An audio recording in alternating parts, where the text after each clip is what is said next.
Gerstel, this is Rare Collectibles TV. I'm really excited, more excited than usual, because this is a monumental event right here, ladies and gentlemen. I want to ask you a question. If you had a chance to go back in time and beat everybody out for a coin that you always wanted, maybe that you even own already, maybe one of the most popular coins in your coin collection, or maybe one of your favorite coins, like so many millions of people. The coin I'm talking about is the 1964 Kennedy half dollar, the Kennedy half dollar. Now, the 1964 Kennedy half dollar, everybody knows this, came about because of the tragic assassination of John F. Kennedy on November 22nd of 1963.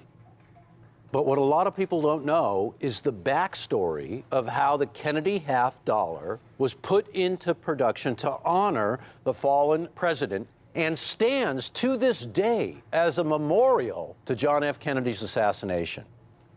For those of us who were around at the time when Kennedy was assassinated, and you look back on it, it was a tragic time.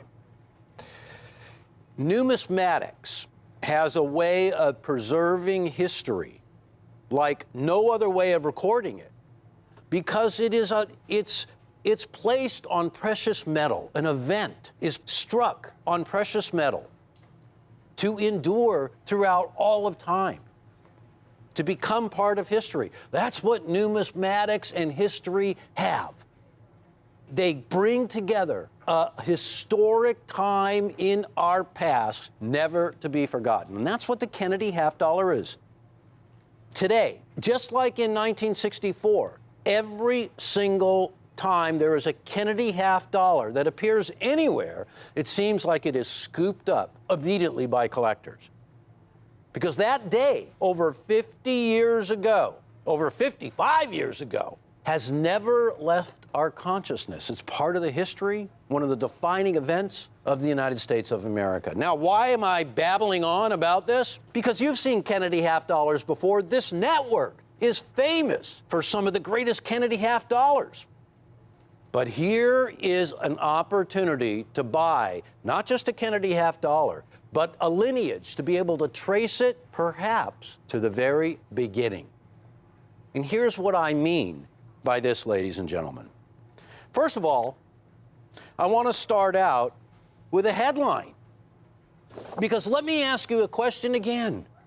If you had the chance to go back to 1964 and be in the front of the line when the Kennedy half dollars were first being released at the Treasury Department in Washington, D.C., and ladies and gentlemen, that event where thousands of people lined up in front of the Treasury Department in Washington, D.C., and the date was March the 24th of 1964. That is when the very first Kennedy half dollars were released to the general public. And you could stand in line, and many people did, for hours. And there was a limit of how many coins you could get. Just 2 rolls, 40 coins, that was it. Thousands and thousands of people lined up to get these coins, and by the time the day was over, the coins were gone, but the people were not. Now, I want you to take a look at why the Kennedy half dollar is so popular. Take a look at the mintage. The most prolific half dollar in the history of the United States of America is the Kennedy half dollar. Over 429 million coins were struck. And they had to keep striking them to fill the demand well into 1965. Now, ladies and gentlemen, this was the first year of issue for the Kennedy half dollar and is 90% silver. Only for 1 year as a regular issue. In 1965, the silver content was lowered, and by 1971, there was no silver in the coin at all, but that did not stop collectors from still wanting the Kennedy half dollar. But there is no more collected Kennedy half dollar than that first year of issue. Take a look at the second line of that table, because it's really historic. First day of issue hoard. The first day of issue hoard was a discovery bag a bag of $1,000 face containing 2,000 Kennedy half dollars. And as you can see, the percentage of the hoard as the percentage of the total mintage of the Kennedy half dollar is, well, to say minuscule would be kind of an understatement, because you can see there, it looks like it equals about less than 1/2 of 1,000th of a percent. What does that have to do with Rare Collectibles TV? Well, it has everything to do with Rare Collectibles TV. Here's a headline from a coin publication. Now, this was a proud moment for Rare Collectibles TV because it says right here that NGC certifies bag of first day of issue 1964D Kennedy half dollars for Rare Collectibles TV. And you can see the image right there of the bucket that the bag came in. I had mentioned a little bit earlier the date of March the 24th of 1964. And the reason why that was so important to collectors is because that was actually the official day of the launch of the Kennedy half dollar.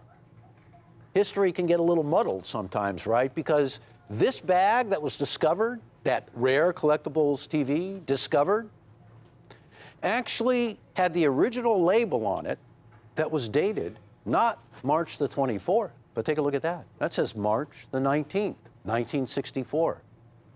So let's do a little bit more investigation, shall we? Folks, I want to tell you this is something special. This is something nowhere else in the world you're going to be able to get. There are only 2,000 of these coins. And I want you to see a little article about the release of March the 24th, 1964, of what was, according to some people, the very first issues of the Kennedy half dollar. Now take a look at this, because this is really amazing. It starts off with a little letter, and it says, very top, Kennedy sold for $18,000 at a 1969 auction.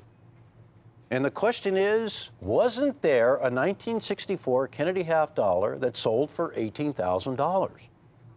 And the answer, and this is a coin publication, by the way, yes, it was a remarkable sum for a coin that was just 5 years old.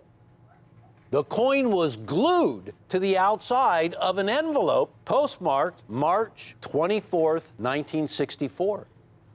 This was the new Kennedy half dollars. First day of issue. So the coin sold for $18,000 in an auction. Now, if you go to the very bottom, the person who bought the coin said, just that top paragraph there, said that he was prepared to go to 30 or even more to land this special bag. And you know what was more amazing? In 1967, when the coin first auctioned off, it sold for $2,000, which was a huge sum in 1967. By 1969, 2 years later, $18,000. Now, I don't want to burst those folks' bubbles, but ladies and gentlemen, the bag that we discovered is dated March 19th. So, have you seen the video? Have you seen NGC, the president of NGC, Mark Salzberg, opening up this tin, taking out the bag, looking at the tag? A mint-sewn bag, not just sealed by the mint, no, sewn on a sewing machine. So, an opportunity to buy what history may well reflect as the first bag of Kennedy half dollars. To this day, it's the earliest one ever discovered. Not March the 24th, March 19th. Aho!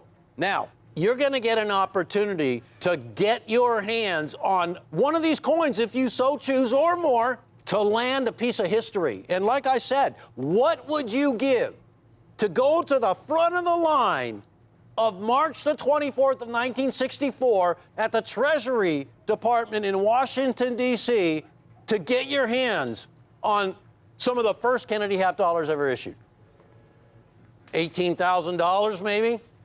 Right now, here, certified, you got to take a look at these, because we're at $579, and these coins are mint state 63s, ladies and gentlemen. And with that will come a certificate attesting to the discovery bag with an image on there of it, giving you an archive, giving you a lineage, giving you history in your hands. MS-63 Discovery Bag, 1964, first day of issue, Kennedy half dollars, $579. Now, if you're ever going to scream, if you're ever going to do somersaults for a coin, this is going to be it. Because this is an opportunity to get to the front of the line, and not for $18,000 either. This is an or $2,000. This is an opportunity at $579. I want you to take a look at just how the grading went for this one and only Discovery Bag. 2,000 coins, that's it. So 2,000 coins in the bag. Now, there were only 4 Mint State 66s. And today, those 4 coins, they're in the hands of collectors. I got to tell you, I don't think those collectors would sell those coins for $20,000 or $30,000 a piece. They're extremely valuable. They're the only ones. The MS-65, there you have it again. They're the only ones, 136 coins. The Mint State 64s, and we are featuring right now Mint State 63s, of which there were only 448 out of the 2,000 coins graded. Now, the rest of the coins were graded Choice BU and BU. As a designated numeric grade, you can see how the bag shook out. So I'm really pleased to bring you this coin at an unbelievable price. Now, there have been some very famous Kennedy half dollar. When the Kennedy half dollar was first issued, there was a rare variety known as an accented hair. And the accented hairs, well, everybody says there's between 100,000 and 200,000 accented hair Kennedy half dollars. It's a very rare coin. That coin in the highest grade attainable is 15 grand easily if you could ever find one. In 1964, somebody discovered a very rare special mint set, Kennedy half dollar, 1964.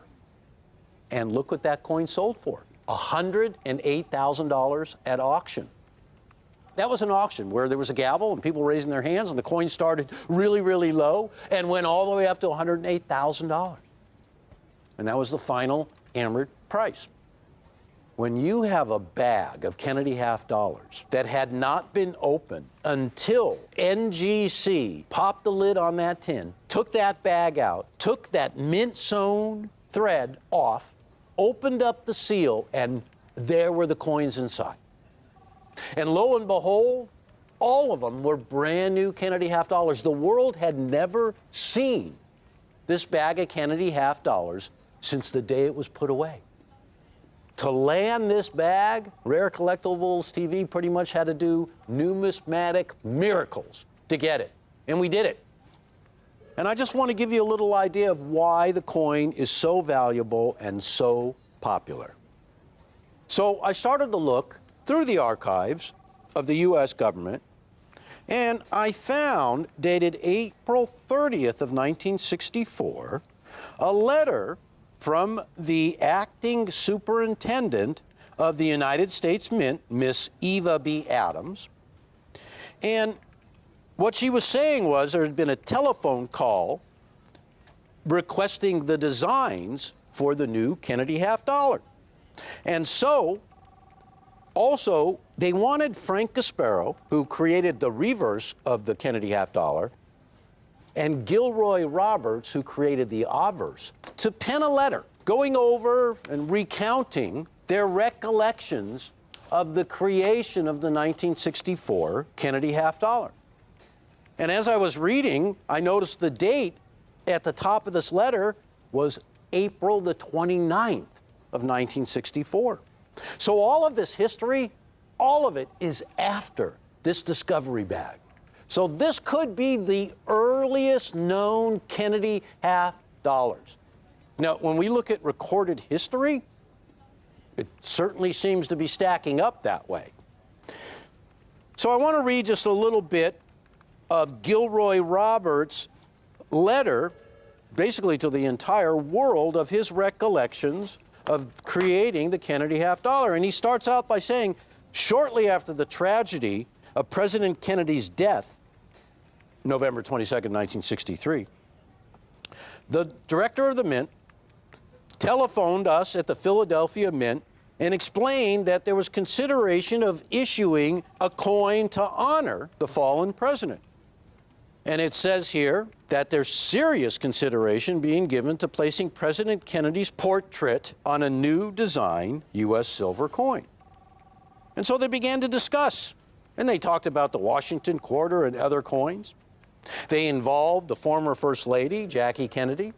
She actually made the decision that perhaps it's not a good idea to remove Washington from the quarter, or to remove Lincoln from the cent, or to remove any of the presidents. But there was one man, Benjamin Franklin, one of our founding fathers, but never a president, on the half dollar. So the decision was made to remove Franklin and place Kennedy on a brand new issue. And that's how the Kennedy half dollar was born. The designs, and you know, this is the ironic part of the design of the Kennedy half dollar. There is an image of JFK sitting in the Oval Office with two members of the inaugural committee, and he is actually approving his inaugural medal. And as it stands, the design of the inaugural medal was identical to the portrait on the Kennedy half dollar. And a little bit of reworking made the reverse, with the Great Seal of the Presidency, the full image on the coin on the reverse. And that reverse from the inaugural medal was used on the Kennedy half dollar. How ironic that John F. Kennedy himself, in a way, approved the design for the Kennedy half dollar. So the Kennedy half dollar was born in haste, but it was sculpted in artistry. It was sculpted for history. Very rarely will a design be rushed into production as quickly as this coin was. 5 days later, the design was complete and the task at hand had begun. To begin making all of the artwork, all of the dies, getting the plangents together to begin striking these coins. Millions and millions of Kennedy half dollars have been sold to collectors all over the world. But there is only one bag dated March the 19th of 1964 that NGC has certified as the Discovery bag. This is a moment in numismatic history that will never be repeated. Never. So Gilroy Roberts penned a letter that was 2 pages long, mentioning here that Mrs. Kennedy's suggestions were carried out on the intermediate size, and another trial die was made for the obverse. And here is a letter also by Frank Gasparo, and this one is dated April 29th of 1964 as well. And it has his recollections on creating the reverse of the Kennedy half dollar. And he goes on to say here that shortly after President Kennedy's death, plans were being made to create a living and significant memorial to his memory, the Kennedy half dollar. So when you look at history, this is one of the most historic issues ever to come to market. There is only one opportunity. There were only 2,000 coins. This is happenstance. This is luck. This bag happened to be sitting for generations undisturbed until it was discovered. And lo and behold, it would have been something amazing to discover a mint-sealed Kennedy half-dollar bag dated 1964, no matter when it was discovered. But to discover a bag with the tag on it and the date from the U.S. Mint of March the 19th of 1964 is more historic than any dollar amount can ever convey. Frank Gasparo, the designer of the reverse of the Kennedy half dollar, Gilroy Roberts, the designer of the obverse, used their artistic abilities, used their technique to rush into production what turned out to be one of the classic coins in history. And I'll ask you again, in 1969, somebody paid at auction $18,000 for a coin that was actually released after that auction, that predate, that great event. It even gets better than this, ladies and gentlemen, because John F. Kennedy was not just a president who was tragically assassinated, but he was really the father of the United States of America's efforts. Well, you could even say if it wasn't for John F. Kennedy, there would have been no Apollo 11. There would have been no landing on the moon. In 1961, when John F. Kennedy appeared before Congress requesting billions of dollars to send a man to the moon and return him safely to Earth before the decade of the 60s was out, that was John F. Kennedy, the father of the space program, the father of the United States landing on the moon. One of the greatest events in the history of mankind. And because of John F. Kennedy's connection to the landing on the moon, we thought we would couple the beginning, John F. Kennedy, and everything that was to come after, and the culmination of landing on the moon July 20th, 1969. And to honor that connection of history, here's what we're going to do. In 2019, the U.S. Mint issued the one and only Apollo half-dollar coin, a very special coin. Images on this coin were actually taken from photographs that were taken on the moon. The footprint, that's Buzz Aldrin's footprint.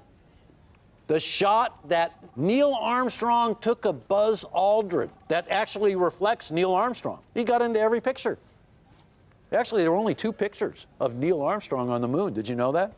That one right there reflecting off of Buzz Aldrin's visor, and another kind of obscure one where he was standing near the lunar lander. He wasn't even looking at the camera. Those are the only 2 images. These are remembered forever on coins, special coins. You'll note that this coin is a Proof 70 Ultra Cameo. It's the highest grade attainable.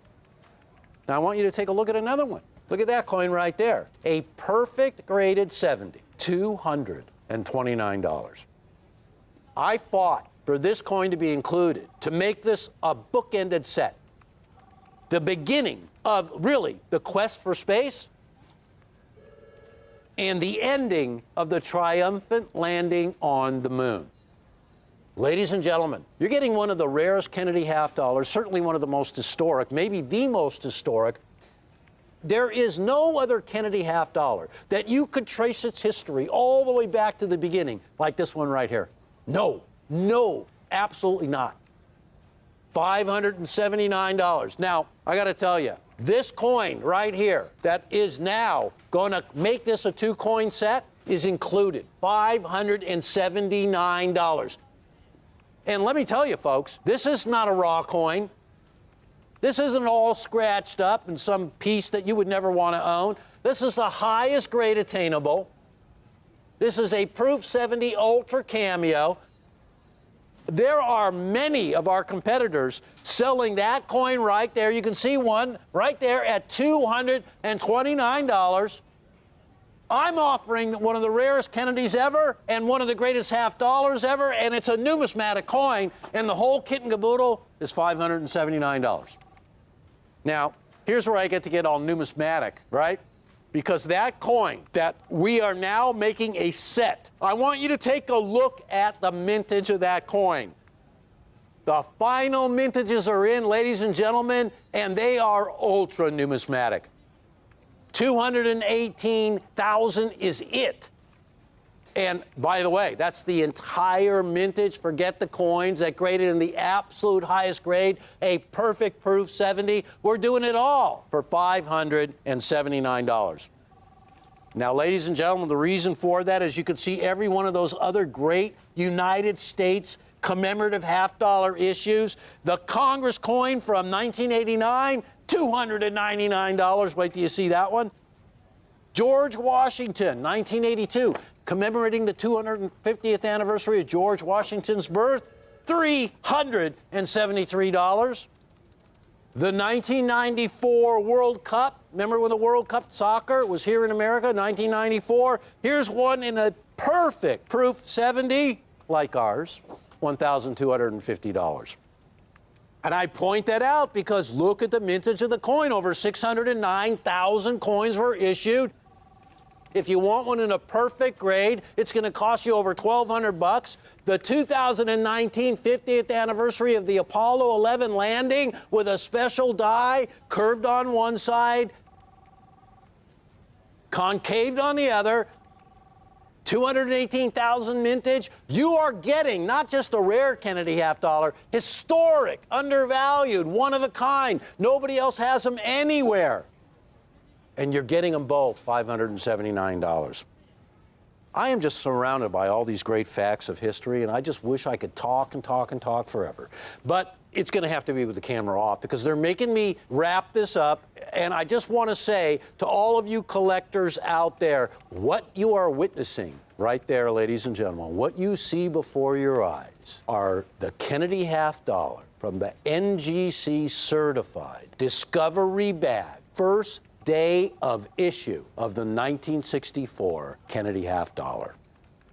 Ladies and gentlemen, a monumental event, a monumental network, and I want to thank all of you collectors out there for tuning in and invite you to keep watching.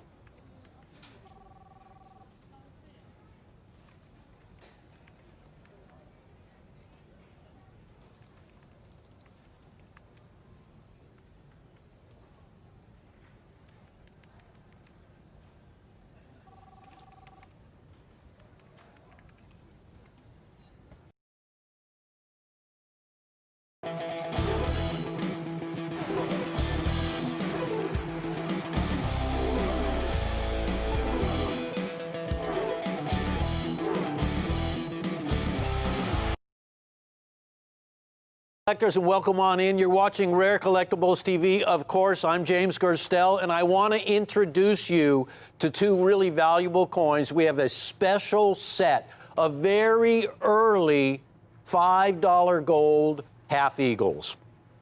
These date from shortly after the discovery of gold in California in 1849. These are some of the earliest $5 gold half eagles you're ever going to come across.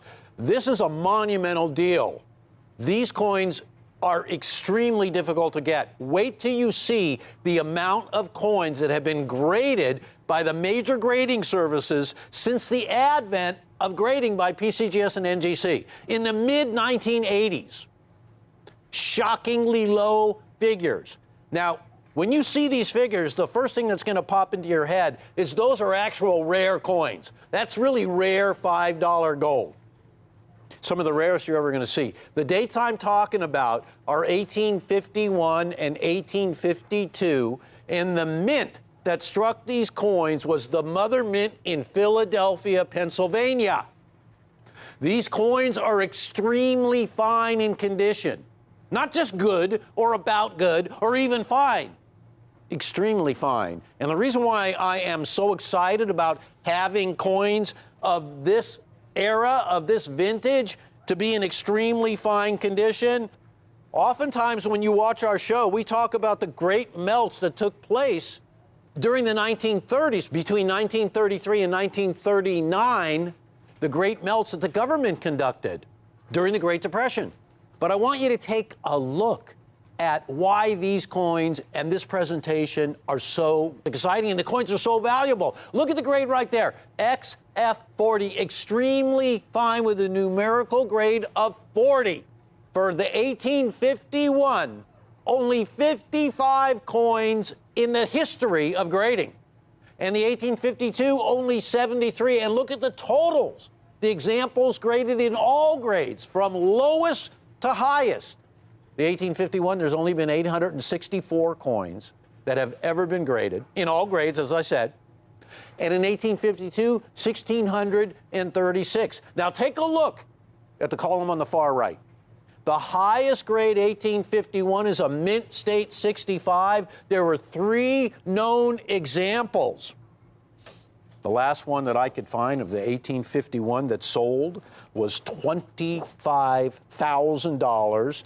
And by the way, that's not an asking price. That was an auction price realized after the gavel came down, after the hammer came down. $25,300. That's an 1851 in a Mint State 65. So, ladies and gentlemen, this is not one of those coins that exist in those really, really high grades. One of the highest grades you could get, the highest grade you could get for the 1851 is MS65. Check this out. For an 1852, the highest grade ever was a Mint State 66 plus of which there was only one example ever graded.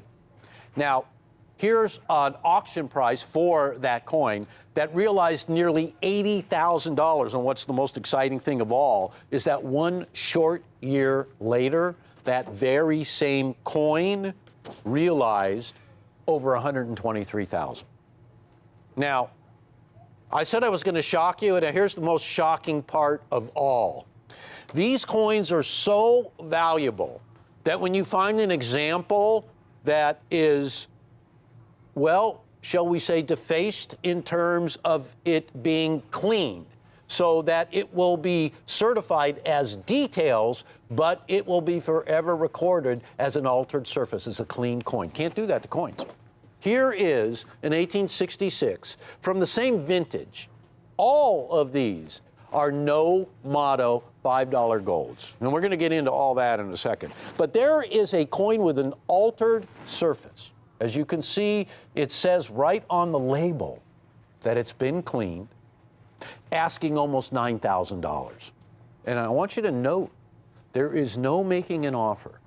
It's a firm $8,900. No negotiation, because that's an extremely valuable coin from a time in our history where these coins simply don't survive, because being struck so long ago, the workhorse coin, wait to hear the story of the $5 gold half eagle. The very first gold coin ever struck by the United States of America in 1795 was the gold half eagle.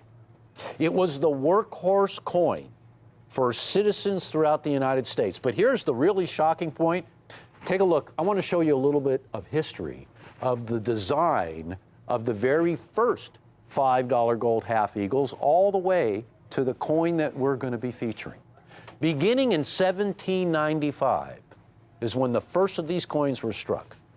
And that moves from 1795 to 1807.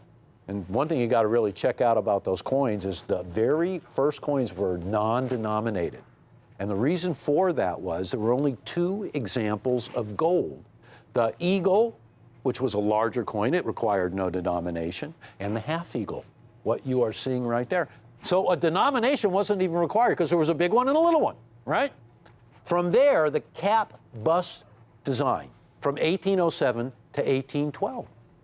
Going down to the left-hand corner, the capped head, the cap bust, facing left, from 1813 to 1834. The classic head from 1834 to 1838. And then beginning in 1839 and going through 1866, non-motto. These coins had no motto on the reverse. No motto. You thought that was only St. Gaudens. No. The history of no motto in this country is brief, but there are some glaring examples of the omission of the motto "In God We Trust" on our coinage, besides the St. Gaudens gold. So the coins that we're featuring, the 1851 and the 1852, no motto $5 golds. Now, as it seems evident to everybody in this room, everybody has stopped to look at these coins, because when you look at the populations that have been graded, you see that we have a huge part of the amount that has been graded of these coins. They're here on the set right now, and they're live, and they're ready to go. And this is so important, ladies and gentlemen, because this coin simply does not exist in high grade. And even if you're willing to spend over $123,000, or if you're willing to spend over $25,000, there were so few examples graded that what you have right here is one of the highest examples you can ever get your hands on. In fact, an example of each one of these coins in the Smithsonian. One is an AU 58, the other one is a Mint State 63, two powerful coins. You know, ladies and gentlemen, the Smithsonian has the most prolific, most valuable, and most vast United States coin collection in the world, and yet there's only one example of each of these. And again, the highest grade is not housed in the Smithsonian. Now, 1851, 1852, these are pre-Civil War coins, and I think it's time we price them, because collectors all over America really want these coins. There are so few graded. I want these coins. We're offering a two-coin set of pre-Civil War gold, certified in XF, extremely fine condition, one of the last of the coins that exist of these two dates, for $1,995. Please take advantage of the option to split these payments into two equal payments of $997.50. Ask for the details. It's easy to do. And you will end up owning a set or perhaps more of some of the most valuable, and I got to say, undervalued, of the $5 gold coins in the entire series. When gold was discovered in 1849 in California, it changed the world. It changed America. It allowed America to become one of the richest nations in the world because of all these hundreds of millions of dollars worth of gold ounces that were mined, ended up in the U.S. Treasury, ended up as United States gold. The coins you're looking at right there are some of the very earliest examples of California gold rush gold being struck into United States currency. One of the great advantages to owning an extremely fine coin is the amount of detail and the amount of original luster that remains on the coins. This is important because, as I mentioned, the California Gold Rush in 1849, there is always a reason for us to mention the California Gold Rush because it is, in fact, the reason why most of these gold coins exist. Without all that gold that was mined, we would not have the great classic American gold that we have today. But something happened during the 1930s that I made reference to just a little bit earlier, the great melts that were conducted by our own government.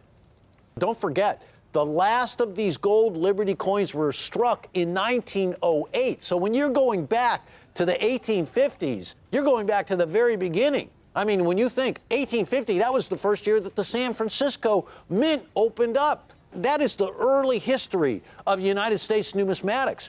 But also involved in that is the Great Melt. So take a look at the amount of $5 gold that was melted by the United States of America between those years of 1933 and 1939.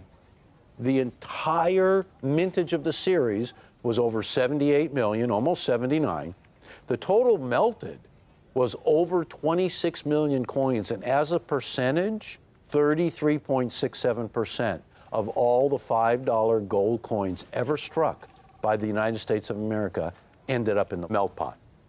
When you talk about coins that date from the early 1850s, it's even more important because those coins had decades and decades of circulation.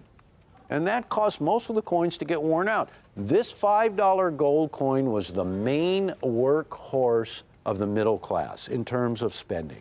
These coins were struck to be used in commerce, and used they were. And what's really interesting about the $5 gold series from this era is, as I looked up the population of the United States of America, during this time period, there were only about 23 million people in the country.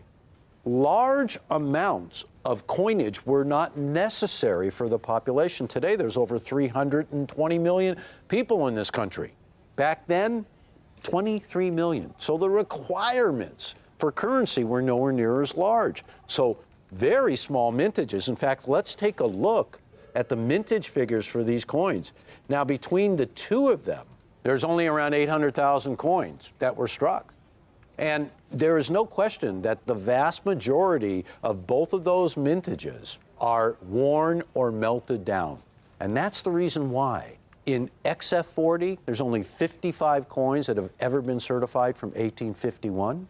And in 1852, only 73 coins. And when you look at the highest grades, they truly are in such short supply that you're probably never going to get the opportunity to own one. They're in the hands of collectors and are never coming out. And like I said, the last one that I saw traded for over $123,000 in a Mint State 66 after just the year before bringing a little under 80 grand. So the value of these coins is recognized by collectors everywhere. Now, I mentioned the Civil War. One of the defining moments of that era, one of the defining facts, is the coinage shortage that took place all over the United States of America in the decades leading up to the Civil War. Now, the Civil War began in 1861, but prior to that, there had been rumblings about secession, about abolishment of slavery, about the coming Civil War, and all of this led to people in the United States of America hoarding coinage. And it became an extremely serious issue because when the Civil War started, because of all the coinage hoarding that went on, it left a big void in the United States of America, and all kinds of private tokens were issued, and hard time tokens, and all kinds of privately issued trade tokens that were accepted as money to fill in that gap. And what that illustrates is how seriously people took the coming Civil War into consideration, and they prepared for it by trying to squirrel away as much coinage and as much, well, there wasn't really currency at the time. Currency really didn't become widely used until the 1860s. So when you go back to this era, it's all gold and silver coinage. So when you have a workhorse coin like the $5 gold that was so vital to the middle class, that was so excessively used where most of the coins have been worn out, and those that weren't, over 33% of those were melted down. So in 1861, when the Civil War began, can you imagine during the Civil War a coin like this, with the buying power that it had? Because a $5 gold coin during that time period had an amazing amount of buying power. You could provision a family for quite a long time off of $5. So when somebody would get a $5 gold coin like this, their immediate response would be to go out and secure all of the provisions that would be needed that a $5 gold would cover. Now, today when we look at a $5 bill, I mean, it's pretty much got no purchasing power left whatsoever. But back in the days when $5 was translated into solid gold, it was a huge amount of money, which caused most of these coins to get worn out. So the coins that you're looking at right there, in extremely fine condition, are a true rarity. And that is illustrated by the small amount of coins that have been populated, that have been graded by the major grading services since the advent of grading. Now, let's not forget that the grading services started grading coins in the mid-1980s in this country. So when you look at population figures for these coins, since the mid-1980s, only 55 1851Ps have been graded, and only 73 1852s, and that's in the grade that we're featuring. And then when you look across the board, 1851, with a mintage of over 377,000, the graded examples that exist today, 864 pieces. That's every grade. That includes the 3 Mint State 65s, only 3. It includes the 55 XF40s, of which we have a pretty nice percentage. This is an opportunity, ladies and gentlemen, to grab something extremely collectible, to grab a piece of history, to really go back to the beginning of the $5 era of when gold had been discovered in California. And when this gold, this is the gold that was discovered in California, shipped across the country to Philadelphia. I mean, I'll tell you, that was a job in itself. And then to have these coins struck at the Philadelphia Mint, released into circulation for a mere population of 23 million people. I mean, today in California alone, there are over 40 million people. So when we talk about the entire nation at 23 million people, you can really see the reason why the mintages of these coins were so small. Now, the 1852 had a really small mintage as well of 573,000. When you fast forward from 1852 to 2021, you see how the rarity has been published, how there is an archive, a treasure trove of pricing, of history that goes with these coins. I will tell you, I never expected to be able to come out here and offer you pre-Civil War vintage coinage, because that's really the cutoff. I mean, a lot of us talk about pre-Depression era gold, classic gold, pre-1933, but this is an opportunity to go back to the 1850s. For that reason alone, you see such small quantities of these coins that have ever been certified. And I guess what I'm really trying to say, that if you are a collector who desires the highest quality mint state coins, here are examples that I have to tell you. The quest for these coins in the highest grade knowns, I think it's impossible. Because when we get right down to it, you're actually looking at some of the highest grades that are known today for an absolute rarity. The 1851, the 1852, $5 gold half eagles.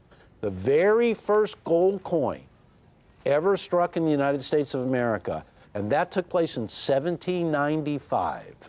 And we have these coins that were no motto issues, struck between 1839 and 1866, and they are some of the most valuable of all the $5 golds, as you can see by in highest grade or near highest grade, what these coins are valued at. Well, ladies and gentlemen, there's a great shot of the reverse, which really illustrates how much of the original luster is there, how free of contact marks on the coins, how much detail remains. Look at the shield on the eagle's chest right there, and you can see the horizontal and the vertical lines, as well as the feathering all the way out to the wingtips, which is really indicative of a lot of original detail, because those are points on the coin that are the first to wear. We are offering this set for less than $2,000, for $1,995. And again, I really have to tell you, please take advantage of the opportunity to call us right now, lock up the set for yourself. You pay $997.50 today. In a month's time, the set that we have put your name on, that we have put away in the vault, in a month's time, when you make that second payment of $997.50, you will have this set coming to you immediately. These coins are ready to go. This isn't something that we have to chase down. These are in the vault, and they are some of the most valuable coins. Now, the reason why I say they're some of the most valuable $5 coins is because it astonishes me that in this day when there are so many rarities being touted that don't come close to the populations of these coins, that don't come close to the low mintages, that don't have the history of so much time of being used in circulation, of being commercially viable, and then the history of being melted down during the Great Depression. You know, that was a time when the President of the United States of America ordered all American citizens to turn in their gold.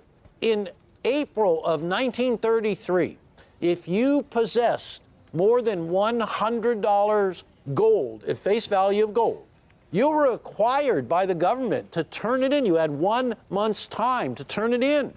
Many of the gold coins of the United States of America made their way to Europe for safekeeping during this time because enterprising people thought instead of turning their gold into the government, they would ship it overseas where it could be stored, where when it was legal to own again, it would be brought back to the country.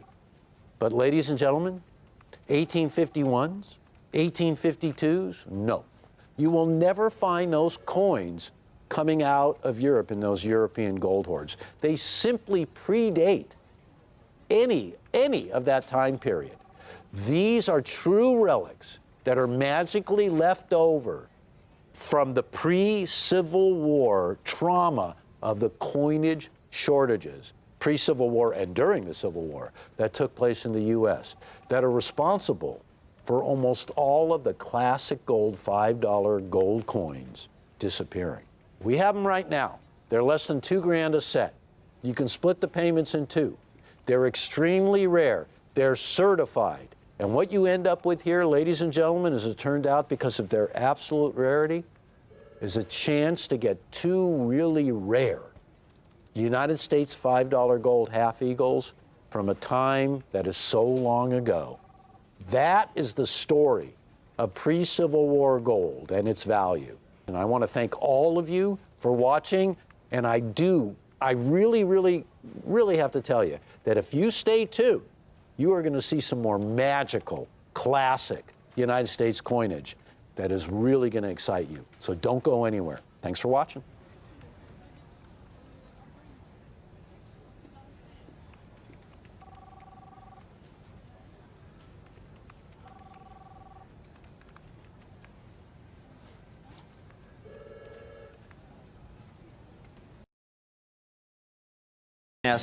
I'm a coin collector, just like you. I've been collecting coins for over 50 years. Whether you're new to coin collecting or an old pro, we've got the coins you're looking for. Morgan silver dollars, Buffalo nickels, Liberty and St. Gaudens double eagles, Franklin half dollars, Cameo proof coins, Peace dollars, Lincoln Wheaties, American silver eagles, Standing Liberty quarters, and much, much more. You're watching Rick's U.S. Coin Show on Rare Collectibles TV.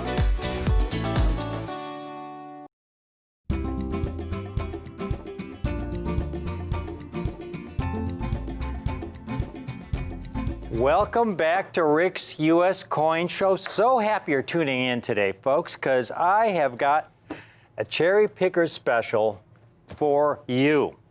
This is an area of proof coins that I know is going to be a great collector series for the future. Not just today, but most importantly for the future. Because right now, these coins in the condition I have them in, I've been able to focus on this series for about 35 years, and it's given me the opportunity to make a lot of connections in the business, to make a name for myself where a lot of people know I specialize in proof coins, and so I get first crack at some of the best deals. And I'll tell you, being a specialist in these coins now since the early 80s, the coins I have are so much more difficult to find now than they were, say, even 10, 15 years ago. Most of the nice proof sets from this era that I'm focusing on today, the 1950 to 1964 era, most of these sets have been picked through 10 times over. Now, for those of you who are new to collecting, I'm going to be real quick with this because, again, I've got a limited number of these sets. Proof coins are meant to represent the state of the art, the finest possible quality the Mint's able to produce given the technology of the day. So the Mint goes to a lot of work to make proof coins. They take the dies and they will polish them to a mirror-like finish. And then they will give the coin blanks a kind of polishing treatment as well. They'll feed them into the die at a slower rate and strike them at least twice under higher pressure to bring out every possible detail of the design. And then, most importantly, they aren't dumped into bins as commercial strikes are, but they're individually handled. Now, nowadays, when you acquire a proof set from the U.S. Mint, you have to order them from the Treasury. They truly are state-of-the-art. Here's a set that's struck in 1991, folks. This is what I would refer to as the modern era, when technology was so advanced at the San Francisco Mint, and the packaging was very advanced. So here you have a set that's over 25 years old, and the coins look like they just came off the die. They're absolutely superb. High grade, at least proof 68. So this is what a proof set should look like today, with today's technology. Now, the only downside to owning these sets in this modern era is that, they strike, usually around the 2 to 3 million, 4 million sets a year for collectors. The only downside is the quality is so good that when you buy these sets, they're all high grade. So if you took all the 1991 Jefferson Nickels struck, for example, and submitted them for grading, they would all grade proof 68, proof 69, a few proof 70s, without exception. Now, the era I'm really interested in, though, is that era in the mid-70s and earlier when the proof technology was not as advanced as it is today. And especially those proof coins struck from 1950 to 1964, because these were the last proof coins struck at the old Philadelphia Mint, using old technologies that were really not much different from the technologies that they used to make proof coins back in the 1800s. It's so really surprising, the differences in this small period in time, the differences in technology, the differences in packaging. Here's the last year of a Philadelphia issue proof set. It's 1964, and they came in these envelopes. This is an original envelope with the shipping label. They shipped it third-class insured mail. And you take your set out, and here's, I left this coin in the set, the $50, just so you could see that coins actually did come like this, folks, from the Philadelphia Mint back in this era. Their quality control back then was not like it was today. So you see, the quality was really spotty, no pun intended. And the other thing is the cellophane packaging. You see, it's pliable. So in other words, imagine this set, you know, in the envelope going third-class mail, snail mail. This cellophane is always rubbing against the surface of the coin, which creates friction, which creates very light little scratches, what we call hairlines on the coin, which lowers the grade of the coin. So it's very rare that you get high-grade proofs from this era when they were struck at the Philadelphia Mint. And then on top of it all, you get this set, folks, and you open it up, and you're expecting the state-of-the-art, right? You're expecting this state-of-the-art, something. The very first coins I ever bought as a kid when I was 10 years old, as a kid, you know, when I started collecting, was a set of proof coins, a 1962 proof set I went to my local coin shop, saved up my lawnmower money, bought a 62 proof set for $7, right? Because I like the idea of getting perfection. But in this era, I mean, it was so, you know, this is so typical. It's so typical because of the poor technology, the poor quality control, the poor packaging. And then on top of it all, to add insult to injury, now you've seen this set. This is from the U.S. Mint. Okay, you got this little letter with every set, and I have to read this once in a while for our newer viewers. Your U.S. proof coins have been carefully inspected and then sealed in a transparent envelope. This package was designed to prevent or delay tarnishing and discoloration. Nevertheless, sooner or later, tarnishing may occur. Care in handling and storing will help to prolong the newly minted luster of the coins. Heat and direct sunlight are especially harmful.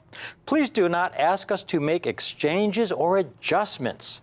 If there should appear what may seem to you a defect or scratch on a coin, it is no doubt a crease in the packaging material. We tell you this to save us both unnecessary correspondence. This is from the superintendent of the U.S. Mint. Well, what are you going to do? What I have today, folks, are some of the finest proof Jefferson nickels. The last years of the Philadelphia Mint, proof condition, proof 68. And this is part of a collection. Many of these came from a collection. You may be familiar with Harry the Hoarder. He has some incredible collections of United States coins, 55S pennies and MS-67 red. That's the highest grade NGC's ever given that date. He had over 1,000 of them. You know, rare coins. He had over 1,000 55S pennies in MS-67 red. He had several thousand war nickels in MS-67.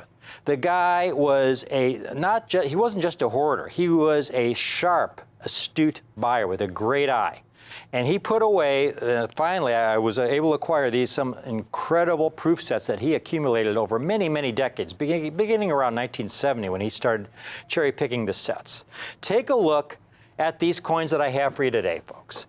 These are my cherry picker specials, some incredible 1961, 62, 63, and 1964 Jefferson nickels. The highest grade these dates have ever received from NGC is proof 69. You look at one of these, you don't see any spots, any unattractive haze or toning. despite, again, struck in 1964. This coin is over 50 years old now, folks. This is struck from an earlier era. Every single one, flawless to the human eye. The only way you might see the tiniest little hairline would be to get it out of the holder and look at it under a magnifying glass. That's a 64. And you can see a 63 there, 62, all the same quality. 61, let's show them the 61, Sasha. Got to move quickly on this. I'm going to price these out to you right now, folks. There's the 61. That's a little tougher. That one's a little tougher. Here's, Sasha's got the populations on these here for you to show you how many have been graded by NGC. And you can see in proof 68 condition, the 64 is the least difficult of those early years. 64, that final year at the Philadelphia Mint, the quality definitely improved over the previous years. They've graded 3,500 examples of the 64 nickel, only 1,500 of the 63 and the 62, 1,600 of the 61. So those earlier years are considerably more elusive in high-grade proof 68. Now, understandably, the dealers want, nice premiums for these coins. Here's a 1964 in proof 67, folks. Not proof 68 like I'm offering, but proof 67, $40. Here's a 1962. Again, proof 67, not proof 68 like I'm offering. You go from 6.7 to 6.8, you usually at least double or triple the value, the price of the coin. These are 6.7s you're seeing comps of, $99. Here's a 1963 in proof 67, $59.50 or $60. Again, proof 67s. Let's price these out. That first coin you saw, the 1964. If you want a 1964 in proof 68, call in now. This is a Cherry Pickers special. This is the time where I've set this presentation up so that if you are on a limited budget but want to take advantage of a great numismatic opportunity where you get a beautiful, top quality, rare U.S. coin for an incredibly low price, this is the time to do it. I've gone through these, and you're getting some of the finest surviving proof Jefferson nickels from the early old Philadelphia Mint era. This 1964 you're looking at, folks, worth 6.7s going for $40, $50. You'd expect to see 6.8s for around $100. $29 for this 1964. $29 for this 1964, not in proof 67, but proof 68. Now, it gets even better because you don't have to buy the 1964 if you don't want to. If you want to get a different date, like the 1963, for example, if you want the 1963, guess what? You can pick that date as well if you don't want that date. It's also only $29. Despite the fact that it's twice as rare as the 1964. It's still $29. $29. So there you've got the 64 or the 63. Take your pick, $29. Get both of them. If you want to build a set, this is the time to do it because that 62 you see there, it's actually a little bit more difficult than the 63 as you go earlier in the years, but it's also, again, you saw the one on eBay, $99 from a top-rated seller for a 6.7. Here's a 6.8, $29. $29, again, folks, because it's based on my cost. When I bought this collection, it was a cherry-pick collection. I submitted the finest examples. I got the good grades, so my cost was much lower than normal. Normally, I would have to sell these coins for considerably more, but when I get a great deal and I can pass it on to you, like this is exactly what we're doing today. And then we've got the 61, folks. The 61. Highest grade ever is proof 69. Here's a 61 in proof 68, also only $29. $29. That means that you get all four. You can own all four of these in proof 68 for only $116. There are dealers asking just about that much for a single coin in proof 67.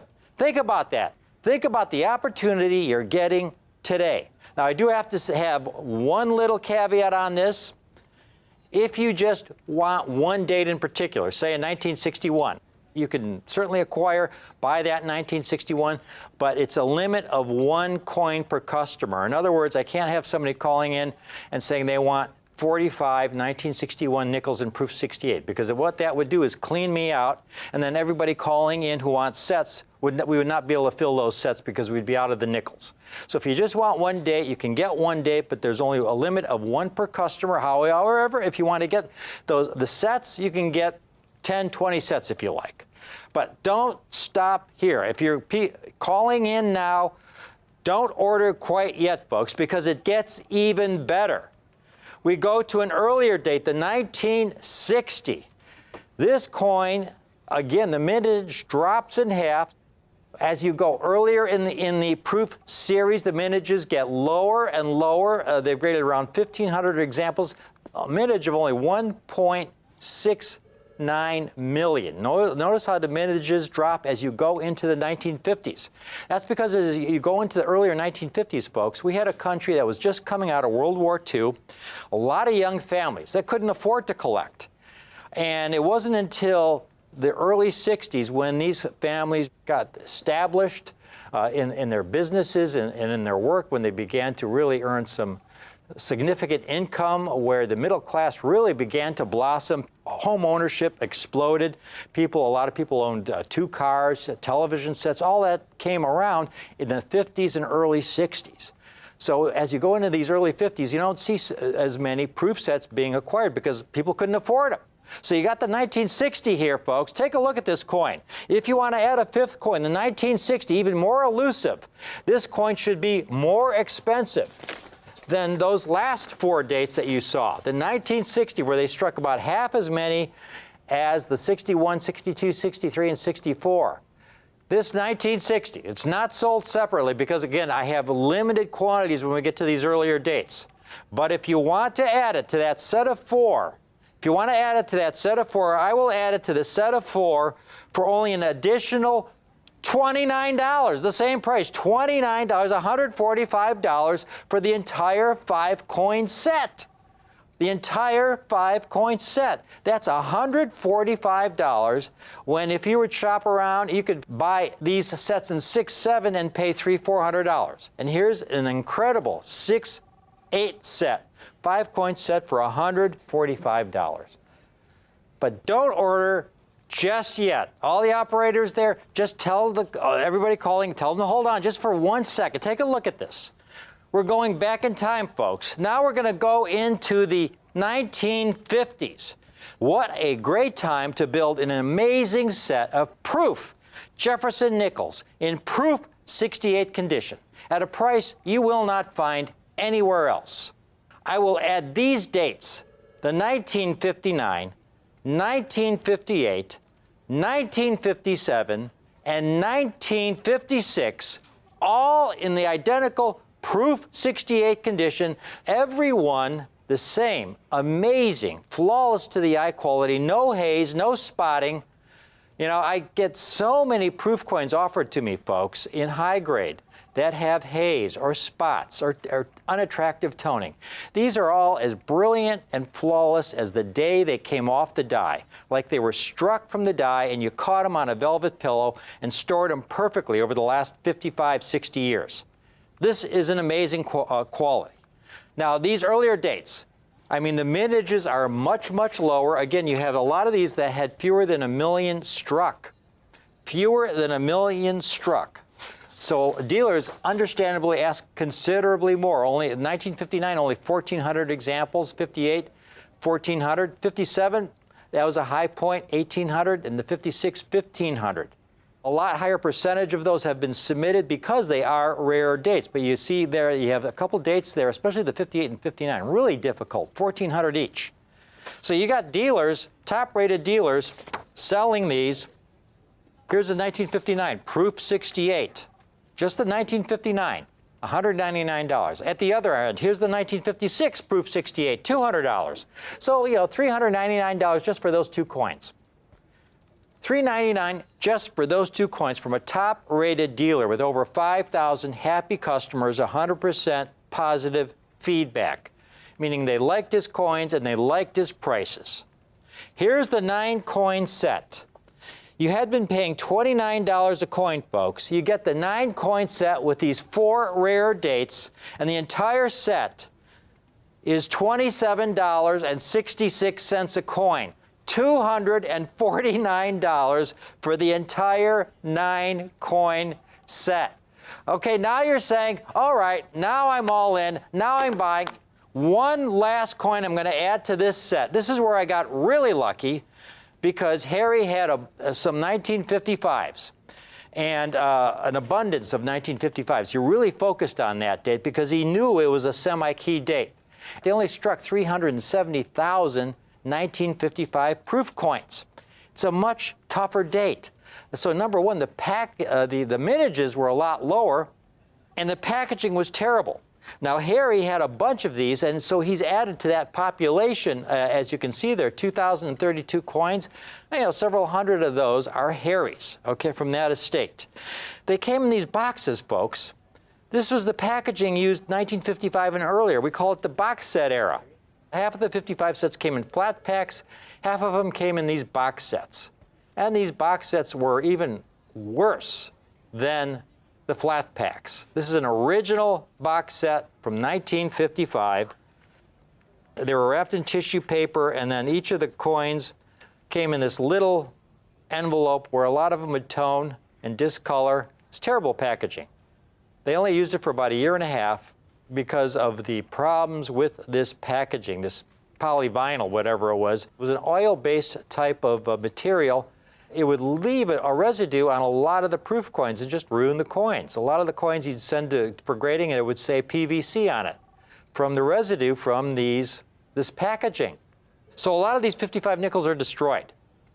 So when you see a 55 nickel, a lot of dealers want significant premiums. Here's a 55, again, a top-rated seller, proof 68, $275. I'm adding the 55. Get the entire set, folks.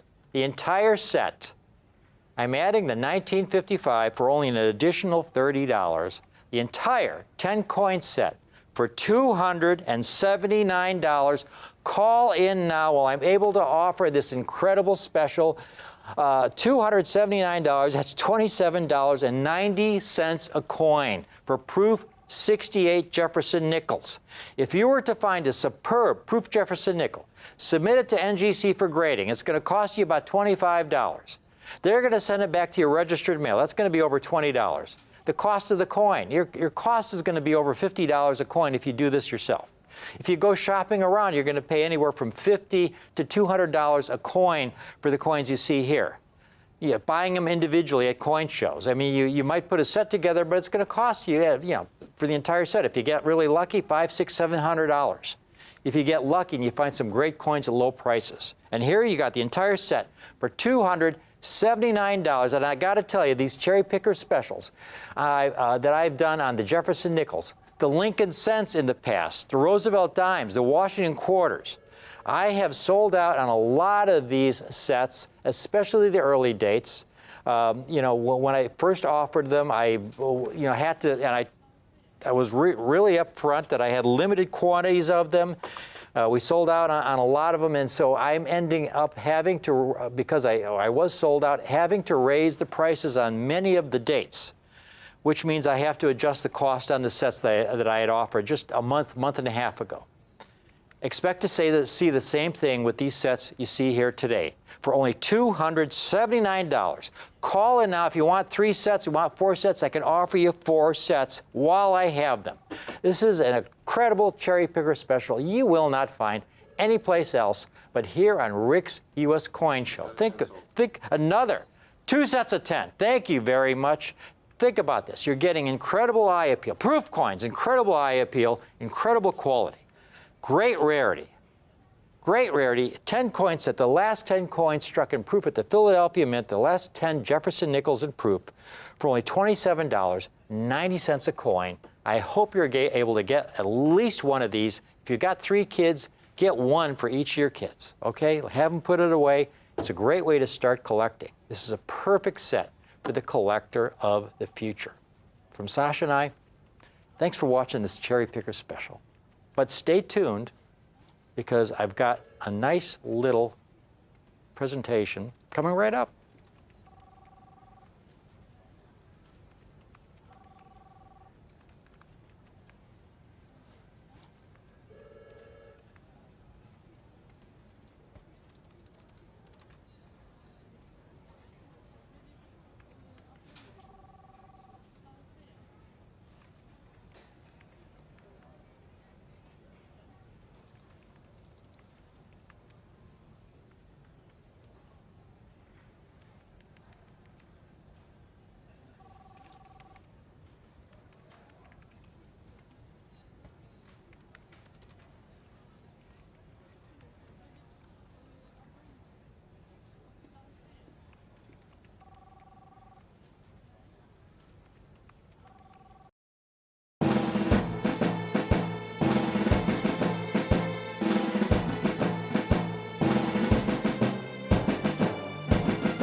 Jefferson nickels,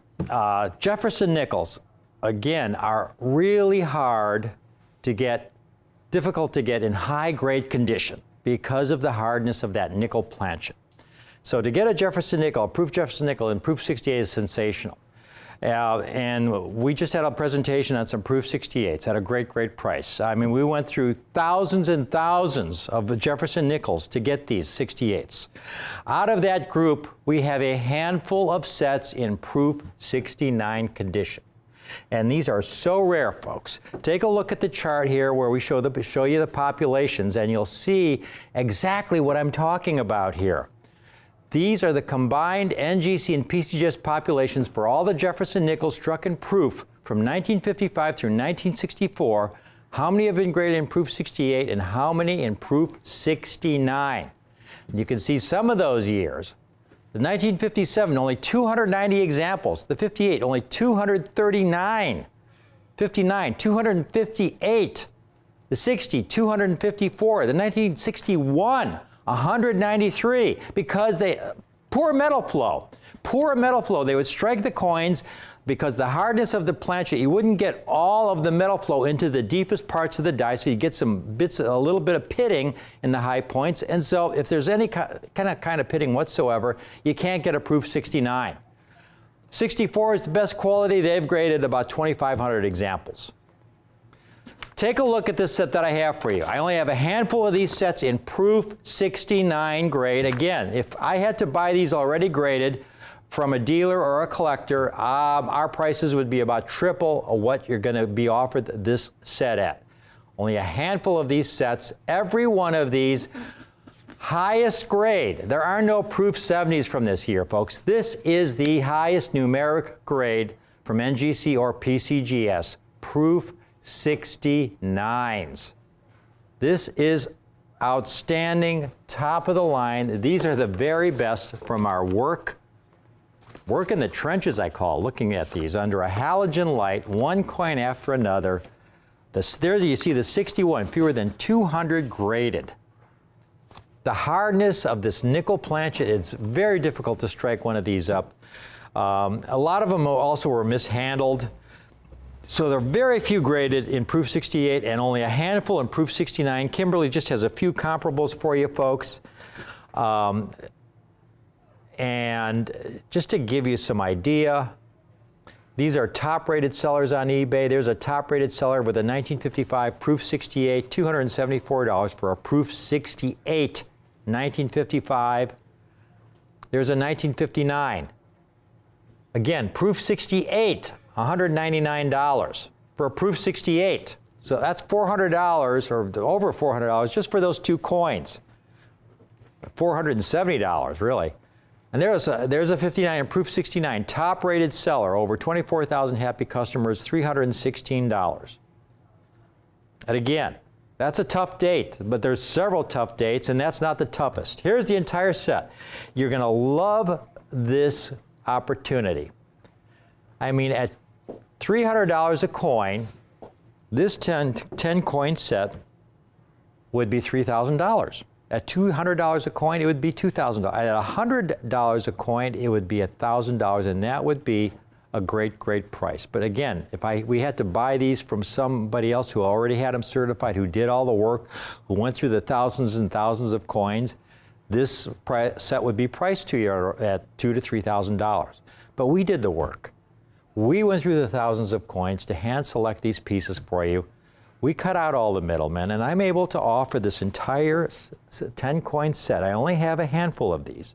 The entire set for only $79.50 a coin. $795 for the entire 10-coin set.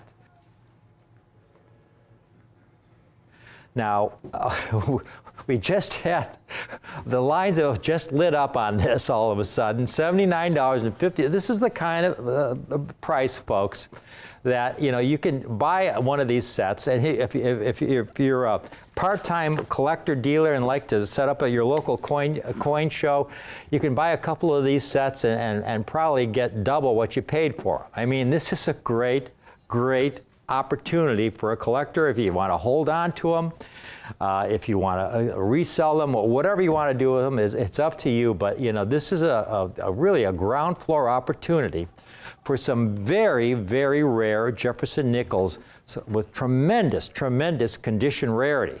Tremendous condition rarity. Again, I only have a handful of these sets. We have fewer than 15. We have already sold, it looks like 5 of them. Every one of these coins, folks, as pristine, haze-free, spot-free, hairline-free as the day it was struck.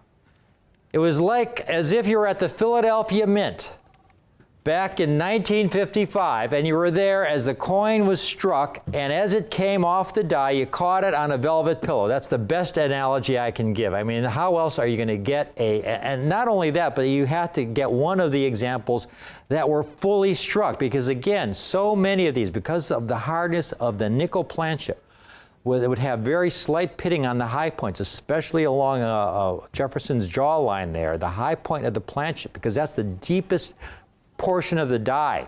And the hardness of that nickel plancha was such that you wouldn't always get complete metal flow to the deepest portion of the die on these coins.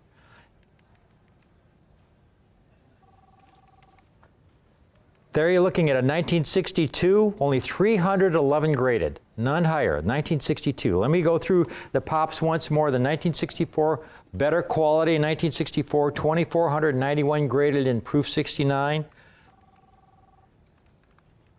That 1963 you're looking at, or you just saw 436 graded, 1962, only 311 graded. 1961, 193 coins. We cannot break any of these sets. I cannot offer individual pieces because this is all I have. If I offer an individual coin out of here, I can't offer the entire set to all the people calling in who want to take advantage of this complete set offer. The entire 10-coin set for only $795.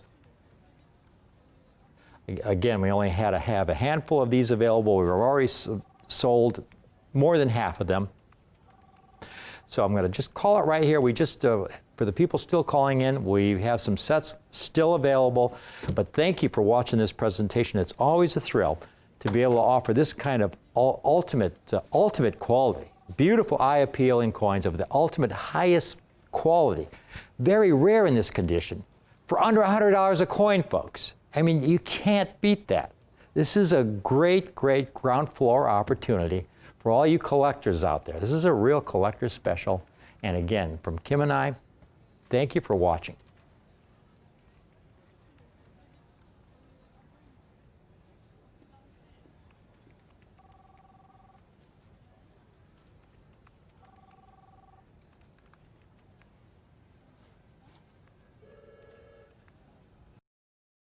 Rick Tomaska, knowledgeable, honest, sincere, author, PNG member, coin expert, passionate numismatist for 35 years, and founder of Rick's U.S. Coin Show on Rare Collectibles TV.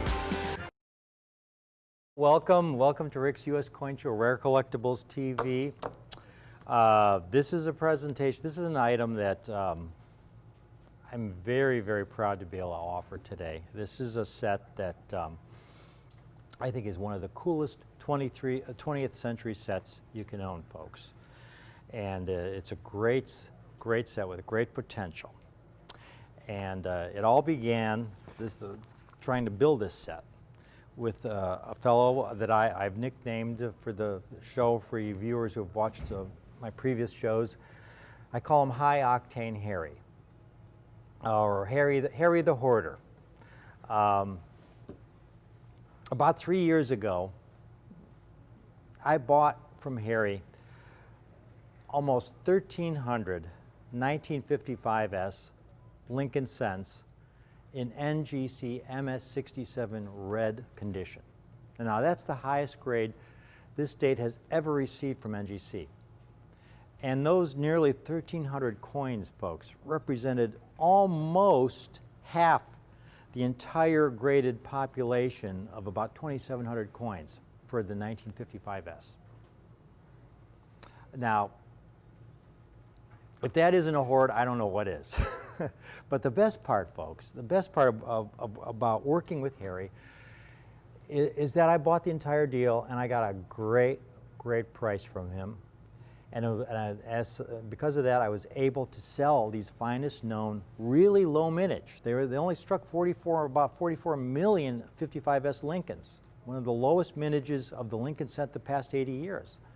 I was able to sell these coins in this extraordinary condition for under $100 a coin, when other dealers were asking $300 to $500 a coin and more.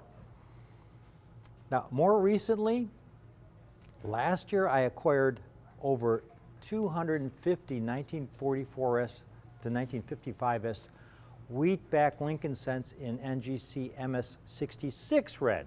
Stopped at 1955 because 55 was the last year the San Francisco Mint struck the Lincoln with the wheatback reverse. And you folks love that set. We had over 250 of these sets and we sold out in a couple months. Because again, they were great sets at a great price. I mean, to put together those sets in 6.6 grade for the price I had them at, I was able to sell the sets for under $500. And again, this is when dealers were selling individual dates from that set in that grade for $100, $200, $300 a coin. And here I had the entire set for under $500. Now, as I mentioned previously,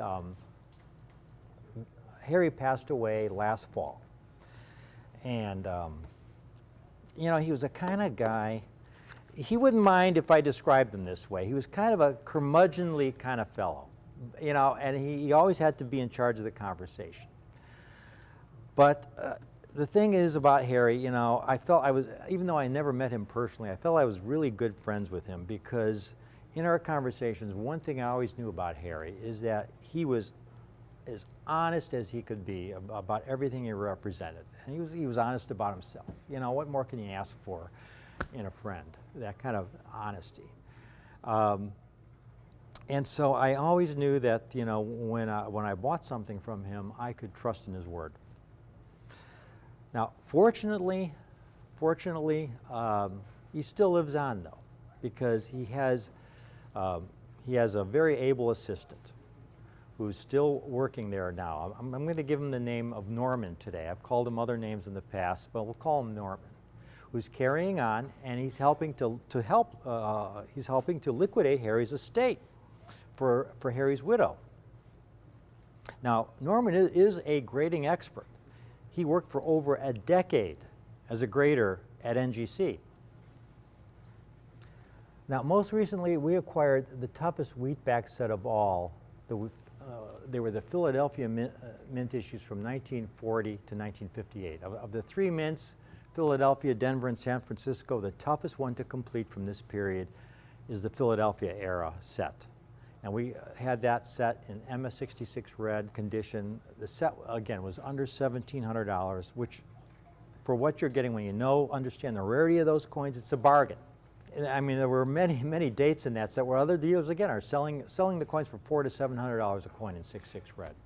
And we had this entire set from 1940 to 1958 in 6.6 for under $1,700. We still have some sets left. We had about 100. We've sold more than half of those. Now, occasionally we still get a handful of these wheatback sets, like the S mints and the D mints.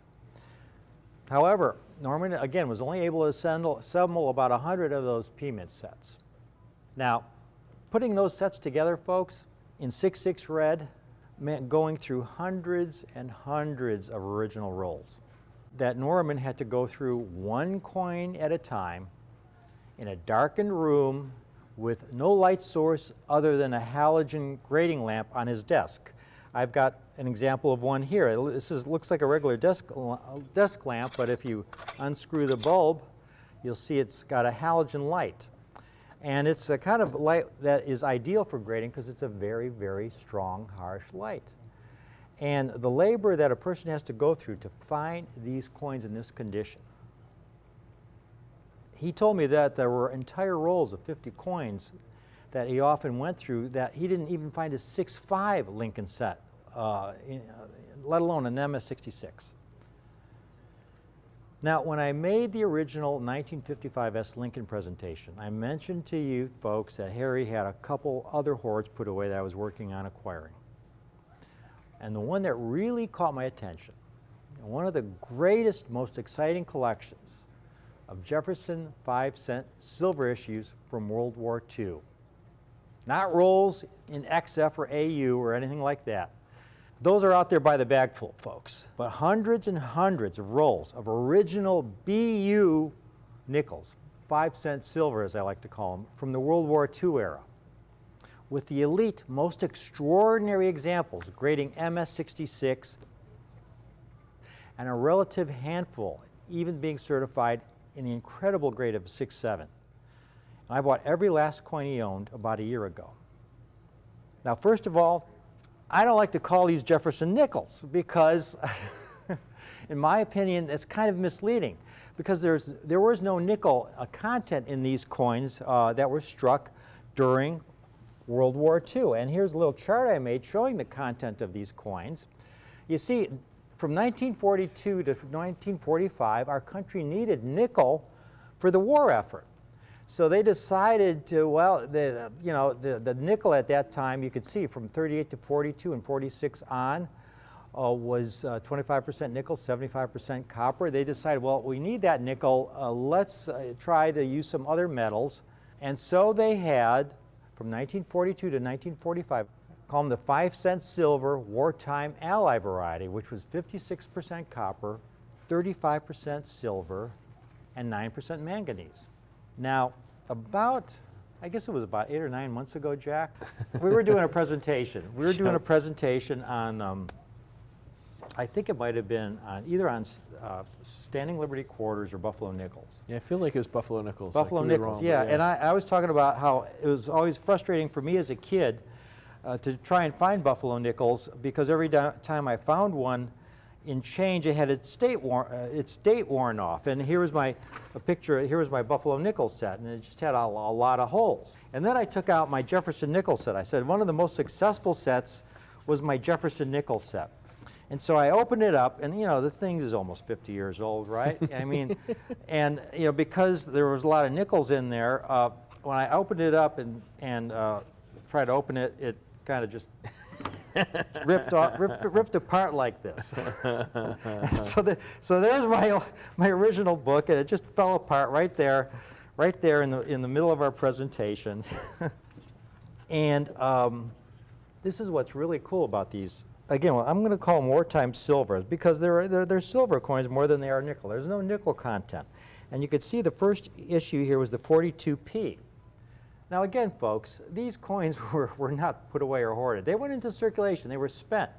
And what's cool about these coins is that the U.S. Mint, they changed the location. This is so corroded, Jack, they won't even be able to see the mint mark. Let me try a different one. There's so much corrosion on that coin. They changed the location of the mint mark, and they put it over Monticello, where it had been to the right of Monticello. Right. And for the first time ever, they put the Philadelphia mint mark on the coins that were struck in Philadelphia. And they did this so they could distinguish them from regular Jefferson nickels and remove them from circulation after the war. Again, the first time the Philadelphia Mint had ever put its mint mark on a coin. Here's a 1945D I've got here. The last issue was 1945S. There were 11 coins in all, folks. There was the 1942P and the 1942S, and then there was the 1943P, D, and S, and there was the 1944P, D, and S, and then there was the 1945P, D, and S. 11 coins in all. Now the thing is, these nickels, again, very few were saved. And those that were usually grade very low. They have a lot of nicks, a lot of scratches. These were pretty heavy coins considering their size, and they usually grade very low. MS-65 is a great grade. MS-66 is extraordinary, and MS-67 is pretty much top of the line. In fact, if you were to build a set of these, we'll call them war nickels, MS-67 is the highest matching grade you could build an NGC set in.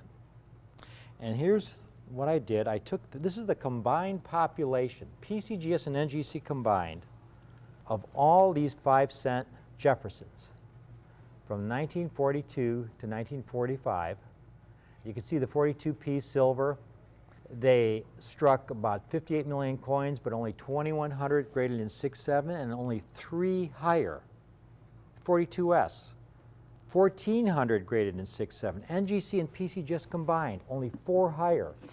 43P, highest mintage, 271 million, but only 1,800 in 6.7, 16 higher. 43D, that's the one I could never find, and one of the holes in my album, because they only struck 1,500 examples. But on the other hand, it's a little bit easier to find in high grade. It's, the quality was a little bit better. But still, only 2,800 coins. That's not very many, folks. It's very, very few coins. And you have the 43S. And then you got the 44P. Only 818 examples graded, none higher. The 44D, 2,100 examples graded in 7, 4 higher. And 44S, 1,800, 6 higher. And then look at the 45P, 408 coins. That's it. So you look at the bottom there, the mintage for the entire series, almost 1 billion coins. That's a lot of coins, almost 1 billion coins. But NGC and PCGS combined have graded fewer than 20,000 in 6.7. Now that's extraordinary. That's really extraordinary. And only 57 higher. And you see there that final little statistic, almost 20 million coins. That represents about 1 silver Jefferson out of every 43,000 struck that have survived in 6.7, 6.8 condition. Now take a look at these sets we have for you, folks, because I have them in MS-66, complete sets, the complete sets in MS-66 and MS-67. I've got 45 sets in 6.6. But there's one problem in the 6.7s. When I bought these, they had 11 complete sets in 6.7. And my goal was to have about 20 to offer you folks. So when I bought all of these, I had only 11 sets in 6.7. That wasn't enough. And so I worked myself on trying to put my own sets together. And here I was about a year later, and I only had 2 more sets total. So I only had 13, and have right now 13 sets, complete sets in 6.7 grade. At this point I gave up because I didn't think it would, at the rate I was going, it would take me another 3 or 4 years to put 20 sets together. Again, because of the 44P, but especially the 45P. And the 45P, folks, isn't getting any cheaper. That date is escalating in price just about every month, and the 44P is right behind it. But they're all really, really rare in 67 grade. I mean, when you look at that population number, 20,000 coins for the entire series. For the entire series, that is extraordinary. And there you see every single piece. These are going to be graded by PCGS or NGC.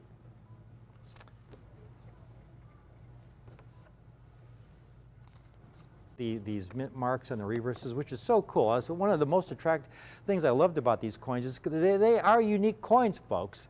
This is the only era when you had the design of the Jefferson like this. It's a unique, complete set all its own, really. I mean, I don't consider it really part of the Jefferson nickel series because, number one, there is no nickel. These are silver coins. And you have this different design on the back where you have the mint mark over Monticello. It's unique. It's an 11-coin set.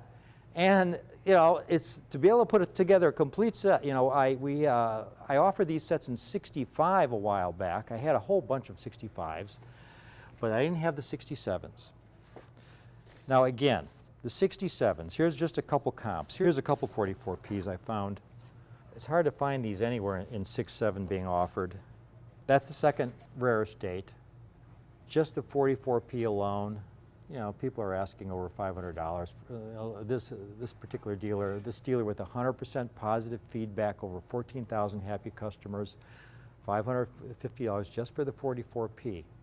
And there's another one there, again, virtually 100% positive feedback, $1,000. And then you get to the 45P, folks. This is the only one I could find.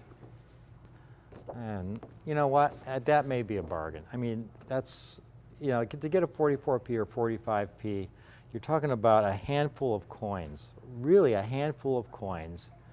There's a lot of Lincoln cents out there with populations like that sell for thousands and thousands of dollars.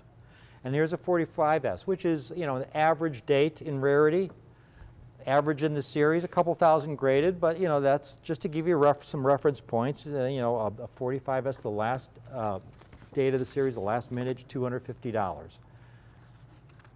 Now, here we go with the prices. This is so cool. I think this is just, you know, folks, it's so hard to put one of these sets together. I've got these complete sets in MS66. MS66 grade, number T8111, all 11 coins for under $60 a coin. The entire set for only $649. Now what's really amazing, again, I have these 13 sets in MS67. Now folks, this set to me is, boy, if you can put one of these away now in MS67, I would just implore you to do so. This is the ultimate grade. These are just absolutely extraordinary. I wish I had 20 sets. I have 13. But I have these coins for less than $300 a coin for the entire set. These sets are not $5,000 or $4,500 or $4,000 or $3,500. I've got these 13 sets priced for only $23.95. That's less than $220 a coin. So call in now for one of these 67 sets. This is one of the most extraordinary, one already gone in 67. Who got that first set? Mr. B in Florida, congratulations, sir. We just priced it, and he just called in and got the first set in 67, so we're down to 12 of these. Again, these are really popular coins in circulated condition, but they are very, very few were put away. Most of them in uncirculating condition are very low grade. 6.6s are extraordinary, and 6.7 set is ultimate. Because again, you have the date, the 44P, NGC hasn't graded any higher than 67. So it's just the most extraordinary set, one of the most extraordinary sets of the 20. Another 67 set gone.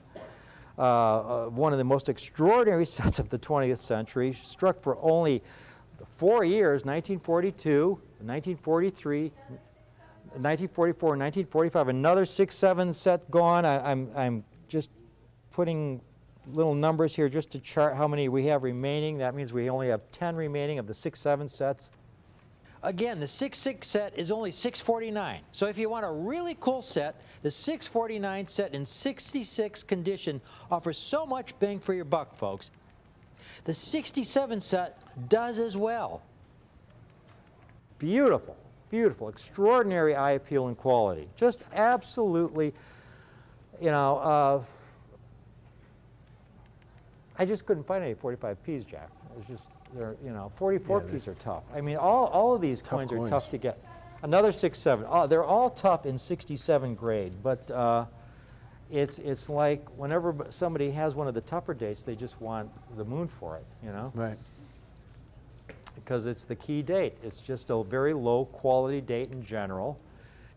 So we got a lot of folks. Do we have any open lines, Christy? No open lines. Okay, we no open lines. We got a little bit of a, I have no idea how long the queue is, but we have no open lines. But if you just hang in there, we will get to you within a couple minutes. Again, what I have is the complete set. We have it listed there as Silver Jefferson nickel set. That's kind of a, well, it's doesn't make sense because there's no nickel content in these coins, folks. I call it the 5-cent silver. There were other periods in our country's history when we had coinage that was issued in both nickel and silver. For example, you had the 3-cent silver piece and the 3-cent nickel piece. And that was back in the 1800s, but they distinguished those as one being nickel and one being silver. Well, here you have a situation where you have a 5-cent silver coin. It's not nickel, it's silver. There is no nickel content in these war issue Jeffersons.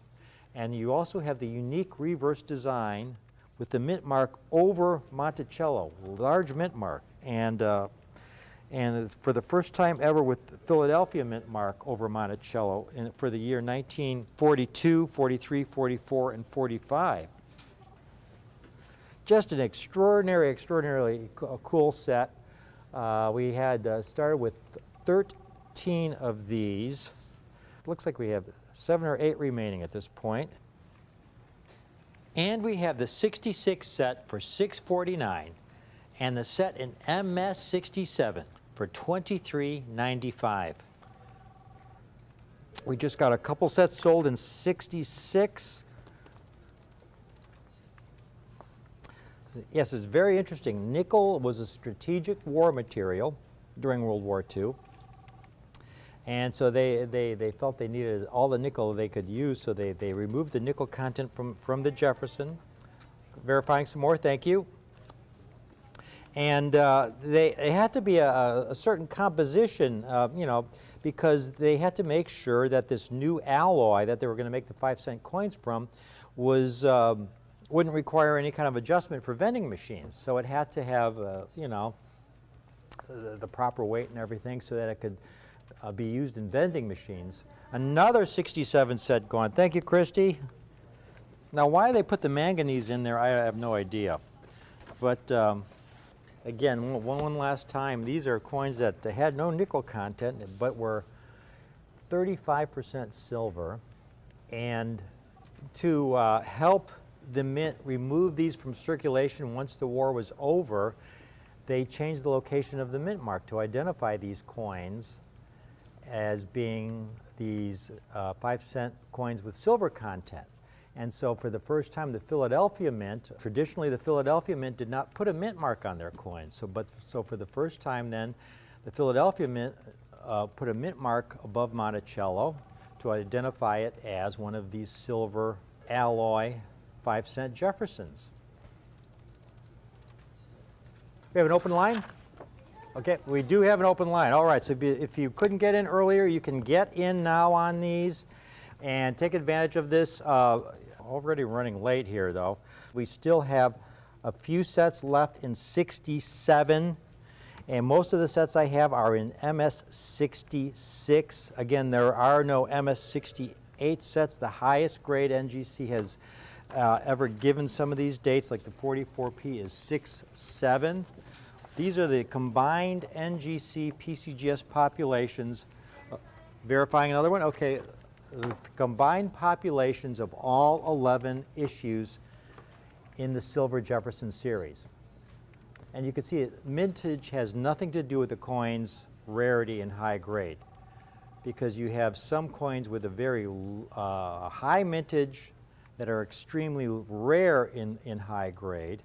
You have other coins with a really low mintage that are more color. 43D silver, extremely low mintage, but one of the, I won't call it easiest to find, but it has a 2800 graded in 6-7. Whereas you have the 44P almost 10 times the mintage, but only 818 graded in 6.7. And then the 45P, 119 million struck, but only 408 coins, and only 2 higher. In the case of the 44P, none higher. And we've got some of those 67 sets for you today. It looks like we're selling about as many 6.7 sets as 6.6 sets, but I'm going to do a last call on this. We have a few sets remaining. Last call if you want one of these Jefferson sets from World War II in 67 condition for $23.95. All 11 coins, the complete set. Most extraordinary set possible. Or we have the MS66 sets for $649. Another 6.6 set sold. Okay, and we have a couple more people online I'm not sure if they're for the 67 or 66 sets. Another 6.7 set sold. Okay, so let's call it right at this point. We're going to move on at this point because we're just down to a handful, maybe just a couple sets in 67. So I want to thank everybody, though, for taking advantage of this. Is such a great coin to get in. You know, I loved having them just in my album as a kid, but to get one that's essentially state of the art in the way it's survived, in MS67 condition, as you can see there, that is just so extraordinary. And then one last close-up. This is the rare estate. The 44P is the second rare estate. This is the toughest. This is so difficult to find in 6.7, and MS67, only about 400 graded, PCGS and NGC combined. A big part of it was because of the hardness of the metal content. You had a poor metal flow, so a lot of times the cheek would have pitting. And so if the cheek had pitting, you wouldn't get an MS67 grade because you know, of a poor metal flow. That was one of the big problems with these Jeffersons, and the Philadelphia Mint seemed to have the biggest problem with this poor metal flow issue due to improper or inadequate striking.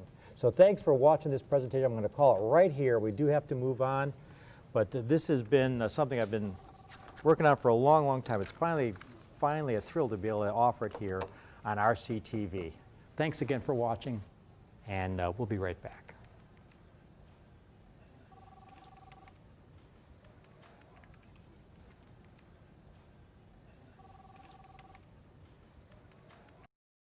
What's your favorite coin?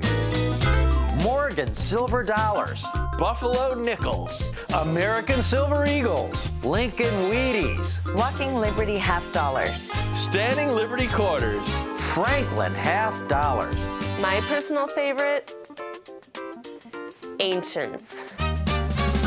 Kennedy half dollars, Cameo proof coins. pandas, Steel cent, Liberty Head, and St. Gaudens double eagles. Eisenhower dollars, Some say diamonds are a girl's best friend, but I say it's a gold St. Gaudens. Peace dollars, coins from the screw press era. Cap bust halves. Can't choose? You don't have to. Rick, James, and Jack have all your favorite coins. And at great collector-friendly prices. For the best in coin collecting, watch Rick's US Coin Show. Silver Eagle is the undisputed king of collectible coins right now. Every time a new Silver Eagle is released, millions of collectors rush out to get one. It's why low mintage coins like the 1995W Proof or the 2019 S Enhanced Reverse Proof command such incredible premiums because the demand is so high and the supply is so small. Now, in 2020, we have this special edition American Silver Eagle struck to commemorate the 75th anniversary of the end of World War II. A first release with a minuscule mintage of just 75,000 coins, this ASE easily ranks among the rarest coins in the entire series. So many people were trying to get this stunning coin that it actually crashed the U.S. Mint's website from the sheer number of people visiting it. In just a couple hours, the Mint completely sold out of these coins. And let me tell you, these are not easy to find. Now, one of the main reasons this coin is so popular right now is its special commemorative nature. This coin was struck to celebrate the end of 6 years of grueling war and memorialize all those who were lost during those years. This coin has special meaning to me personally because my grandfather, Howard Enders, served in the Army during World War II. And as some of you might know, Grandpa Howie was the person who introduced me to numismatics as a child, and we always had a really, really close bond. And he volunteered for service. He was stationed in Belgium and France during the Battle of the Bulge, and he never really spoke much about his experience over there during the war, but he was very proud of his service. So to pay tribute to all the heroes like my grandfather, and to the many others who actually made the ultimate sacrifice for our country, the Mint struck the very first American silver eagle with a privy mark. Now, a privy mark is a small mark on a coin, similar to a mint mark. And in this case, it has the letter V for victory and the number 75 to honor the 75th anniversary of the end of World War II. Now, we've seen different finishes, proofs, reverse proofs, but this is the first silver eagle to feature a privy mark. This is a coin that is already going down as one of the most desirable American silver eagles ever struck. Now, let's go all the way back to the 1980s. At that time, one of the issues was what to do with the Defense National Stockpile. The stockpile stores and secures raw materials like tin, zinc, iridium, platinum, and other valuable resources that might be needed for a war effort if ever that came. Now, for a long time, however, presidents had been wanting to sell off the silver in the Defense National Stockpile since we produce so much of it here in the U.S., and there wasn't really a need to hoard it. However, there was a lot of opposition to this plan because if they dumped all this silver into the market, it would exceed the demand and cause prices to fall and harm the silver mining industry. Eventually, it was decided that if they sold the silver in the form of bullion coinage, which people could use as investments, it wouldn't impact the silver industry. Now, at the time, they weren't even considering the collectible value of this coin. So we're pretty lucky as collectors that they decided to use such a beautiful design. On July 9th, 1985, President Ronald Reagan signed the Liberty Coin Act into law, beginning the American Silver Eagle series the very next year. The first silver eagle was struck in San Francisco on October 29th, 1986. And since then, it has become one of the most popular coins ever. For over 34 years, the silver eagle has been one of the best ways for Americans to safely purchase silver mined here in the United States, as well as giving collectors like us an incredible coin to pursue. When you get into all the different strikes and finishes they've added to the silver eagle, the proofs, the reverse proofs, burnished, enhanced finishes, you've got a coin series with so many options, makes it really fun and really challenging to collect. Now today, the American Silver Eagle is easily the most popular coin in America and around the world, even exceeding the famous Morgan dollar. I mean, that's how popular this coin is today. With everything that's happened in 2020, it's almost easy to forget that it was the 75th anniversary of the end of World War II. Now, after 6 years of conflict, the war finally came to an official conclusion on the deck of the USS Missouri battleship on September 2nd, 1945. Since then, we've done everything we can to remember that conflict and make sure that war on that scale never occurs again. We also want to memorialize and celebrate those who fought and sacrificed for our safety and our freedom. And the Mint did it perfectly with these gorgeous proof Silver Eagles. These Silver Eagles are proof issues, so they're struck using the state-of-the-art technology for coin production. The Mint strikes these coins individually, and there is just so much effort and cost that goes into making them. The blanks that these coins are struck from have to be polished by hand and chemically treated to ensure that they're clean and ready for minting. Every coin is struck twice during the minting process to make sure that the devices are just razor sharp. Now, all this effort pays off because you get these stunning coins with every little detail of the coin's design fully struck. You can see all of the details in the pattern of Lady Liberty's dress on the obverse. I mean, proof coins are extremely popular among collectors because of their rarity and incredible eye appeal that comes with their ultra cameo surfaces with these mirrored fields and those gorgeous frosted devices. This coin takes it to a whole nother level. It's the first Silver Eagle to ever have a privy mark, and it's one of the rarest. I mean, this is actually one of the first U.S. coins with a privy mark. It's only been used on a very small handful of coins before this. It was used on some platinum coins and a couple of quarters. It's never been used on a Silver Eagle. It's never been used on a silver coin. I mean, this is a big, big deal, but especially on a Silver Eagle, the most popular coin in the world.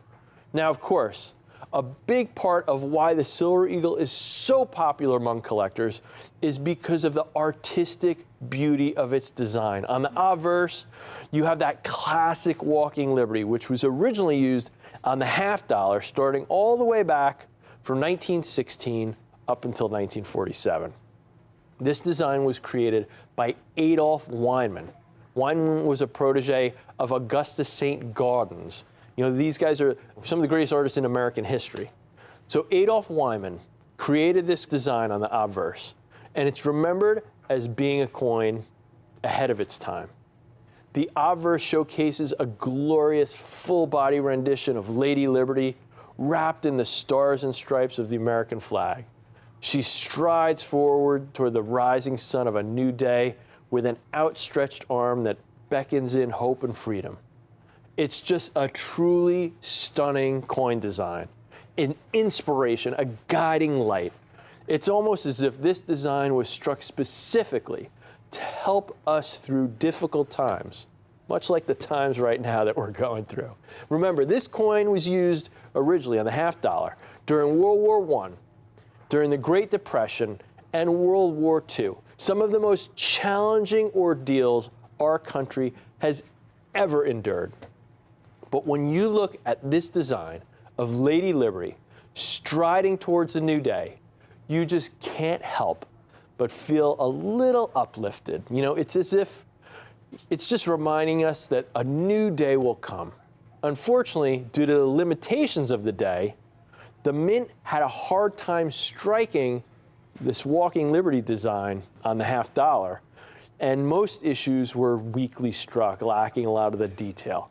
That's why it's so great for us as collectors that when John Mercanti adapted the design for the Silver Eagle, he was able to fully realize Weinman's work with new technology and new techniques that saw every last detail fully and beautifully struck as it deserved to be.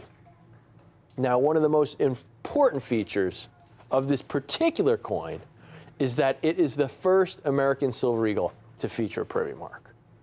Now, a privy mark is a small mark or a symbol that was traditionally used to identify the mint or some other aspect of the coin's origin. You know, the mint master, like almost like a maker's mark on antique silverware. And this was done to prevent counterfeiting. Here in the US, we usually don't use privy marks, and we rely on other elements to prevent counterfeits, but they are popular in other countries like Great Britain and Australia. Now, if you look at the obverse, you can see this oval with the inscription V75 inside of it for the 75th anniversary of our victory in World War II. This oval, you can see it's not exactly oval, has a little indentation to it there, is actually directly modeled after the Rainbow Pool in West Potomac Park in Washington, D.C., which is part of the World War II Memorial in the District of Columbia, which is dedicated to every American that made the ultimate sacrifice. This is the very first American silver eagle to feature a privy mark, which is why this particular coin is so incredibly popular among collectors. When we turn this coin over, you get to see that gorgeous reverse designed by John Mercanti. As the 12th chief engraver of the U.S. Mint, Mercanti produced over 100 different coin and metal designs, and his work is considered some of the best ever produced. The reverse he designed here captures all of the classic elements of American coinage. You've got that majestic bald eagle with its wings outstretched, the olive branch and arrows in its talons, the shield protecting its chest, and of course our motto, E pluribus unum, out of many, one. When you look at the reverse, you can see every tiny little detail, from the patterns in the eagle's feathers to the creases in the leaves on the olive branch. It is a testament, not just to Mercanti's craftsmanship, but to the precision and the engineering of the technology used to strike these coins. This is a piece of art that could go in a museum, but it fits in your pocket. One reason why the coins we have for you today are so great is that these coins have John Mercanti's signature on the label. And this isn't a facsimile, it's not a reproduction. And every single one of these coins that you see with me here has his signature. You look at that label and you see this piece of art depicting Ronald Reagan. Now, Reagan, as I said earlier, was the one who signed the Liberty Coin Act into law and initiated the American Eagle program. And the piece of art that we have here is a way to pay tribute to him. This pop art label is actually based off of a bas-relief sculpture of Reagan that was created by none other than John Mercanti himself, meaning that even the label for this coin is a work of art. Now, when I have a nice work of art, I want a nice frame that accentuates it, and I want it signed by the artist. And for me, there's no better way to do this for the American Silver Eagle than with one of our Rare Collectibles TV exclusive Reagan Mercanti label, signed by John Mercanti himself. If you look at that label, you also see the first release pedigree that NGC has given this coin. This coin comes from the very first release. It's only given this designation if it's received by NGC in the first 30 days of issue. And don't forget, this coin has one of the lowest mintages in the entire series. Just 75,000 of these coins were struck by the US Mint, making it the third lowest in history. That is remarkable when you consider there's over 90 coins in this series. If you purchase one of these 2020W 75th anniversary Silver Eagles, one of the keys to the entire series, you'll also receive a complimentary book at no additional charge. This is American Silver Eagles, a guide to the U.S. bullion coin program. It's written by John Mercanti himself, with Miles Standish, the renowned coin expert and vice president of NGC. This book is a full guide to the history of the American Silver Eagle series, and it goes deep into the historical and technical aspects of these coins. Now, also included in this offer is a Rare Collectibles TV exclusive baseball-style trading card dedicated to and signed by John Mercanti. This is also included in the offer at no additional charge and is only available through Rare Collectibles TV. This card features all the facts and figures about John Mercanti, such as his date of birth, how many coins he designed for the mint, how long he worked as an engraver, and it also features John Mercanti's signature as well. This is a $29 value, and it's included at no additional charge when you purchase one of these Silver Eagles. If you follow numismatic news at all, then you'll know that the Mercanti reverse will be getting phased out in 2021 with a new design for the reverse. This means that there may be fewer and fewer opportunities to acquire Silver Eagles with this stunning John Mercanti heraldic eagle design on the reverse. If I could add just one American Silver Eagle to my collection, this first release 2020W end of World War II example would be a very strong contender. The only two rare coins in the entire series, the 1995W and the 2019S enhanced reverse proof, would cost multiple times more than what this coin is today, making this a great value. Let me show you here. First off, that 1995W. This proof coin, second lowest mintage in the series. Notoriously rare key date coin. For a long time, Silver Eagle collectors have been just going nuts looking for this coin. When the first 1995W coins were graded, proof 70, collectors just started going crazy. They weren't really grading modern coins at that time. So when they started grading these earlier issue proof Silver Eagles, there were so few 70s, collectors were going nuts. Here's one that sold for $86,000. Since then, they've leveled off a little bit, but still, here's one, $40,000.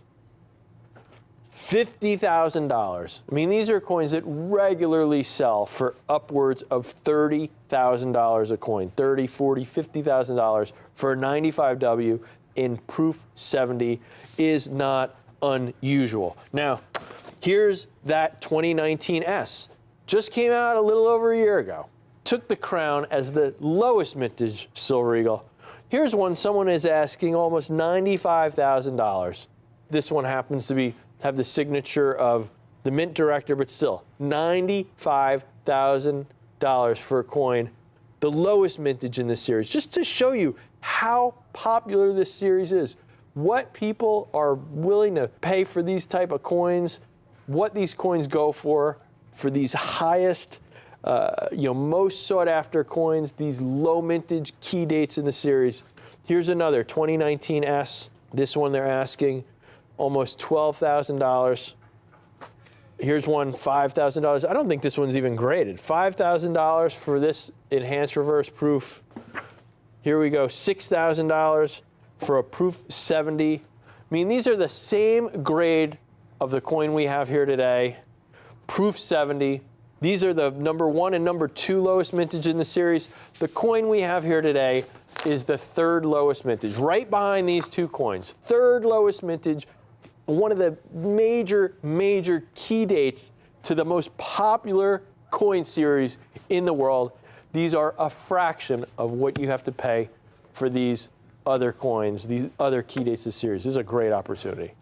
Right now, you can purchase this historic American Silver Eagle commemorating the 75th anniversary of the end of World War II for just $1,495. If you prefer to split up that cost, we also have a 2-payment plan for only $747.50. When you make that first payment, your coin goes in our vault and you can pay the other half in 30 days and receive your 2020W with the Privy Mark. And let's not forget, This is a proof coin. This is a state-of-the-art coin, and it displays the highest possible quality that the mint can produce with modern technology. Proof coins are only struck in limited quantities due to the labor involved in the production. These coins are, they require specially polished dies to strike them. They're sorted individually. These are coins treated with the utmost care and respect to ensure they're in the best possible condition. But even with all of that care, the majority of these coins will never be certified as being perfect. But the examples we offer here today are all graded a perfect Proof 70 Ultra Cameo by the Numismatic Guarantee Corporation, or NGC. You can look at these coins under 5 times magnification and you still won't find an imperfection. These coins are flawless. And don't forget, these coins are in our exclusive NGC signed Reagan label, and you get the John Mercanti autographed trading card and the American Silver Eagle book included as a bonus, free of charge. Now, throughout the show, I've mentioned that these coins are in Proof 70 Ultra Cameo condition. If you're new to collecting, coins are graded using what's known as the Sheldon grading scale to determine their quality. On this scale, 1 means that the coin is so worn down that you can barely tell what kind of coin it is. A score of 70, on the other hand, is the highest grade possible. And that means that the coin is absolutely perfect, flawless. Now, one of the great things about collecting American Silver Eagles, unlike classic era coins like Morgan dollars, is that in the modern era, you can actually build a collection of coins graded in a perfect Proof 70, if you have the patience and the desire to do so. It's still a lot of work, but it can be done. If you look back to classic coins like the Morgan dollar or the St. Gaudens Double Eagle, mint state 70 examples don't even exist. The technology just wasn't there yet to produce flawless coins back in those days. Now, on top of these 2020W Silver Eagles having a perfect grade, these are proof coins. These are not coins struck for circulation or, to be used for change, or they're not coins struck for bullion purposes like the normal mint state Silver Eagles. These are proof coins, which are much more difficult to produce than bullion coins or circulation strike coins. The blanks need to be treated, polished, cleaned to ensure that the strike is high quality, and the dies have to be specially polished as well to get that gorgeous frosting that you see on the devices. And all that effort pays off, though, as you get these stunning examples like the ones you see now. That cameo contrast between the fields and the devices just means that these coins just pop. They grab your attention from across the room like a good piece of art. It's not very often that the Mint institutes a hard limit of how many Silver Eagles get struck in a particular mintage. But for this coin, we have a confirmed mintage of just 75,000 examples of this coin struck to honor the 75th anniversary of the end of World War II. These coins are an incredible rarity, but that's not all. NGC has recently confirmed that they are going to assign a separate category for Silver Eagles with the Rare Collectibles TV exclusive Reagan Mercanti label, making the population for these prestigious coins even more exclusive. There's so much demand for this coin, even in an ungraded state, that the U.S. Mint's webpage for this coin crashed from the sheer amount of visitors that it had. People are going insane trying to find this coin. People are going nuts. The website crashed, and it is just one of the rarest Silver Eagles, like I said. Let me show you for a second, just to get, I've said it a few times that this is the 3rd lowest mintage in the series. This is a pretty big series. Here's the entire Silver Eagle series, all the different versions. The regular uncirculated version, also known as the mint state or the bullion version. You see a typical strike for the uncirculated coins well into the millions. At the top of the chart, you see several issues over 40 million, over 30 million. Even by the bottom of this page, we get down here, they start to get much lower mintages here. I'm sure there's got to be at least 5 million Silver Eagle collectors in the country, but you see here we're getting down to coins with mintages of only about 5 million coins. We get to page 2 here. We start to get to some lower mintages again. Here's the 1986 first year of the series, that uncirculated or bullion issue, about 5 million coins struck. Now we start coming down here and we start seeing some of these proof issues. Like I talked about earlier, because of the amount of work taken to strike these coins, it's just so much more difficult. The mint makes much lower numbers of these coins specifically for collectors.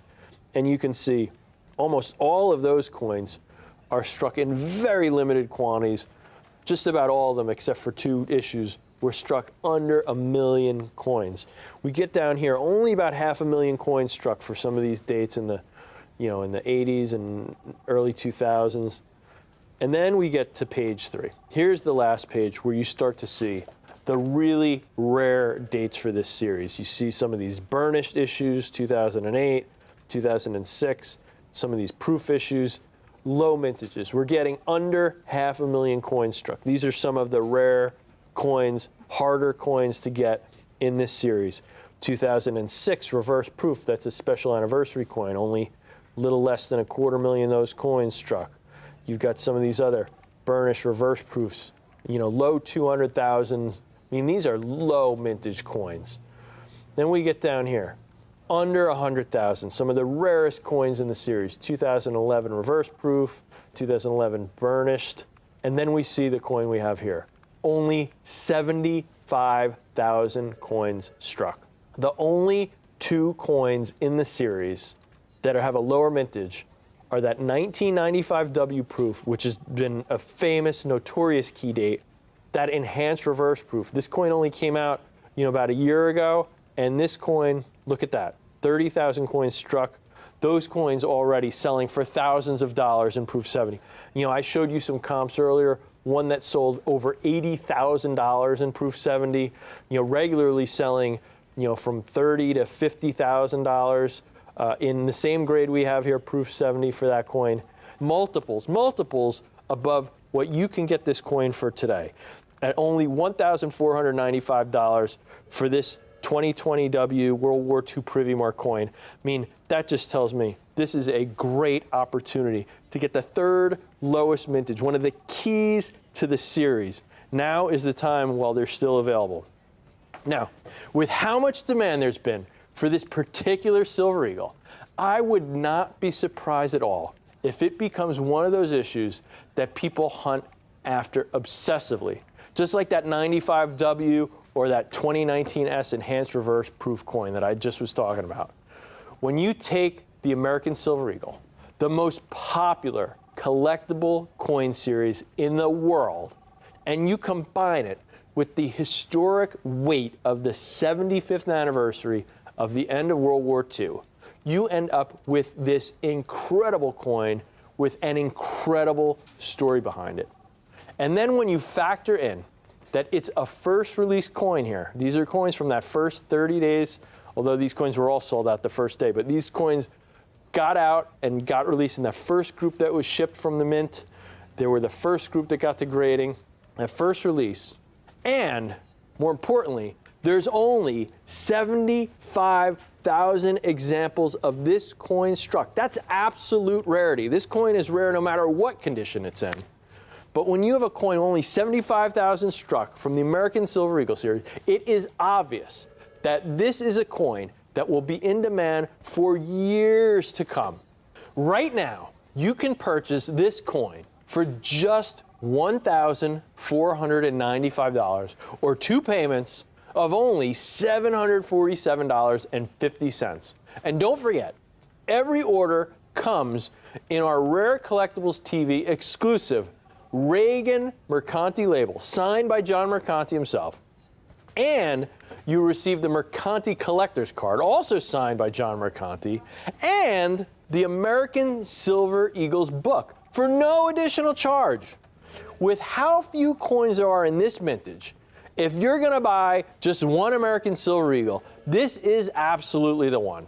Take advantage of this opportunity, because once we sell out, there's no telling if we'll ever be able to offer these again at this price. I mean, this is just such an amazing opportunity. One of the rarest Silver Eagles ever produced since 1986. 90 coins so far in this series and counting.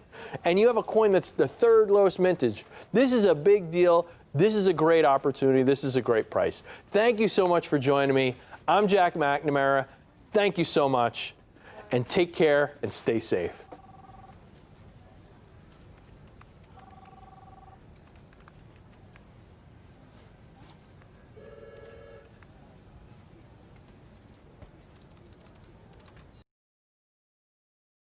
Peter Carlin, anti-gun and military expert. I'm glad to announce that I'll be collaborating with Rare Collectibles TV to bring you the finest in world militaria. Visit rarecollectiblestv.com to find out how you can add these stunning relics of history to your personal collection. That's rarecollectiblestv.com.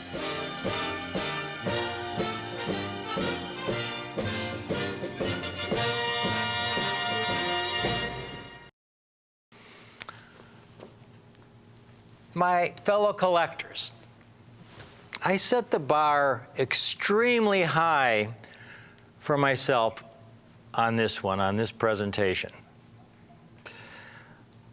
Before I get into the collection I have assembled for you, for our newer viewers and for our regulars, please understand we get thousands of newer viewers every week, never seen our show before, who don't know a thing about what our show is all about, what it stands for, who don't know me. Very briefly, I'm Rick Tamaska. To date, I've written 6 books on United States rare coins. My first book, published in 1991, Cameo and Brilliant Proof Coinage of the 1950 to 1970 era, was the title. It's become something of a coin collector's item over the years, as I've seen used copies of that first book selling on Amazon for several $100s, and new copies, some people are asking over $500 for. That book, by the way, was $35 when it was first released. Being a TV coin show host was never an aspiration of mine. My greatest professional joy was helping clients build the coin collections of their dreams, and writing books on rare coins that would inform and enlighten both collectors and dealers on areas of numismatics that there was little available information on. And then, one day, one of my clients, who I was in the process of building the finest known proof Morgan dollar collection for, that was a collection that eventually became the #1 finest known Morgan collection featured on the NGC set registry. Well, this client asked if I would like to appear on his TV coin show as a guest. I replied, no, thank you. I'm most comfortable dealing one-on-one with my clients, and I didn't know the first thing about giving TV coin presentations. Well, each time I would meet with this client, he would ask me, how would you like to be on my show? You won't have to say very much. You'll only be on 5 minutes. I'll do all the talking. And so one day I told him, okay. And I would appear as an occasional guest, and I would bring some exceptional proof coins, Cameo proof coins, and the host would do most of the talking, which was fine with me. I'm a pretty quiet person, never had a need to be center stage. Well, on one of these evenings, the host was doing what I thought was a not very good job of explaining the rarity and the specialness of the proof coins I had. But that was understandable, as he had not spent the many years studying these coins as I had.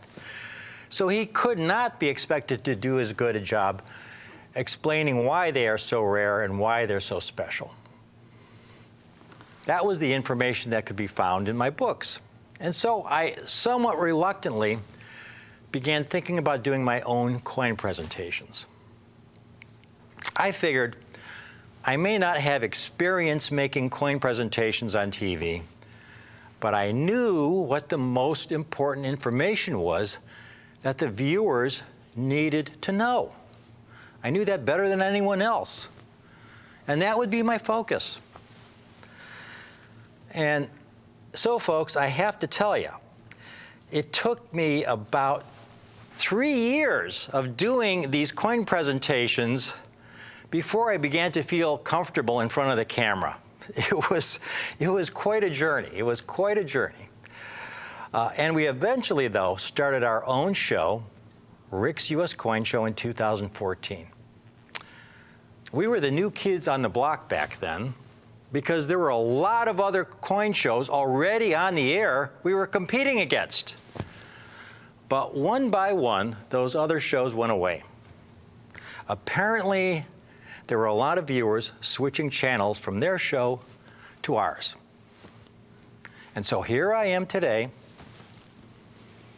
I have a simple formula. What I'm doing now is the easy part. This is the fun part, showing you the coins and talking about them. The hardest part of my job is finding the coins that I believe would be best for you to own. It's the hardest part because in that regard, my mission is to offer you coins that offer the greatest collector desirability with the greatest long-term potential. I call it the 3 legs of the stool. I want to offer you coins that have exceptional eye appeal for their date, that have exceptional quality for their date, and tremendous rarity in the condition they're being offered. And I want to be able to offer those kinds of coins at the lowest possible price, offering you the greatest possible numismatic value. Now tonight, I'm establishing a high water mark, unequaled, incomparable in the history of Coin TV in its size and scope. It's really the consummate collection of brilliant, uncirculated Morgan dollars. Now, I've offered some major sets of Morgan dollars before. There was the Everest collection, which featured 32 different dates and mint marks. That collection was a high water mark. No other show has ever been able to equal that collection.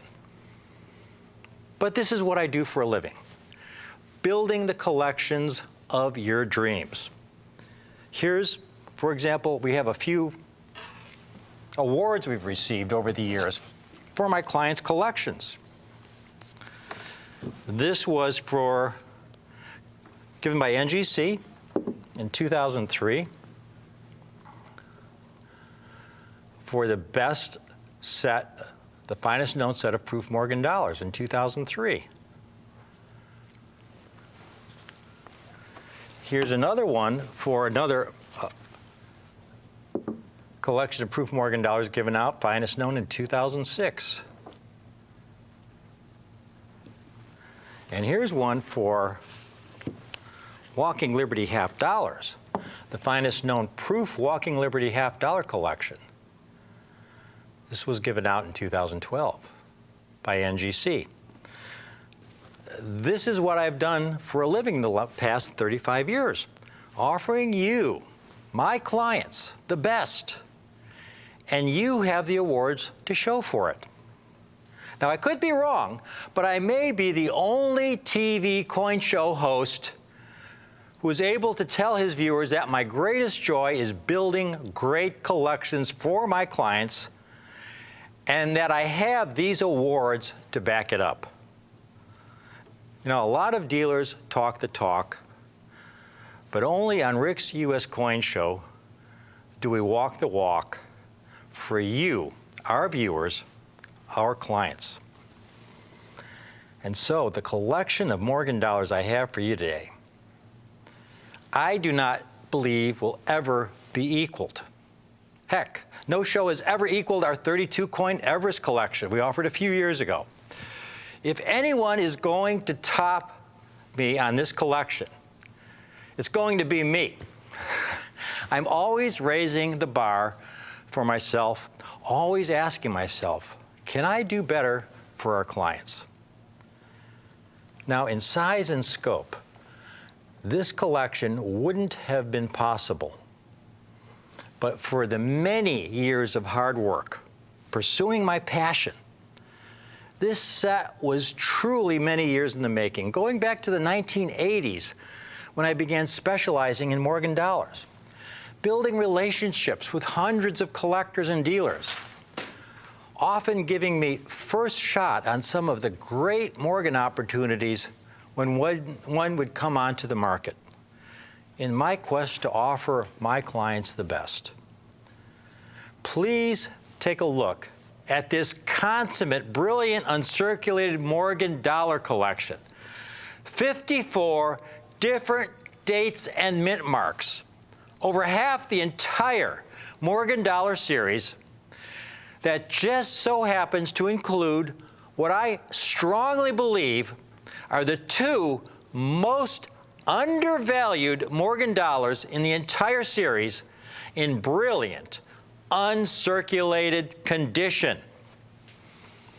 Beginning with the very first coin at the top. This is the very first Morgan dollar struck, the 1878, with the 8-tail feather reverse. And we're going to show you a picture, a blow-up picture of these reverses in just 1 minute. But then the second variety was what they called the 1878 7/8-tail reverse, and that is the second coin in this set. And then the third variety they offered in 1878 was the 1878 with the 7-tail feather reverse. There you see the picture of the 3 reverses. The first Morgan dollars ever struck had 8 tail feathers on the reverse. And then as they got into the year in 1878, they decided that the eagle should only have 7 tail feathers. And so they took those 8 tail feather dies and they reworked the dies to show only 7 tail feathers, as you see in that center picture. But on the 7/8 tail feathers, you can see the old tail feathers poking out through the bottom there of the eagle. Very, very interesting, fascinating, major Morgan variety. And then finally, you have the 7 tail feather dies that were struck with the original 7 tail feathers. So you have these first 3 issues in the Morgan dollar series, extremely scarce in mint state, uncirculated condition. Now, the fourth coin in the set, then, is another very major rarity. It's the 1878 with the reverse of 79. And this was a major change in the reverse of the Morgan dollar, because those first Morgan dollars you've seen there had what we called the flat breast. The eagle's breast was totally flat, and they actually etched the feathers, the feather detail into the breast of the eagle. Late in 1878, they changed the design of the eagle's breast, and they actually rounded it and sculpted it so it had an actual sculpted effect. And this is what we call the 1878 with the reverse of 79. And this was the reverse that was used on almost all Morgan dollars then, from that period through the end of the series. In fact, the most valuable Philadelphia struck Morgan dollar in proof condition is the 1878 with the reverse of 79. What you're looking at here in this picture, folks, is an example that I placed with a client many years ago. It is the finest known 1878 reverse of 79 proof Morgan. This coin has since been upgraded to a 6.4 plus. It's extremely rare. This coin is valued in the hundreds of thousands of dollars. There's estimated only about 6 or 7 examples surviving in all conditions, and that's the finest known. Now we continue on with our set, folks. In the last year in 1878, we have the San Francisco issue, struck at the San Francisco Mint. And then we go on to 1879. And we have an 1879 Philadelphia Mint issue, extremely scarce. 79.0, which in mint state condition, folks, is a very rare coin, a 79.0. And then 2 1879 S's, including the one Morgan dollar that, in my opinion, is the most undervalued Morgan dollar in mint state condition, the 1879 with the reverse, the 1879S with the reverse of 78. You're looking at that coin right now. It has that flat eagle's breast that I was talking about. Apparently, there were a couple unused dies from 1878 that they had at the San Francisco Mint that they used in 1879, and they struck a handful of coins dated 1879 that used the old 1878 reverse. And there right next to it, you see an 1879S with the 79 reverse, with the rounded eagle's breast. And you can see the difference between the two. On the left there, you can see the flatness of the eagle's breast, that flat breast design. On the right, you see the much more common 1879S with the reverse of 79. Virtually all 79S's are this more common variety. This 79S with the reverse of 78, folks, I'm going to talk about it at the end of this presentation tonight. But this is, we're really, really fortunate to have some of these to be able to offer in the set today. Continuing on with this set, though, we're going to move a little quickly through the rest of this set. We have an 1880p in there. And then we have the second most underrated date in the series, the 1880cc, also with the reverse of 78.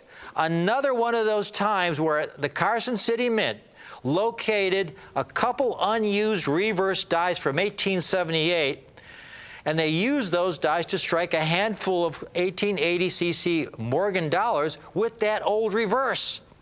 Another major, major coin find. And it's a must-have for this collection. These two unheralded major Morgan dollar varieties. Then we continue on with the 1880O, the 1880S.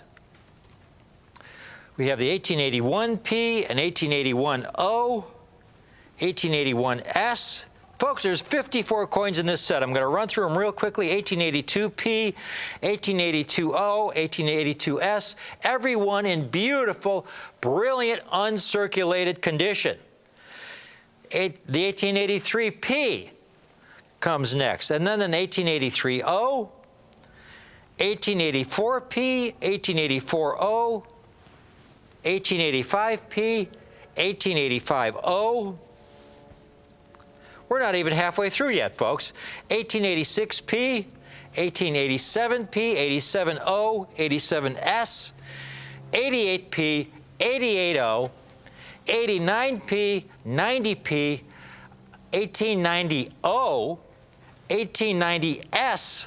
We're getting to some very rare coins in mint state uncirculated condition.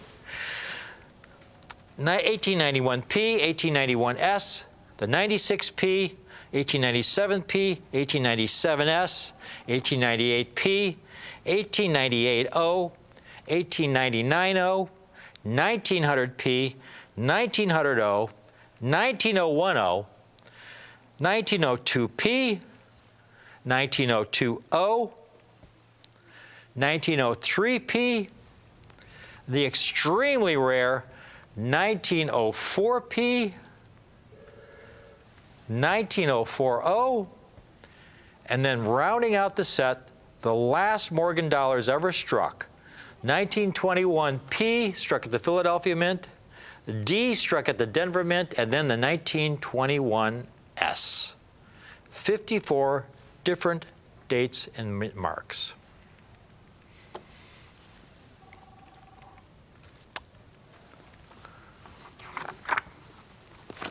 Now, I have a second display of this set, folks. This same set.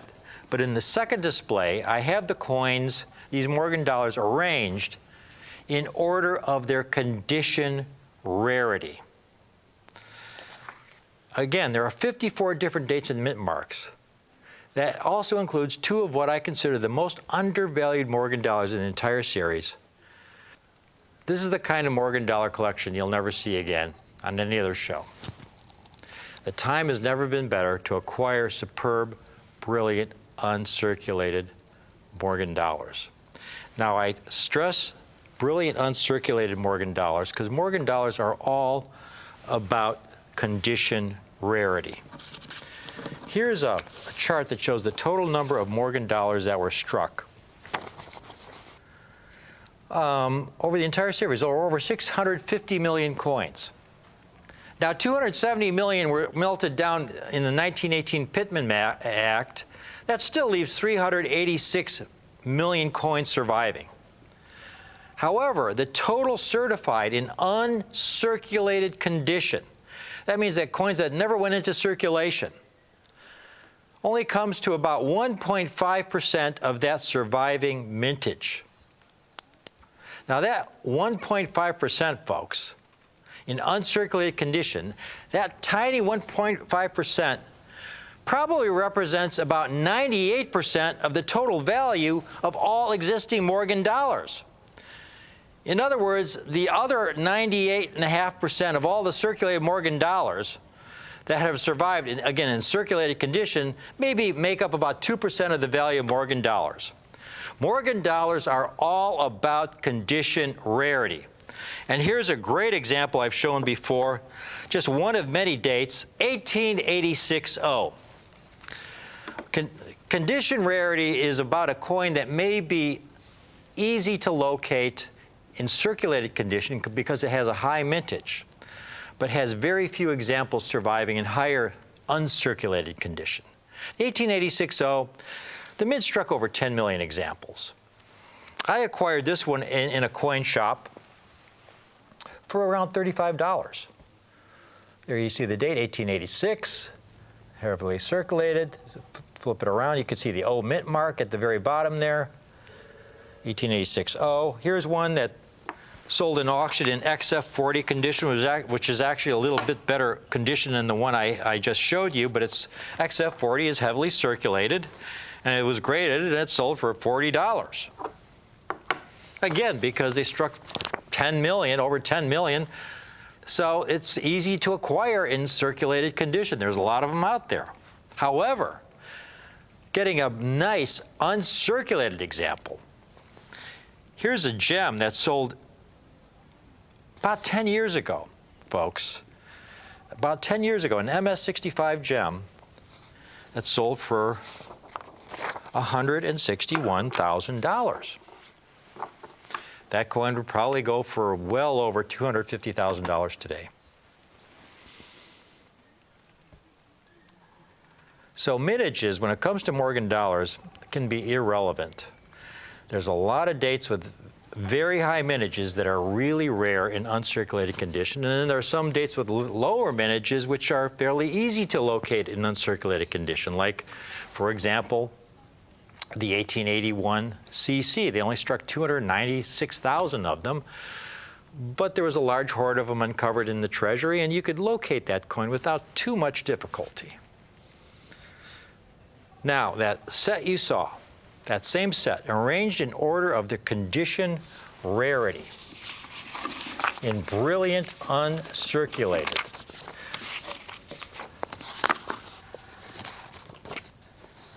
Here is this set.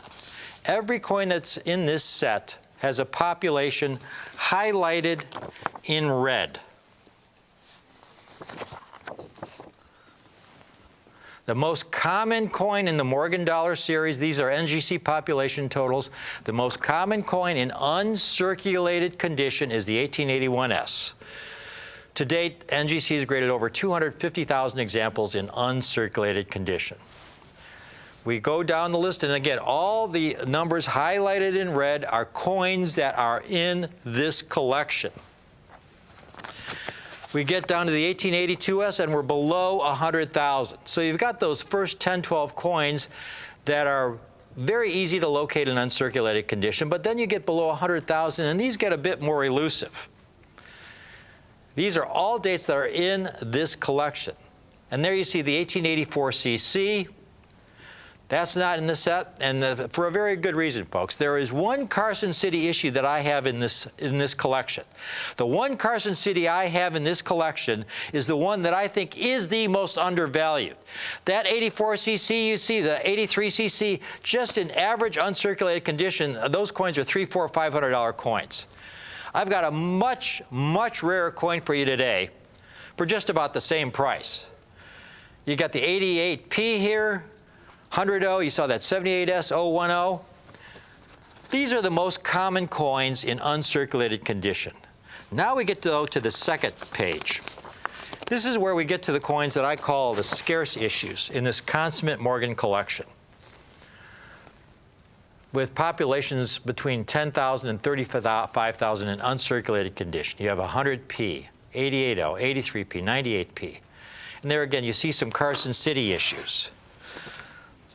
Now, you see, I didn't include those Carson City issues. I mean, they're scarce coins, folks, but, you know, they go for a lot of money. And again, the Carson City issue I have for you today is so much rarer than any of those. You take a look at what dealers are asking for, like an 85cc and 81cc in mint state condition, not gem condition, just a nice MS62, over $2,000 for that 81cc. There's a 85cc, MS61, $2,500. Okay, we're not putting those in there. This is about getting the best coins, assembling the best collection. These 54 coins, at $500 a coin, again, this would be an over $25,000 set. I've got the set priced below $500 a coin. The set is under $20,000, folks. My goal was to offer this set for under $300 a coin. Okay, that was my goal. And that included those two rarest issues. Continuing on down this chart here. You got a 90P, 84P, 97P, 82O, 81O. That 78 7 tail feather with a reverse of 78, you see how scarce that coin is, only 14,600 graded. And then the 8 tail feather, the very first Morgan dollar variety ever struck, only 11,000 graded. We're getting to some coins that border on being truly rare. And then we get to the third page. And there's still more coins in this collection. Here's our third page. We're getting into coins I would call extremely scarce. Extremely scarce. 87O, 90O,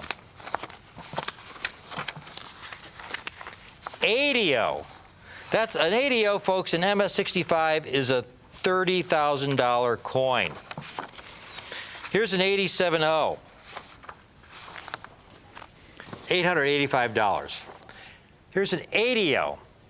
MS64, not a Gem 6.5, a nice 6.4, over $8,000. Going back to our chart, folks, the coins are getting rarer and rarer in condition rarity as we go down our chart. We're getting to some coins you rarely see in uncirculated condition. 02P, 91S, that 1878 7/8 tail feather. And then we get to page 4. The coins that I call, the Morgan dollars I call rare in uncirculated condition. And there are so many of those in this set. That 1878 with the reverse of 79. Sasha, can we pull that coin? That should be on the bottom row there. 1878, reverse of 79, the rarest of all the Philadelphia issues, struck in 1878. They struck these at the very end of the year when they switched to this rounded breast design, folks. The toughest of all the Philly issues in 1878. And again, I showed you the proof version earlier. That is included in this set in brilliant uncirculated condition. I mean, here's the 18.8 tail feather, folks. Just a nice Unk 8 tail feather, which is not as rare as the reverse of 79.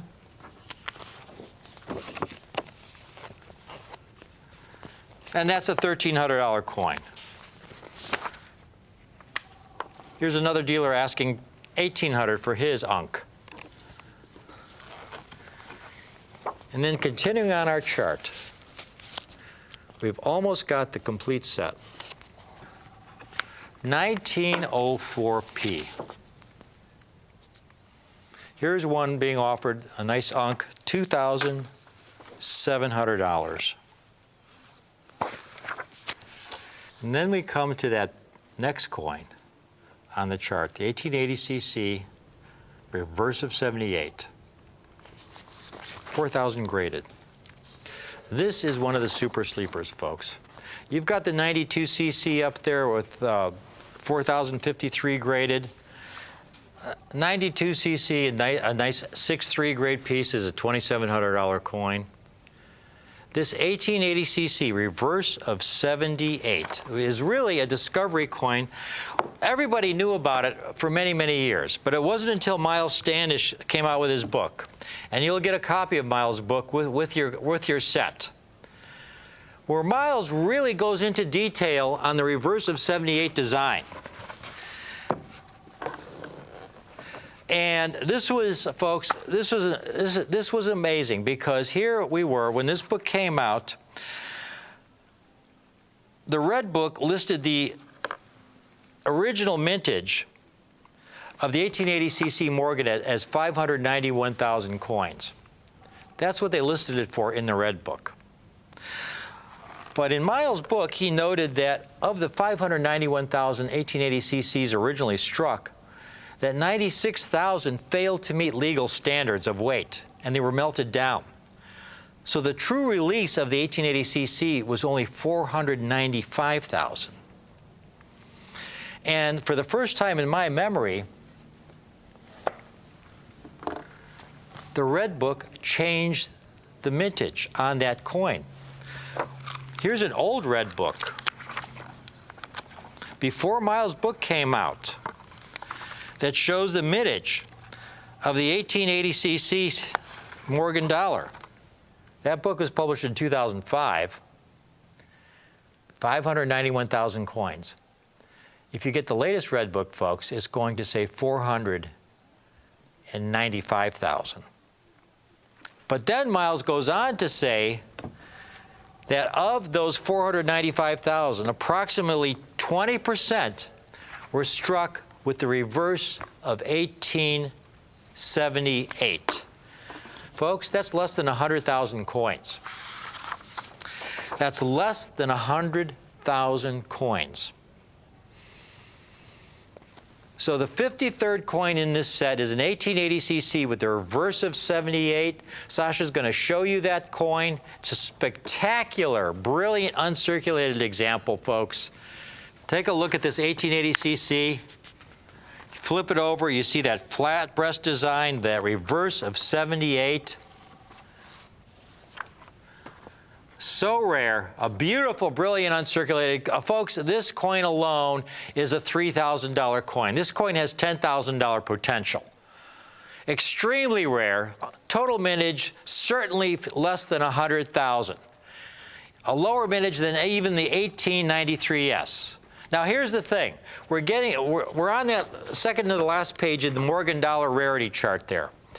You take a look at those. Last coins on that chart, you've got the 1879cc, very well-known Carson City issue. You cannot buy an uncirculated example of that date, folks, for less than $5,000. They've graded 2,909 examples. I recently did a printout on eBay of all the 1879cc's listed.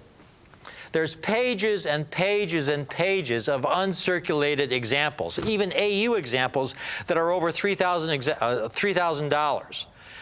There you see one for $40,000. There you see one for $27,000. There's a 6.4 for $20,000. You go down the page. There's a 6.4 for $17,600. The next page.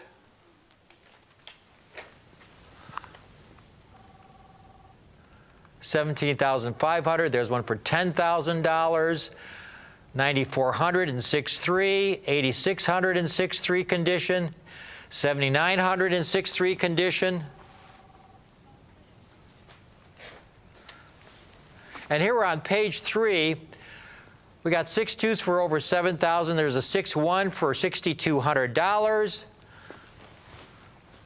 There's an ungraded example. It's probably an AU for $5,800. MS61 for $5,600. Then we get to some AUs that are $3,300, and there's still several pages to go. Several pages to go. And here you have an 1880cc reverse of 78, almost as rare as that piece in uncirculated condition, certainly a lower mintage. But then we have the Godzilla of all the Morgan dollars. We go to this last page. There are some incredibly rare coins. You saw the comp for that 86.0, a $250,000 coin, folks. A 93cc in uncirculated condition is a $10,000, $15,000 coin. You've got dates like the 1884S. Here's one that's cleaned, an 1884S on this last page. These coins with the greatest condition rarity. It's a cleaned example. It's not even gradable. It's still over $8,000. Here's an 1892S. It's not even uncirculated. It's just an AU. And it's $15,000. Here's a 1992S and MS60, but that was over 10 years ago. This would be about a $50,000 coin today or more, $34,500 back then. And then the king of them all, the 93S, just a regular AU is $48,000. To find an MS60, an uncirculated example, the only one that I've seen on the market for the past several years was this specimen here that sold about 6-7 years ago. MS60, the lowest mint-state grade, sold for over $100,000. I'm sure if one came on the market today, it would probably bring something in the area of $200,000. Now here's the thing, 93S's, folks, in any condition, they're out there by the dozens, literally. You go on eBay, these are all circulated examples you see on eBay. They're all circulated, and they're asking $60,000, $45,000, $25,000, $20,000. This is just the first page. There's 6-7 pages of 93S's, all circulated, and all in the thousands and tens of thousands of dollars. I mean, there's pages and pages of them. Sasha, could we show them our last coin, 1879S reverse of 78? I had a conversation with Miles Standish just yesterday. Why don't you take a look at this chart? And I asked him, Miles, you estimate the mintage of the 1880cc with the reverse of 78 at something around 100,000 coins total struck or less. Do you think the 1879S reverse of 78 is rarer than the 1880cc reverse of 78? Now, I had my opinion. I thought there's no question that the 79S reverse of 78 is the rarer coin. And Miles said, yes, the 79S reverse of 78 is by far the rarest coin. You look at the total mintage, folks, of these rarest Morgan and Peace dollars with the lowest mintages. You see the 93S there with a mintage of 100,000. There's your 80cc reverse of 78, less than 100,000. 79S reverse of 78, I say less than 100,000, folks, but don't be surprised if it's 50,000 coins total struck. It is so rare in any condition. Here's what happened. This was supposed to be a 53 coin set.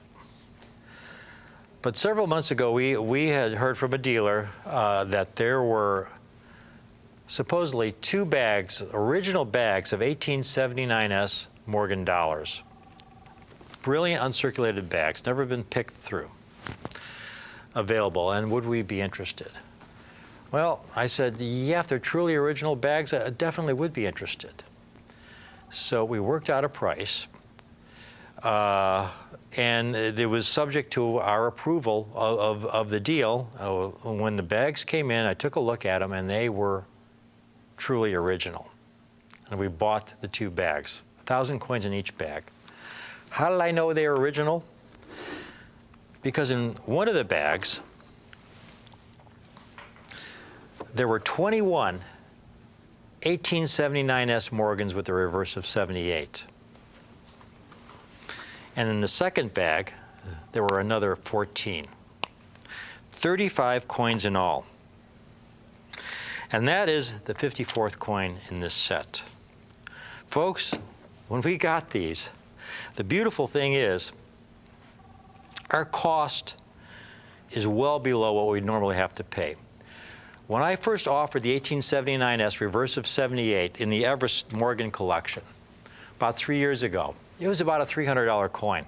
And I told you viewers then what a great opportunity this set was and how undervalued this coin is. Today, it's a $1,000 coin. There will come a time when it's going to be a $15,000, $20,000 coin in uncirculated condition. This is the 54th coin in the set.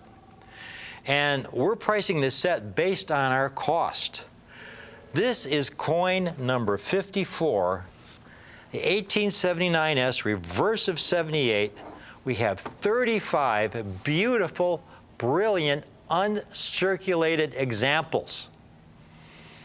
You see the 1879 the date there? You flip it over, you see that beautiful flat breast design with the S Mint mark. This is huge, folks.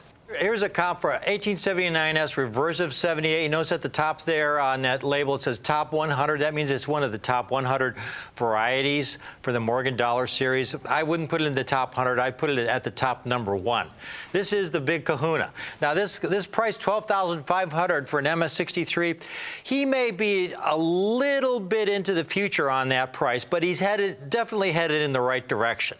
That guy, you know, nobody out here has a crystal ball on this stuff, but if there's any coin that will someday be worth far, far more than it is today, it's the coin you're looking at. 1879S Reverse of 78. There's one comp, $12,500. As I said earlier in the presentation, at $500 a coin, this set would be over $25,000. My goal was to do it for under $300 a coin. That would make it a little bit over, you know, about $16,000, folks. I killed it, knocked it out of the park, especially with the help, with the good fortune of getting these bags of 1879S Morgans. We saved a lot of money on this deal. I've got the entire set with all these rare dates. 79S Reverse of 78, 80cc Reverse of 78, 1904P. You can go on and on with these dates. 1878 Reverse of 79. 1878 A tail feather. I mean, there are so many tough dates. 54 dates and mint marks, folks. The total is only $175.74 a coin. $175.74 a coin. That comes out to $9,490 for the entire 54 coin set. We have 35 sets total because of that 1879S Reverse of 78. 35 54 coin sets, the consummate Morgan collection, spanning from 1878 to 1921, and it is available on the 3-payment option. You can put 1/3 down today of $3,163.33.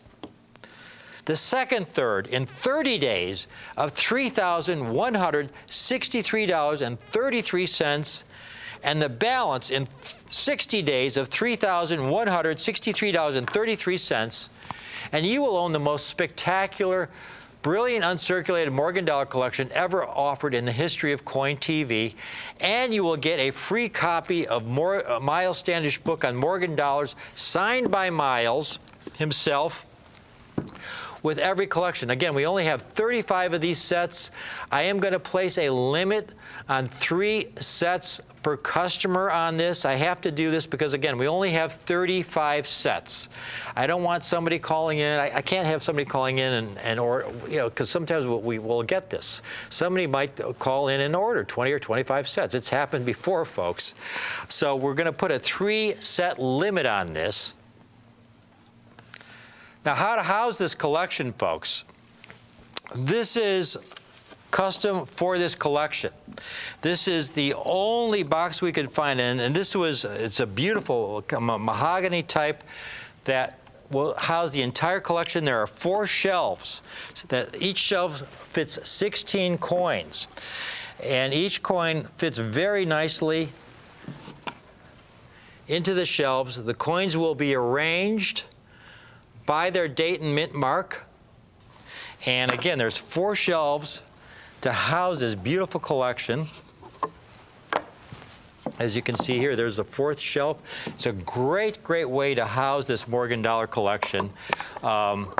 This is the only size holder that will house this enormous, enormous collection that has the 4 shelves in it, and it's very, very hard to get this custom case for it. But this is, you know, comes with the set. This beautiful, beautiful display case. This is something you can show your friends, and it's just a great, great way to house this spectacular Morgan Dollar collection. Again, only 35 sets available because of this extremely rare date, extremely undervalued date, the 1879S reverse of 78. And there you see them coin by coin, because again, there's 54 different dates and mint marks over half the entire Morgan Dollar collection. You know, of all the Morgan Dollar collectors there are out there in the country, there's, you know, hundreds of thousands of Morgan Dollar collectors. You go to any major coin show, you'll see more Morgan Dollars in dealers' showcases than any other coin.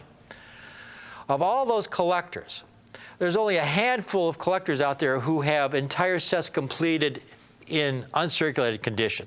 Probably 10 collectors or less, where they have the entire set completed in uncirculated condition. And here we have over half the entire set, and we have it for only $9,490 for this entire consummate Morgan Dollar collection. That's 54 coins. It comes out to $175 a coin, and it includes those incredible rarities in this set. It includes the 1878 reverse of 79. It includes the rarest of all, the 1879S reverse of 78. We only have 35 of those coins. We're getting people calling in now. Just call them out, please. The 1879S reverse of 78. You know, the last time we offered that coin several years ago, NGC had graded something around 1,600 examples. And in those 3 years since then, the population has only increased by about 100 coins. We've probably purchased every one of those examples that have been graded over those several years' time. I mean, that's an extremely low number of coins. Only 1,708 graded NGC in all grades of mid-state condition. I mean, even finding a circulated example, folks, is really difficult. It is the most undervalued Morgan Dollar in the entire Morgan Dollar series in mid-state condition. And the second most underrated is that 1880cc with the reverse of 78. And you get them both in this amazing, amazing set. You've got the 1879 reverse of 78. You get other dates like the 1880cc reverse of 78, the 1904P with only 4,200 examples graded in mint state, that 1878 reverse of 79. When we offered our 50 coin Morgan set a while back that included all the Morgan Dollars in MS64 grade, that was the rarest coin in the set. Well, in this set, it is the 4th rarest coin. That's how great this set is. That 1878 reverse of 79, only 4,857 graded. And then you have the 1878 7/8 tail feather, 1887S. So many incredible rarities in this set. 79.0, 80.0. We got another set sold. We just had a client acquiring 2 sets. Who got the 2 sets? Mr. J from Tennessee. Congratulations, Mr. J. That's 108 Morgan Dollars. 2 sets, 54 different coins. That means 2 1879S reverse of 78s, 2 1880cc reverse of 78s.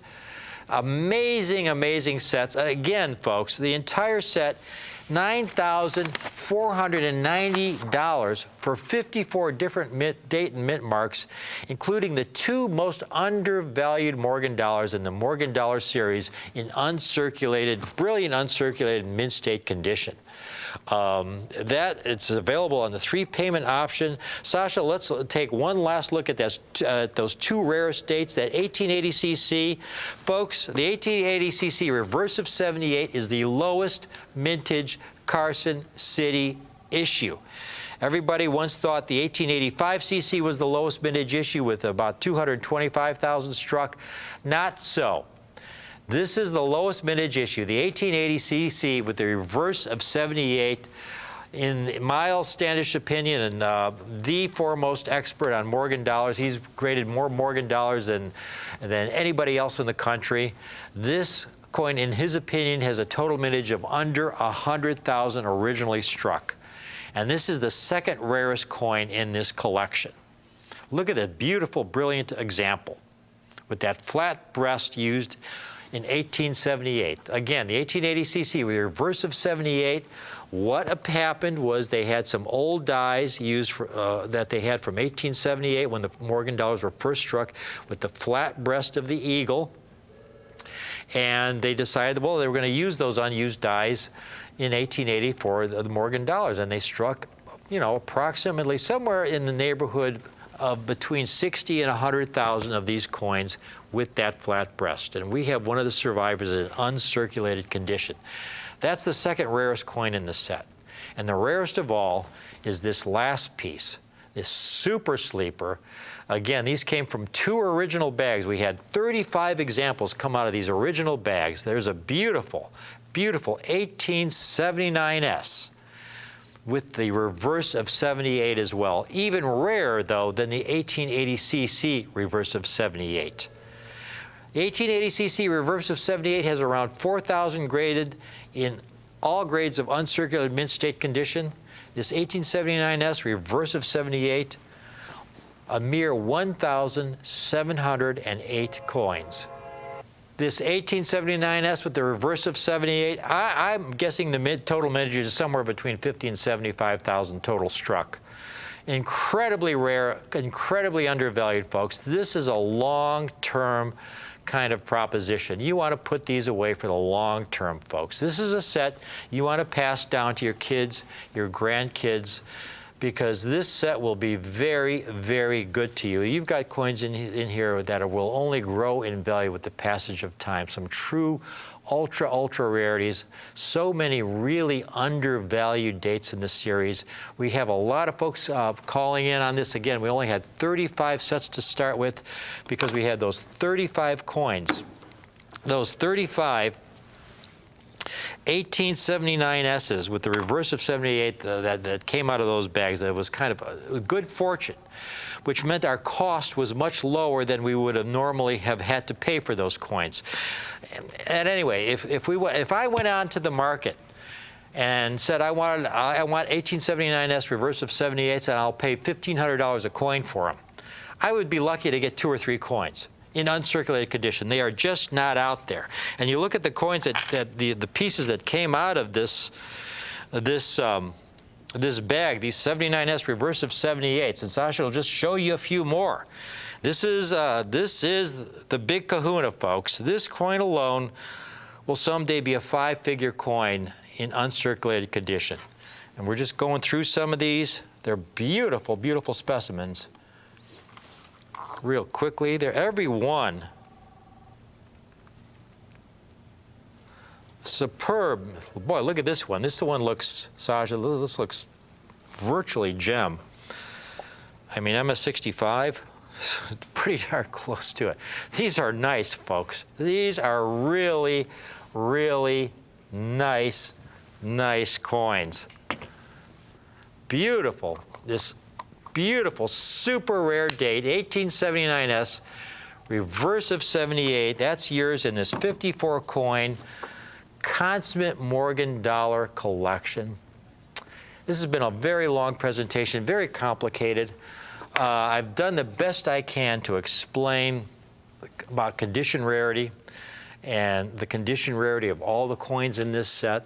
If you have any questions, we've got great people who work in our customer service department. But again, this is a limited opportunity, folks. I mean, we started with 35 sets because of that 79S reverse of 78. We only had 35 of those at this price. Once with those 35 are gone and we have to go on to the market, the price of this set would increase by $1,000 to $2,000. Because of that one coin, we're able to get at a great, great price from those original bags. So the entire set, while we have them, is only $9,490. Cameron has told me that we've already sold 9 sets. We started with 35, okay? So hope you can take advantage of this. This is something that is a real classic here. I never thought I'd be able to offer this kind of set, the Consummate Morgan Dollar Collection, 54 different dates and mint marks, including those 2 extraordinary rarities. If this set is ever topped in the years ahead, it's going to be by me. I don't know how I'll top it, though, folks, especially with those 2 dates. 2-3 years from now, certainly those last 2 dates will not be at the price I have them at today, okay? It's just not going to happen. They're just too rare. The supply is so limited, and whatever demand there is for these coins far exceeds the supply, and that's what pushes the values up. So this is the time to get a set like this. Thank you for watching this presentation. This is a great set, folks. It's a classic.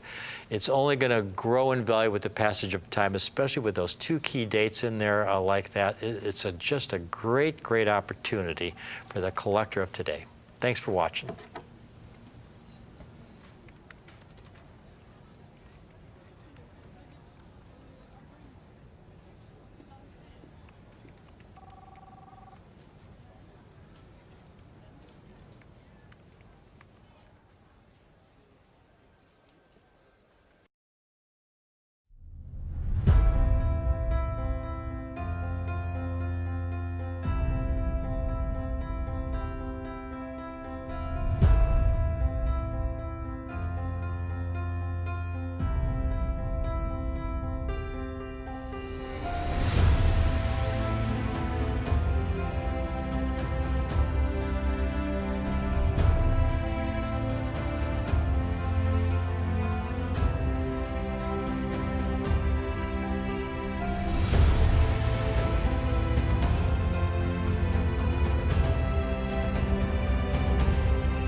Hello, welcome to Rick's U.S. Coin Show, all you fellow collectors out there. Thank you for tuning in today. I've got an exciting, exciting offer for you today. Some great coins.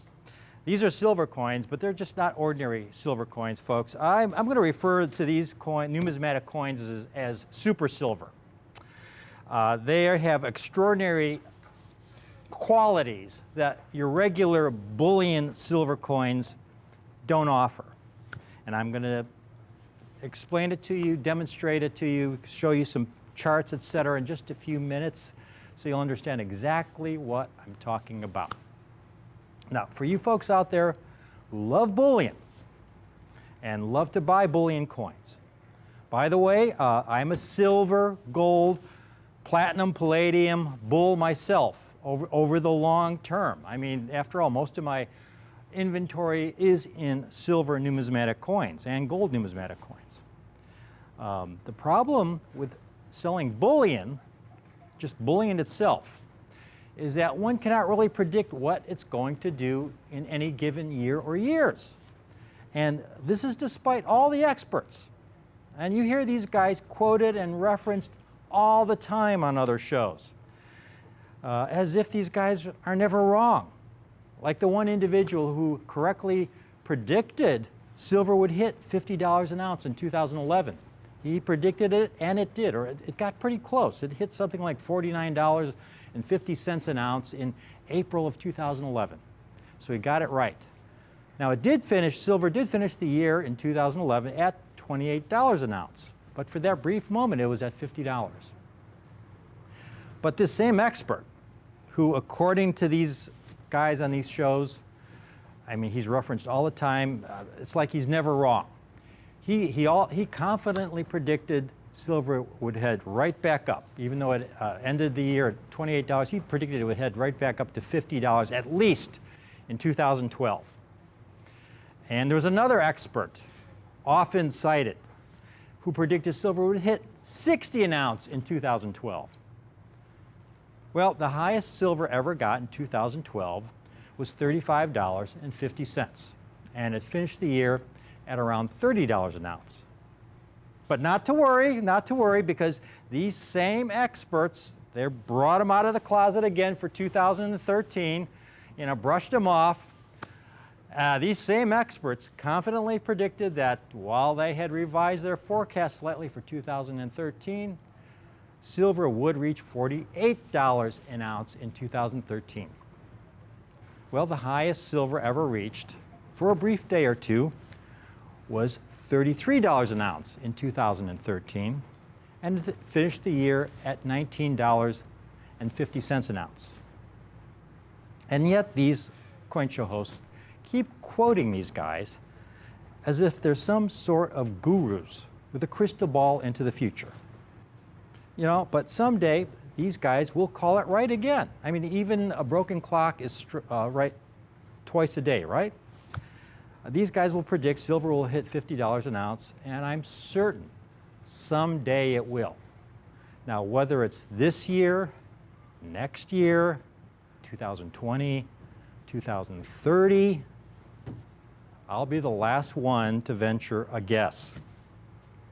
Over time, we know bullion will rise, but the path it chooses to take, the many peaks and valleys along this route, is really anybody's guess.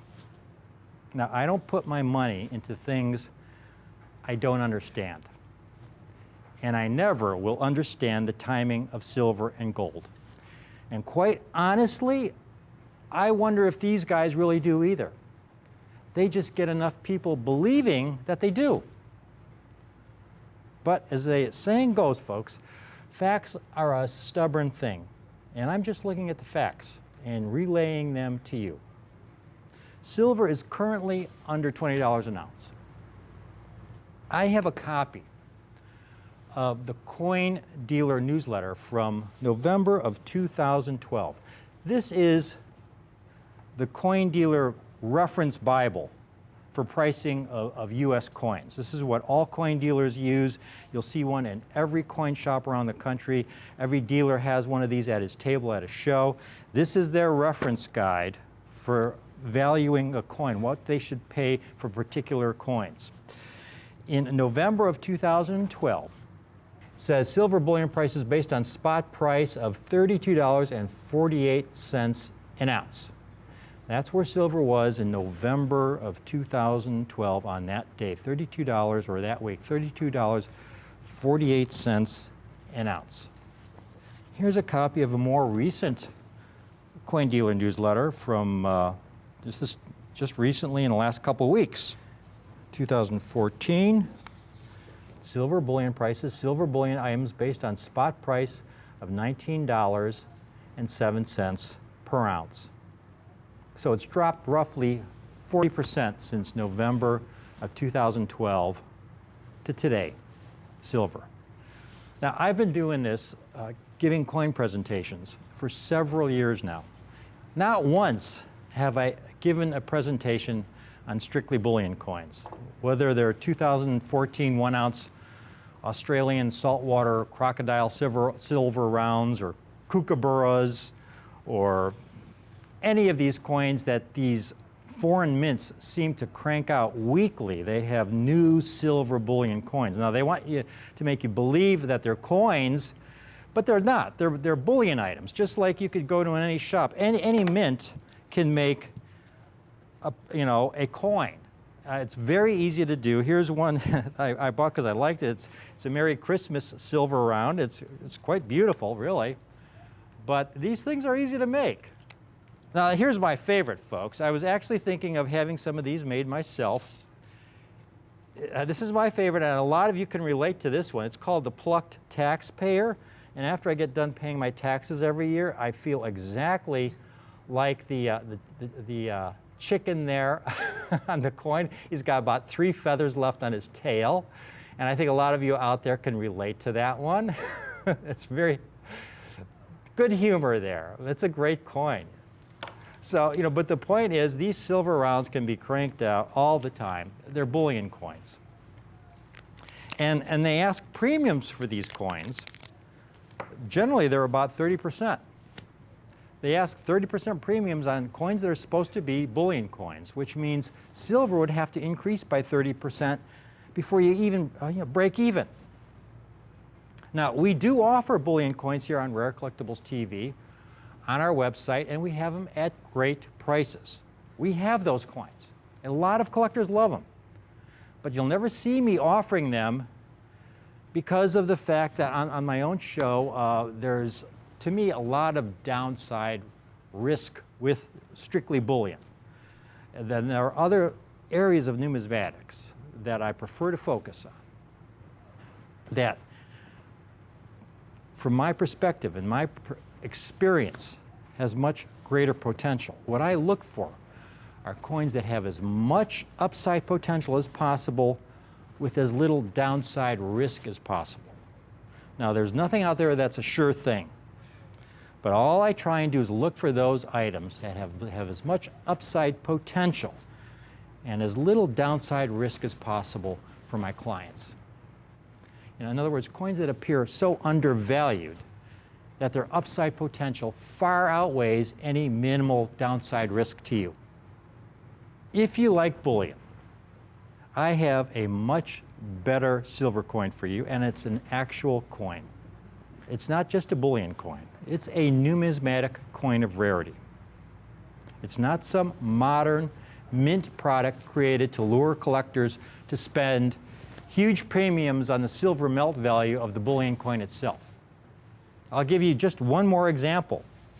You know I love Kennedy half dollars. The new 2014 Kennedy Gold Commemorative released at the A&A show. There was so much hype with this coin. Now, I'm a Kennedy guy. I'm a Franklin guy. I deal in these coins all the time. I have not touched this Kennedy Gold coin yet because I felt they were making so many of these. There was so much hype surrounding it that the prices would be really inflated. And you can see that.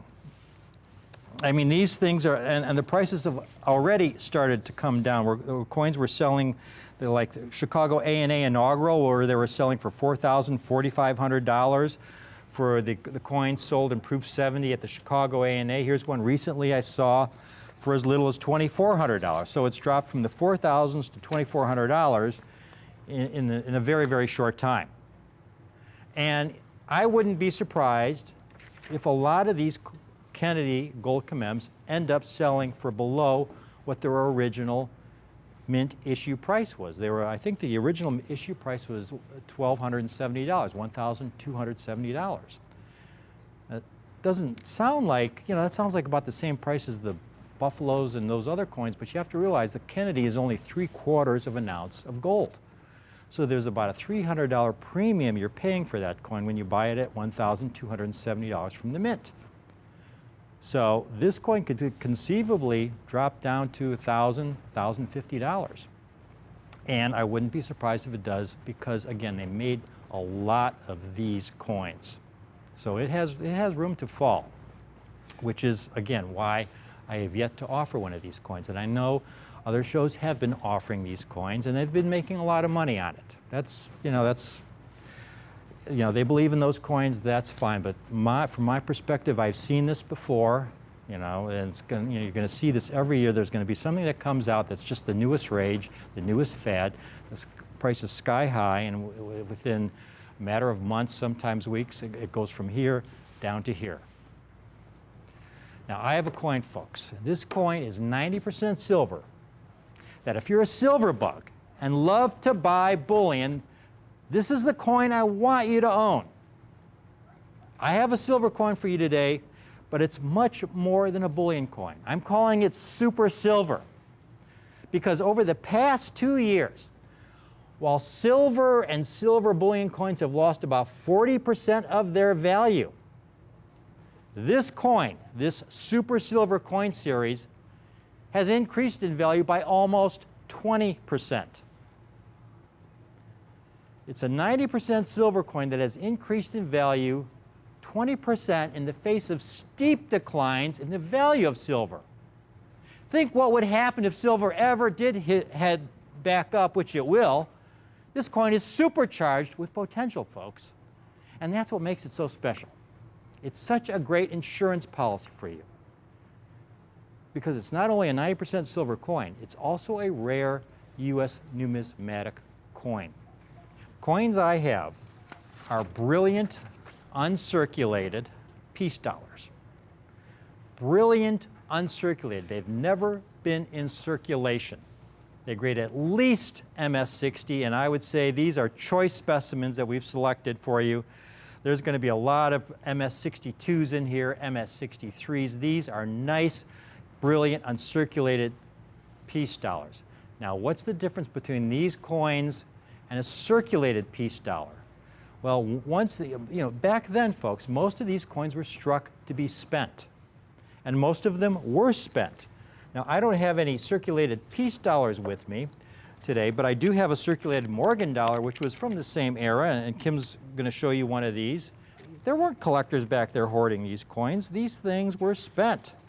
Very, very, very few Morgan dollars and peace dollars were withheld from circulation. Peace dollars look the same when it comes to wear. And you compare that to the peace dollar you see. These are beautiful, beautiful mint state coins. Now, all peace dollars and Morgan dollars and brilliant uncirculated are going to have bag marks because these were really large coins. They were dumped into bins once they were struck, and they were dumped into bags. So they normally accumulate a lot of bag marks. These are big, heavy coins. To find this coin that's never been in circulation with so few marks, this is a rare coin. Very few peace dollars were kept out of circulation, folks. 99% of them look like that Morgan dollar Kim showed you. Now, the circulated peace dollars are out there.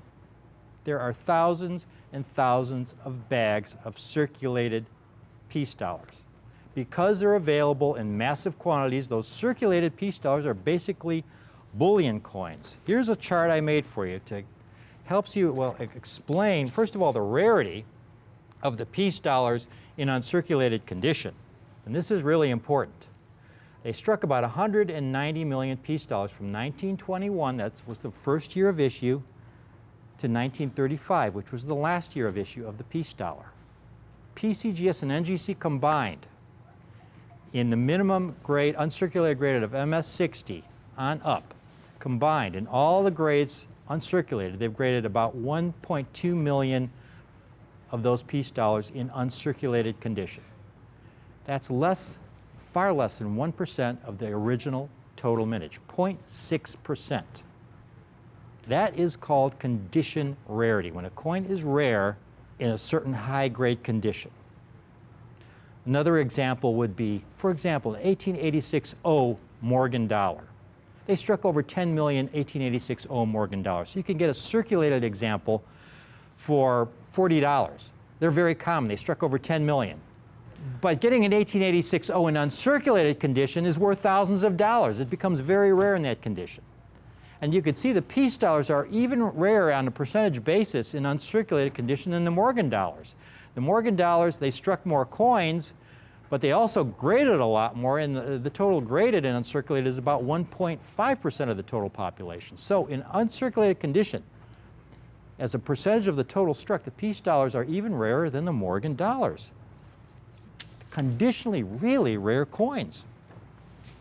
Now, what does this mean for you? I called it super silver, the super silver coin, and here's why. At the top there, I gave you that silver spot price in November 2012 of $32.50. Latest spot is around $19. So it's lost about 40% in value over that same time period, folks, the peace dollars in the minimum MS-60 bid, MS-60 bid in November 2012 for the entire set of peace dollars in MS-60 grade was $3,937. Today, that bid is $4,573 for those same coins. They've increased in value 15% in the face of huge drops in bullion values because they're conditionally rare. There's a finite supply of these peace dollars in uncirculated condition. It's a very finite supply, and that supply is getting smaller by the month as astute collectors, rather than buying bullion rounds and all that other stuff, are putting their money in these uncirculated pieces that they know have a very limited supply of.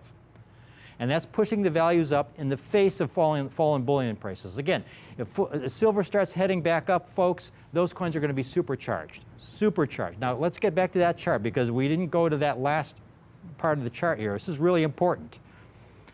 Circulated peace dollars, on the other hand, have gone the other way.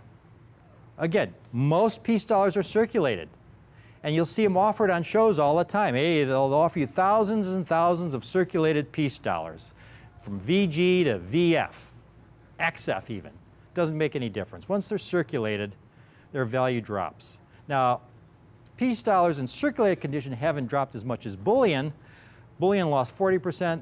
Even so, these peace dollars, they lost about 10% if they're circulated, versus appreciation of 15% for the uncirculated examples above.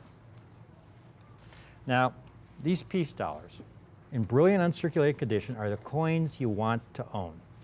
They were shipped out from the mint in bags. They have bag marks. The ones we select for you have a minimal amount of bag marks. Peace dollars are among the baggiest silver dollars, in fact. No peace dollar has ever been graded in MS-69, folks. That'll give you an idea how baggy these coins usually come. There is a finite supply of these coins. The demand is far outstripping the supply, which is why they have continued to go up in value despite the steep drop in the price of silver. And they'll continue to increase in value for the simple reason, again, that astute collectors understand they offer tremendous eye appeal, quality, and rarity in a near 100-year-old coin that's 90% silver. And these, for the silly, really silly low price of under $100 a coin, when you think about it, a silver dollar in brilliant uncirculated condition, 90% silver for under $100 a coin. A coin that's, some of these are almost 100 years old. That's a crazy low price. At $100 a coin, folks, these would be a bargain.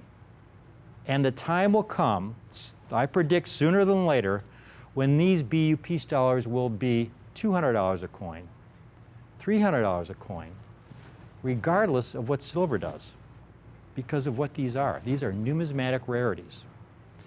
They have condition rarity. If silver ever does go on a tear and hits $50 an ounce again, these coins are going to go wild.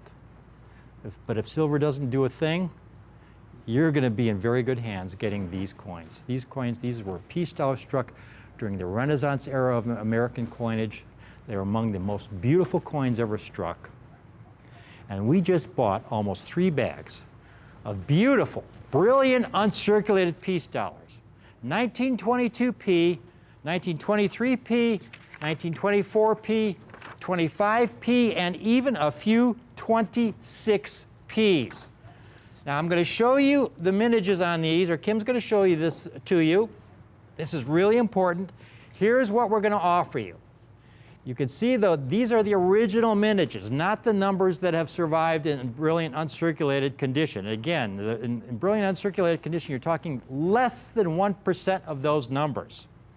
22p struck 51 million coins, 23p 30 million, 24p 11 million, 25p 10 million, 26p not even 2 million coins. And less than 1% have survived in brilliant uncirculated condition. I mean, these were hand-selected. Jack and I picked out the very nicest examples from these bags for you today. And we've got them at a price, look at this, 22p. When you get a coin with the cheek that clean and feels that clean, that is so difficult to find on a coin this big. I remember, again, these were manhandled, dumped into bins. It's not like the mint today where when they make American Silver Eagles, the coins are individually handled. They don't dump them into bins. You don't see a lot of abrasions on modern Mint State Silver Eagles. These coins are extraordinary. They are choice BU specimens. You'd think they'd be at least $100 a coin. You get 10 coins. You're going to get 8 1922p, mix of 22p's and 23p's. Call in now because these are going to go very fast. We started with just about 3 bags. We went through there. We didn't come out with 3 bags because we kicked out a lot of coins to give you the nicest specimens. 10 coins, you're going to get 8 22p's and or 23p's, and you're going to get a 24p while we have them. There's a 24p. Look at that, beautiful luster, full strike, extremely clean, a gorgeous coin, and you're going to get 125p, which is actually even a little tougher than the 24p. And it's not going to be $1,000. It's not going to be $990. That would be $99 a coin. $790 would be $79 a coin. Now, $595 would be a great price. If you'd like the 10 coin Super Silver Peace Dollar half roll in superb, brilliant, uncirculated condition, you can have all 10 coins, folks, for only $529. Call in now if you want the 10 coin half roll, but if you want to get the 20 coin roll, well, you call in now anyway for the 20 coin roll because it's an even better deal, because not only are you going to get a 24p and a 25p, but you're going to get the rarest coin in there. You're going to get a 26p. A mintage, over only 1.9 million total mintage. How few have survived in brilliant uncirculated? Look at that coin. It's stunning. And all 20 coins in superb, brilliant, uncirculated condition is only $1,095. This is a deal of a lifetime if you want to put away some numismatic silver coins. If you are a silver bug, if you are a gold bug, this is where to put your money.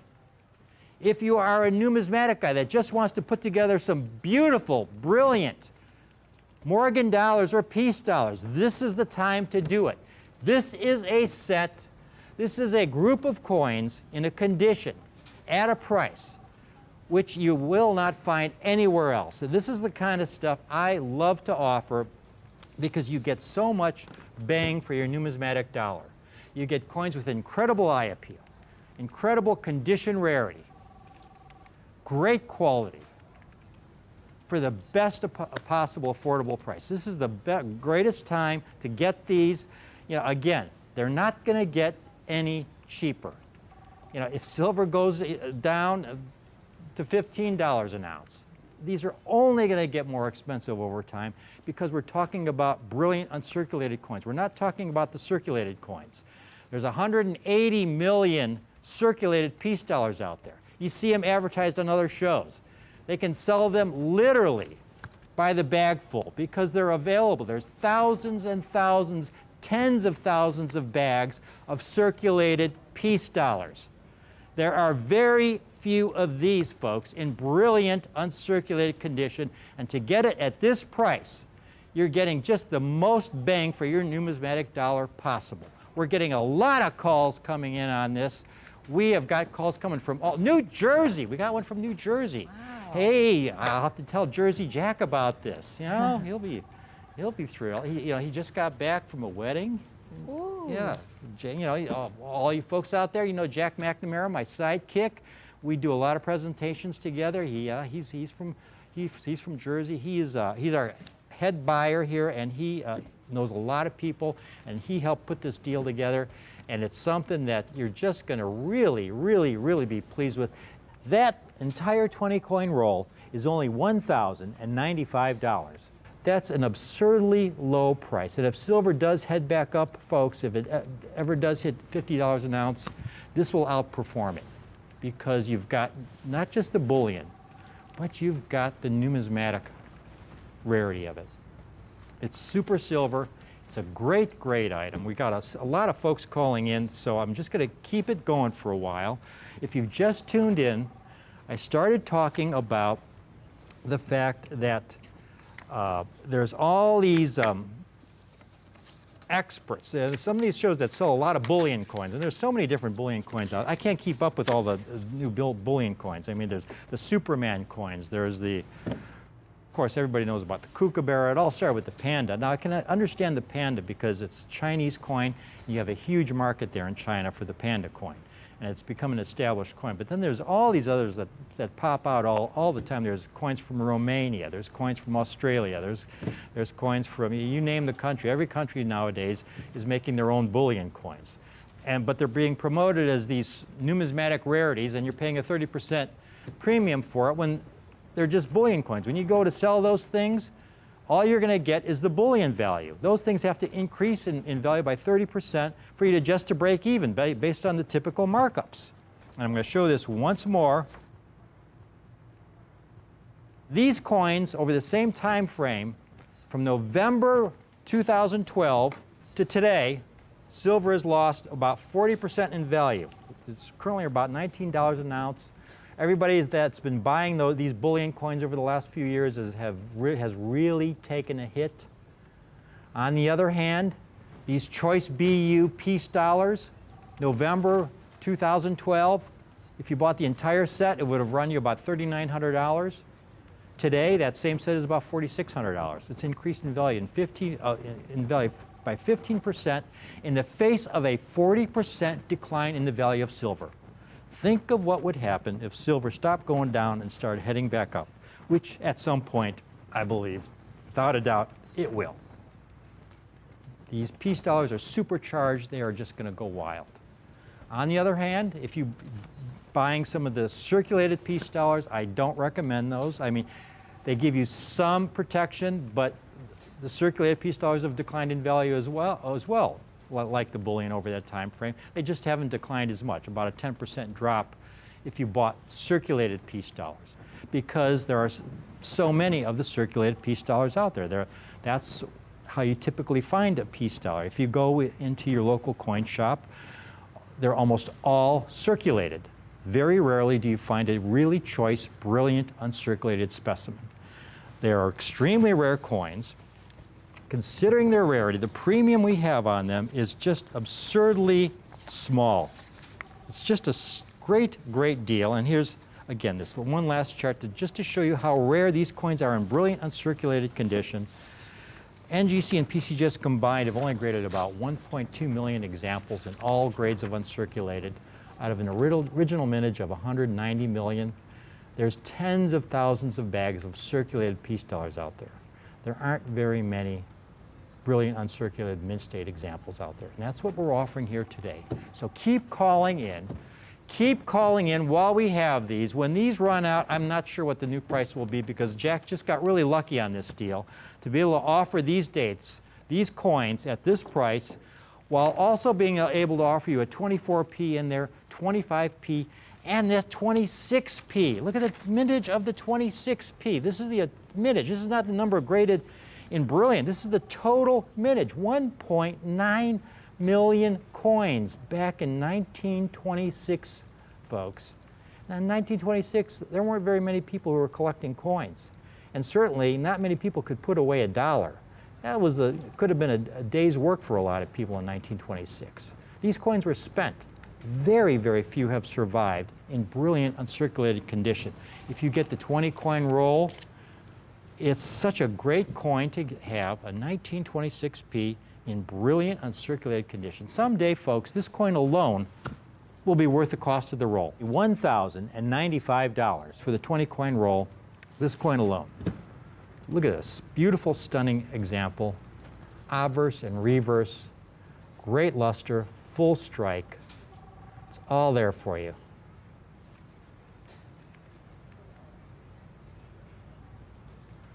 So we still have people calling in on this. Please stay tuned. This is just a great, great time to take advantage of something that it's a window of opportunity. You know, if you're looking to speculate, hey, maybe again, maybe silver will drop in value, so I'll get these cheaper. These have been going up in the face of falling silver prices because of the fact that there are a finite supply of these, very finite. For us to get close to 3 bags of superb specimens and then cherry pick out only the finest examples for you folks, this only happens, I mean, maybe once a year. Yeah, this well is about run dry, and when it runs dry, these things could skyrocket in value. Thank you for watching this presentation. I love these coins. Get the 10 coin half roll. You're going to get a 24p and a 25p for only $529. And then the complete roll. You get the 20 coin roll. Not only will you get the 24p and the 25p, but you're going to get the very ultra rare low mintage 26p. All 20 coins is only $1,095. We've got a lot of people getting the $949 roll. Oh gosh, we got another order there from Illinois, my home state, near Park Ridge there. Where is that? Palatine. Palatine. Thank you, sir, and congratulations. We just sold 2 rolls, 2 20 coin rolls. 2 20 coin rolls out of Kentucky. Congratulations, a Mr. L out of Kentucky, 2 20 coin rolls. So we got a lot of folks calling in for this great, great numismatic opportunity. Thank you. Please continue to call in when we get to sold out, you know, which will happen sooner than later. 20 coin rolls go really, really fast. And these coins in this condition, we have a limited number of those 24Ps, 25Ps, and 26Ps. So once we run out of those, then we can no longer offer this presentation with those 3 dates in it. So that's going to be our limiting factor, those 24Ps, 25Ps, and 26Ps that we're including in this offer to you today. Thanks again. Stay tuned for the next presentation. You're going to enjoy it. This is Rick and Kim here on Rick's U.S. Coin Show, Rare Collectibles TV.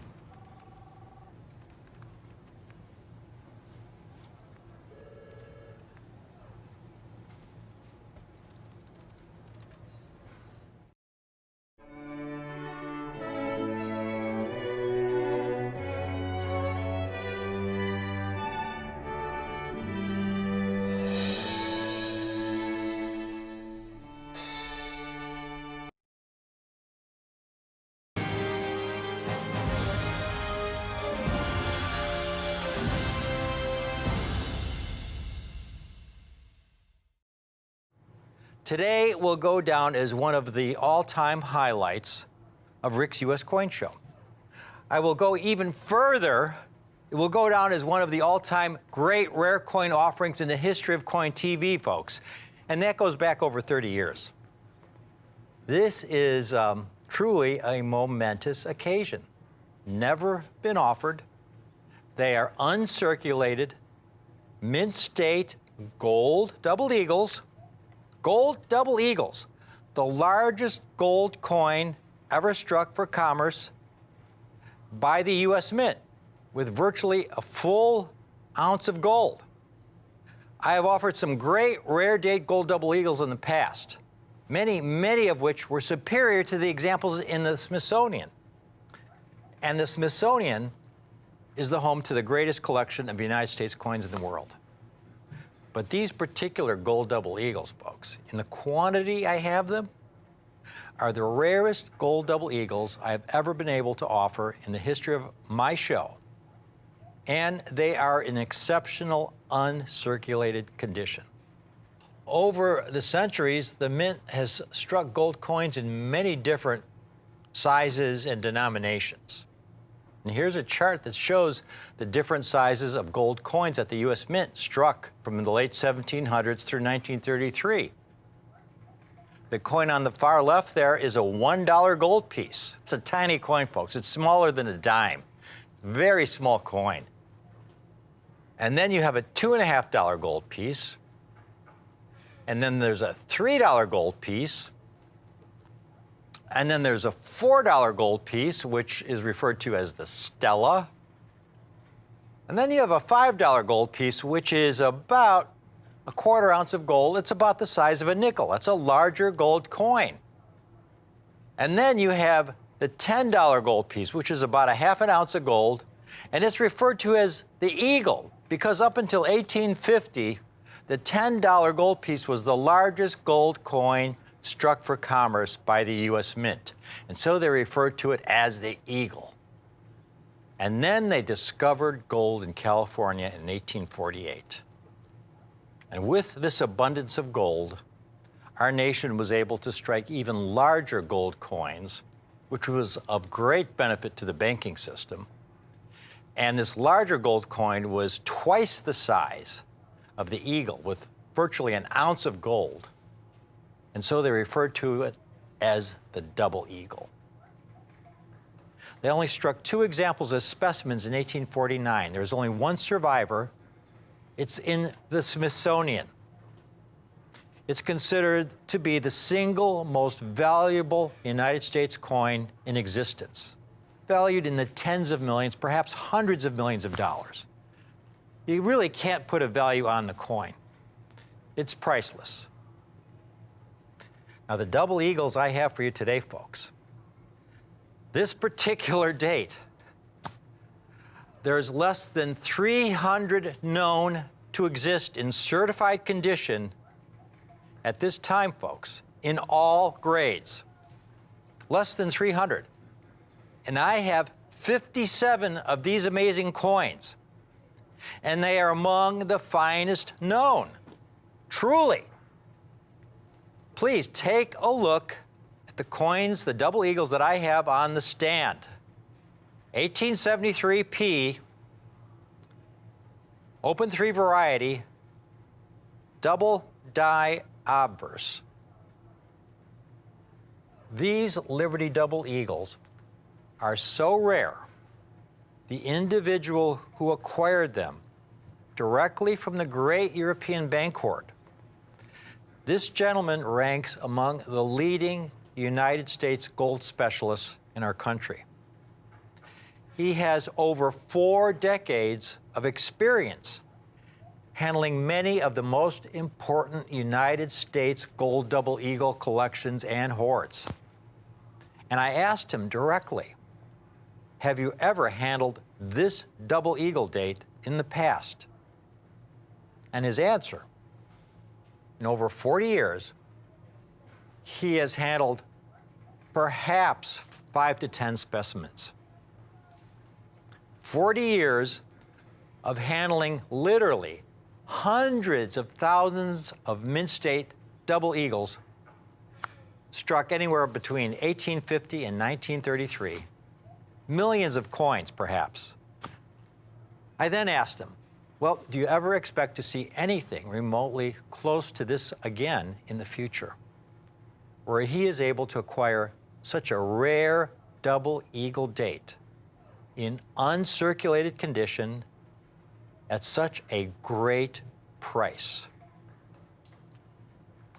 His 3-word answer, not a chance. That was it. What he acquired was a bag, something like this bag you see here, from the great European bank hoard of 1873 P Type 2 Liberty double eagles. Again, they were from the great European bank hoard, and they were uncirculated. There were 3 different types of Liberty double eagles struck from 1850, which was the first year of the Liberty double eagle series, to 1907, which is the last year of the Liberty double eagle series. And the 3 varieties, we have pictures of the reverses. The Type 1, you see a United States of America across the top, 20D at the bottom. This was struck from 1850, again, the first year of the series, up until mid-1866. Now, in 1866, a year after the Civil War, Congress passed some legislation suggesting that "In God We Trust" be added to all our United States coins. And so late in the year, they added "In God We Trust" above the eagle's head on the Liberty Double Eagle. And they struck this variety from 1866 through 1876. And that is the coin we have for you today. And there is one of the coins, as you see it, "In God We Trust" above. This is the Type 2 variety, struck for only 10 years. And then in 1877, they made one final change. Instead of 20D at the bottom, they stamped out $20. And that was from 1877 until the end of the series, 1907. By far, when you find Liberty Double Eagles, they're almost always the Type 3 variety. Far more common than any of either the Type 1 or the Type 2. Probably about 97% of all the Liberty Double Eagles you'll ever see are going to be the Type 3. Take a look at this, folks. I've got the 3 Liberty Double Eagle varieties. I also have the St. Gaudens. And the total population is graded by PCGS in MS65 condition. MS65 is gem condition, which is a top grade. And you can see there, St. Gaudens is by far the easiest double eagle to acquire in an MS65 condition. It's a very rare coin in that condition because it's only 147,000 coins for the entire series. But then you look at the Liberty Double Eagles, and you could see, again, the Type 3 variety, 7,500 coins. And that's out of tens of millions struck, folks. But you look at the total, by far the rarest is the Type 2, only 3 examples certified in 6.5 condition. In other words, the Type 2 Liberty Double Eagle is by far the rarest double eagle in high grade mint state condition. Now, this particular specialist, this individual, when he acquired this bag, to his great surprise, when the bag was delivered and the coins inspected, they were gorgeous mint state specimens, extremely high grade for a Type 2 Liberty Double Eagle, and among the finest known of the 1873P. But mixed in the bag were several dozen specimens of an extremely rare, major variety of the 1873P. The 1873P double die obverse. Now, before I go any further, you're probably wondering exactly what is the 1873P double die obverse Liberty Double Eagle? Well, the double die obverse refers to a major mint error in the creation of the die used to strike these coins. It's very rare for any series. Now, to understand what causes a double die obverse, you first have to understand how they made the dies in the first place to strike these coins.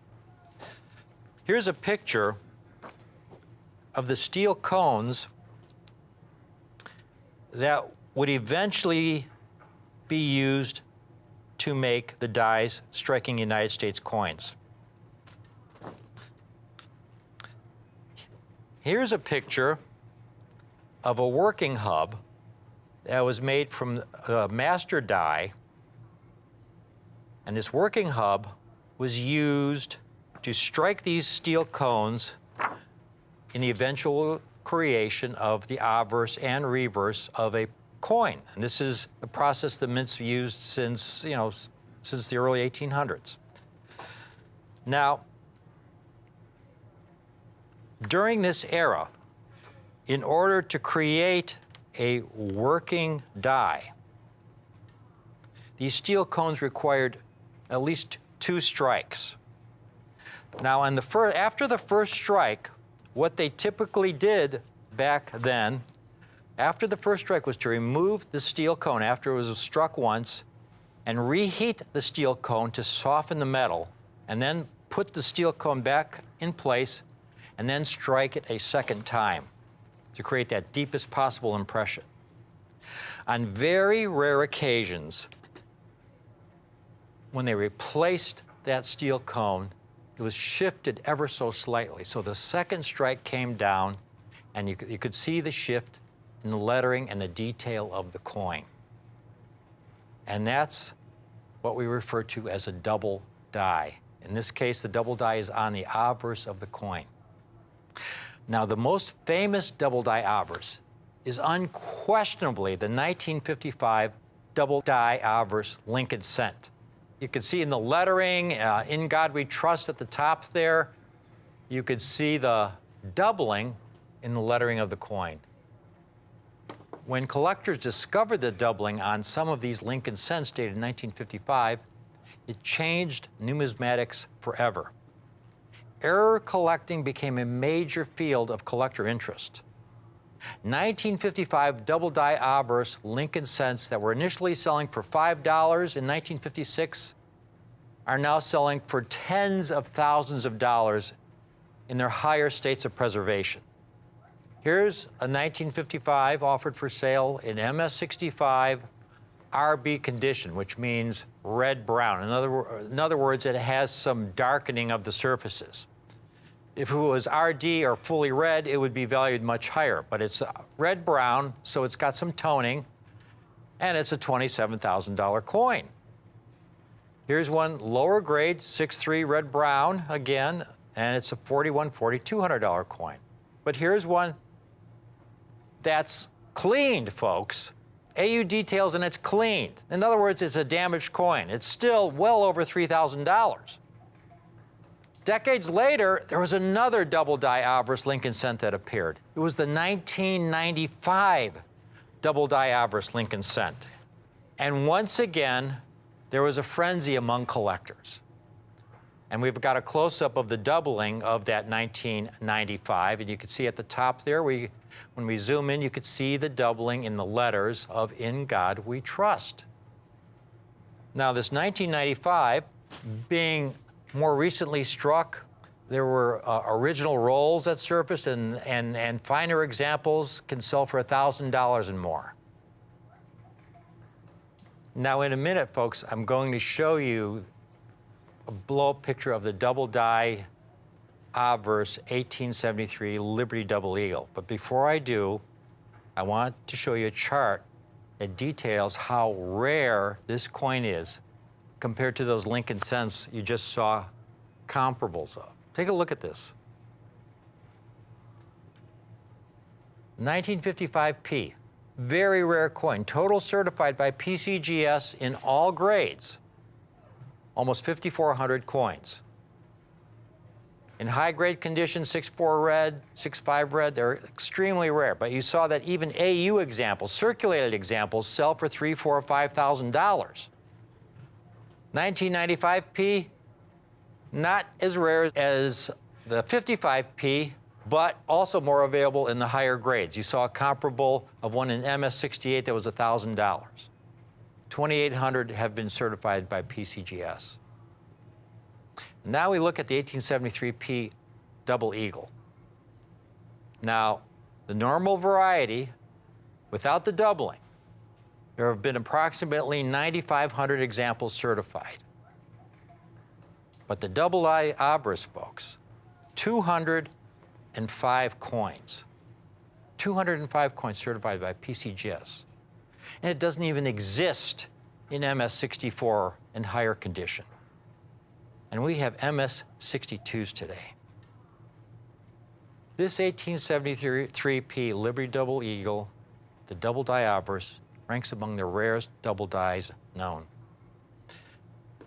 Of the approximately 150 different dates and mint marks in the entire Liberty Double Eagle series, again, struck from 1850 to 1907, there is only one other date discovered by PCGS to have had any examples struck with this kind of minting error, and that date is the 1859S. Now, here's some blow-up pictures of the 1873P double die obverse. The doubling on the 1873P Liberty double die obverse could be found in her crown. We have a blow-up comparison of the letters in her crown, which Sasha will now show you, where we compared a normal variety to the double die obverse variety. In the picture on the right, we have the normal Liberty variety, and you can see the letters LIB there. And then the double die obverse, you can see the distinct doubling in the crown, in the letters and right above the crown there, where you see those second letters outlined in the LIB of Liberty.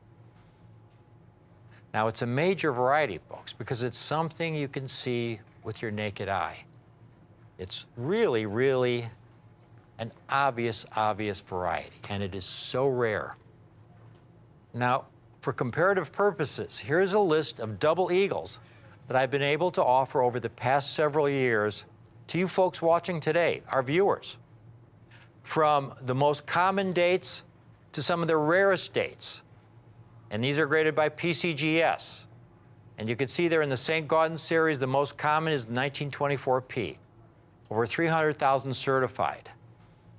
And many of them are in 6.2, 6.4, 6.5 condition. Among the rarest dates, 1916S, only around 5,300 coins certified.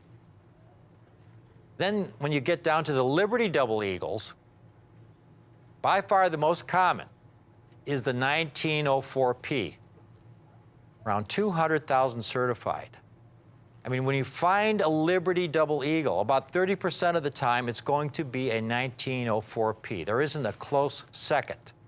The second most common date is the 1900P, and it's a distant second. Now you get down to the 1857S, only 7,300 examples certified. 1,000 examples certified in 6.5 condition. But that is only because of the shipwreck SS Central America that went down off the Carolina coast in 1857 with a large shipment of those double eagles that were coming from the San Francisco Mint. And those coins were preserved in their original as-struck mint state condition. And then you get to the 1873P Type 2. Only around 9,400 examples graded, all grades, 2,300 in 6.2. And then the coin at the very bottom, the 73P Type 2, the double die obverse. All grades, folks, 205 coins. 205 coins, 113 of which are in MS 62 condition, and I have 57 of those coins today. Never has there been a gold double eagle in mint state condition this rare. Folks, this should easily be a 5-figure coin. I have them while they last, while they're available. We only have 57 examples. Call in now. If you can swing more than one, get more than one. It doesn't get any better than this, because I have these coins for $5,295. $5,295 to get a Liberty double eagle, incredibly rare, in mint state 62 condition with this double die obverse. The Smithsonian doesn't even have a specimen. This is truly a once-in-a-lifetime opportunity. Look at this specimen. I mean, this is incredible condition of such a rare coin. Now, you have to understand, again, a Liberty double eagle, very large, very heavy coin. The Liberty double eagle is actually about 10% smaller in diameter than a Morgan dollar, but it's about 25% heavier. And gold is a very soft metal. Most Liberty double eagles are heavily damaged. They're not even gradable. I have a specimen right here. It's the last year of the series, on 1907. And this is typical quality. And you could see the deep gouge in the upper cheek of Liberty, among other deep cuts and abrasions over the coin. It's not even gradable. And this is the problem with Liberty double eagles, even if they have survived. And there are so few survivors from this early era of the Liberty double eagle series. The only reason these coins exist is because of the great European bank hoard. And never have we had a double eagle this rare in this quantity coming out of the great European bank hoard, especially at this price.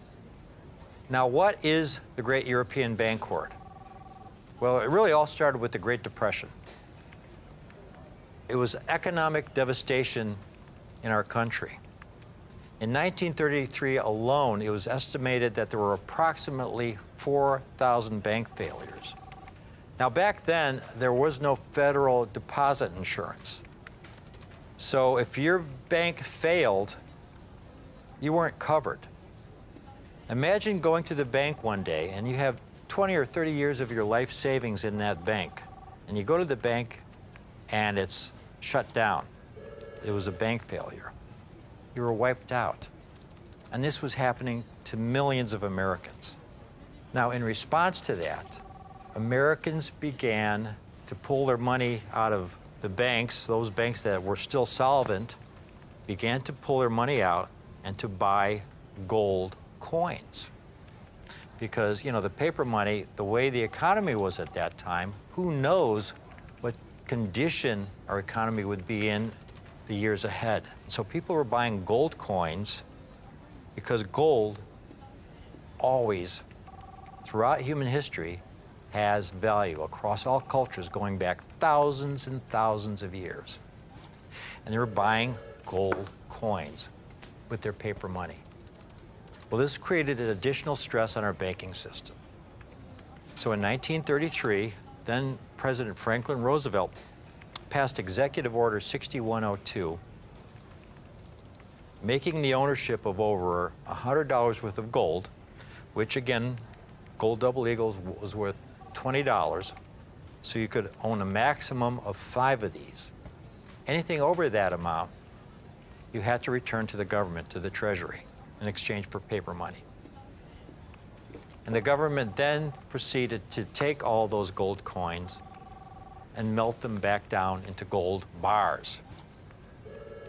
There were an estimated over 50 million gold double eagles melted back down into gold bars.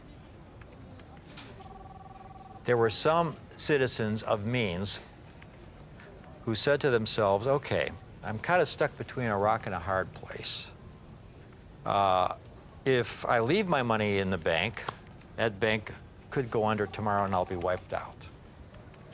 But if I pull my money out and buy gold with that money, I could get arrested and serve 10 years in prison. Now, there's nothing in Executive Order 6102 that says I can't own gold in another country.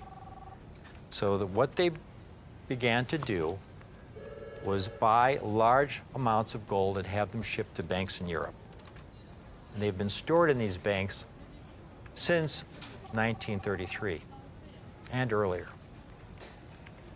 Now, most of them, again, are the most common, most recent Liberty double eagles, like the St. Gaudens and the more recent Liberty double eagles from the 1900s.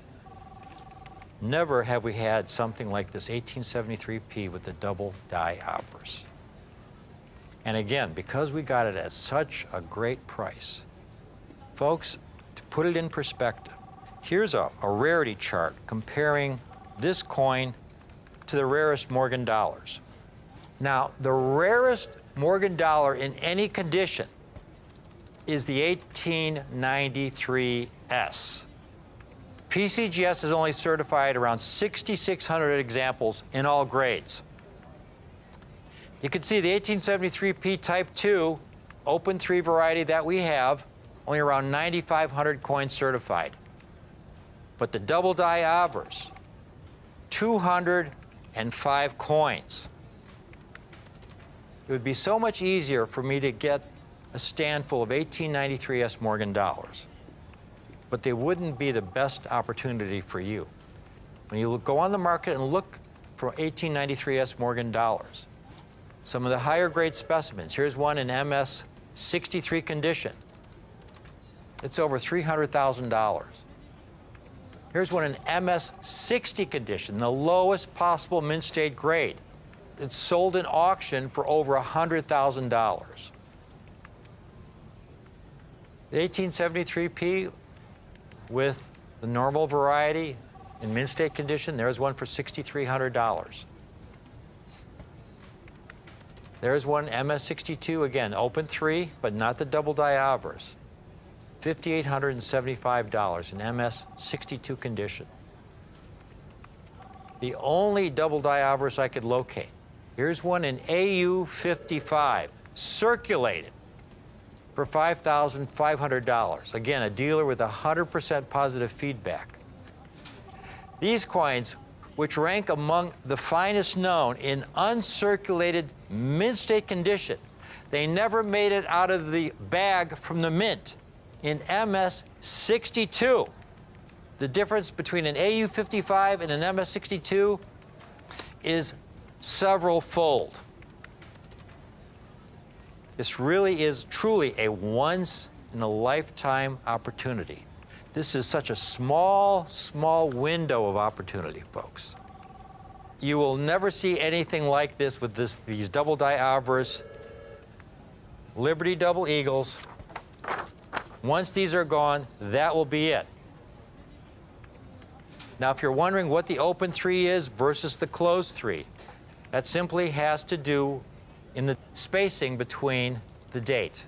Between the open 3, you see more spacing in the 3 than you do in the closed 3 variety. And what this is the 1873 with the open 3, but with the double die obverse.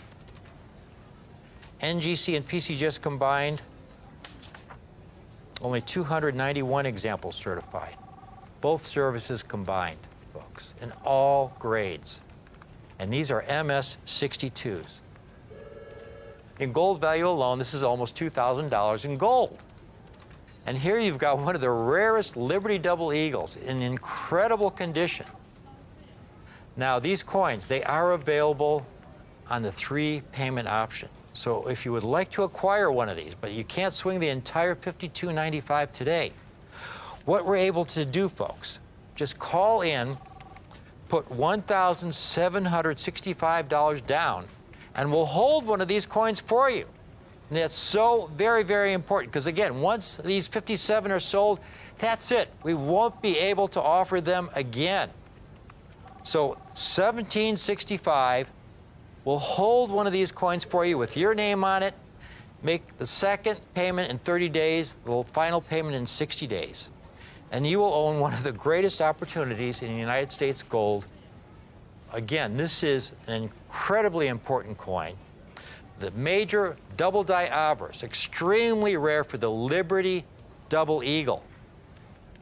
Fewer than 300 specimens certified condition known to exist. That's NGC and PCGS combined. And these are among the finest known examples for only $5,295. It's the perfect time to acquire a coin of this rarity. There was an article that came out about being the perfect time to buy United States gold coins. Now, here's the core, the essence of this article. And this is something I've been telling our viewers now for the last several years. To quote, "There has not been a time in recent memory when pre-1933 gold coins were obtainable for so little over spot." By that, what they mean is, I'll give you a personal example. It was about 15, 20 years ago when I had a Liberty Double Eagle. It was a common date in MS 63 condition.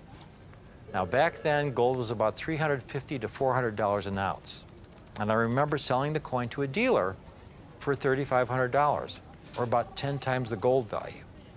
And that was a common date, a generic Liberty Double Eagle, about 10 times the gold value. Today we have gold at close to $2,000 an ounce. But here we have this extremely rare Type 2 double die obverse 1873P with gold almost $2,000 an ounce. We have this coin for only $5,295. Sometimes something that seems too good to be true really is true. It was not too long ago, an individual discovered an 1854 $5 gold piece. Now, a $5 gold piece, folks, is about the size of a nickel. He took it to a coin shop and they told him, well, it was probably counterfeit. He sent it to NGC. NGC certified it as being genuine. Here's a picture of the coin. Again, it's about the size of a nickel. NGC graded the coin and it came back. It was the real deal. Extra fine 45. He put the coin in auction. And that coin sold for $2.1 million. Extremely rare. 1854S, $5 gold piece. Some things that seem too good to be true sometimes really are true.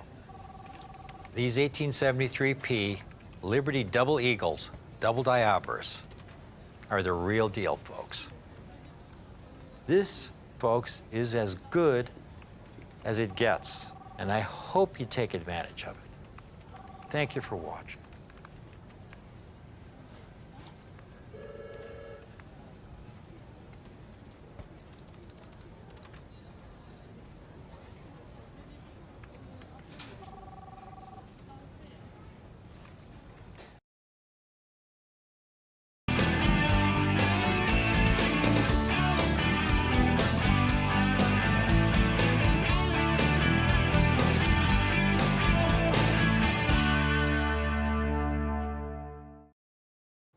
Hello, everybody. Welcome to Rare Collectibles TV. I'm James Gerstel. The reason why I'm so excited is because we have the final coin in the American Silver Eagle series, the American Silver Eagle dollar. You know the coin, one of the most beautiful coins ever, first struck in 1986, part of the Ronald Reagan legacy when he was president. But here it is. We have come to the very end of the program. This proof Silver Eagle, struck at San Francisco, is the very last issue with that classic John Mercanti heraldic eagle reverse that first appeared on this silver dollar in 1986. Can you believe it? 2021 will no longer have John Mercanti's unbelievable heraldic eagle reverse. It's being retired. This proof Silver Eagle is the very last coin. So I hope you watch our show, because here on Rare Collectibles TV, we're not just going to give you the very last one and leave you adrift. We will help you build the entire collection either in one fell swoop or a little bit at a time. That's what we do. We are here for the collector. Now, here is the ultimate. Guys, we're right in the middle. We're right in the thick of the very last issue. Right now, it's happening. I want to tell you that this coin went on sale at the U.S. Mint literally moments ago. This is a pre-sale. There's so much to this coin. Number one, notice that it's the first day of issue. When it comes to certified coins, if you want the ultimate, you want that label right there.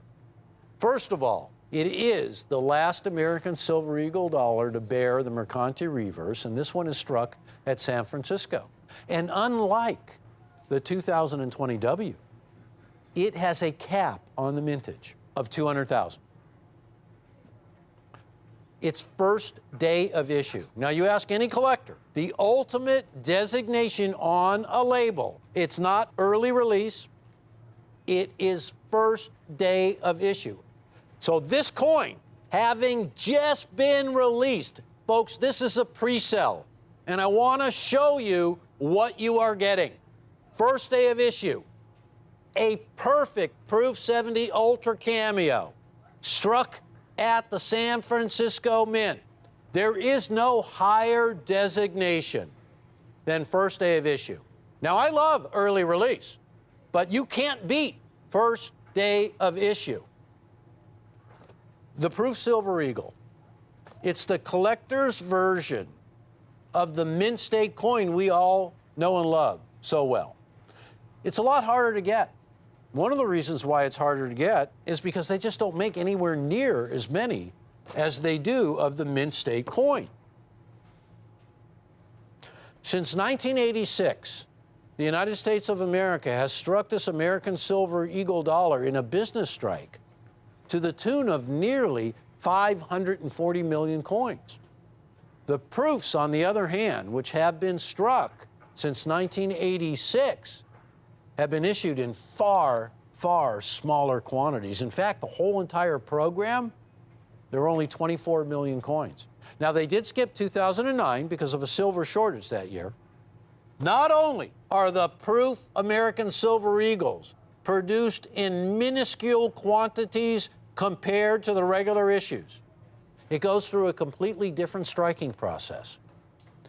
For the business strikes, the coins are fed into a high-speed press, and thousands, literally, are struck at a time. But when you look at the striking process for these proof coins, it's a completely different method of striking. Number one, a die engraver selects the finest examples of these dies. Those dies are taken and they're brought to a special room where they are polished and engraved to produce the ultimate example of this silver dollar. Because this silver dollar will be struck a minimum of 2 times under very heavy and high pressure. Unlike the business strikes, the rims are higher and the detail of this coin just jumps off the surface. That special striking is good for 15 to 20 examples.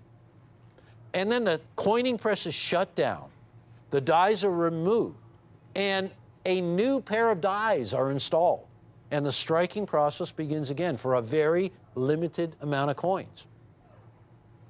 Now, what we're living this year is an unprecedented slowdown, in fact, a shutdown of the United States Mint. Because of the difficulties we all have gone through for 2020, there has been no production at the U.S. Mint.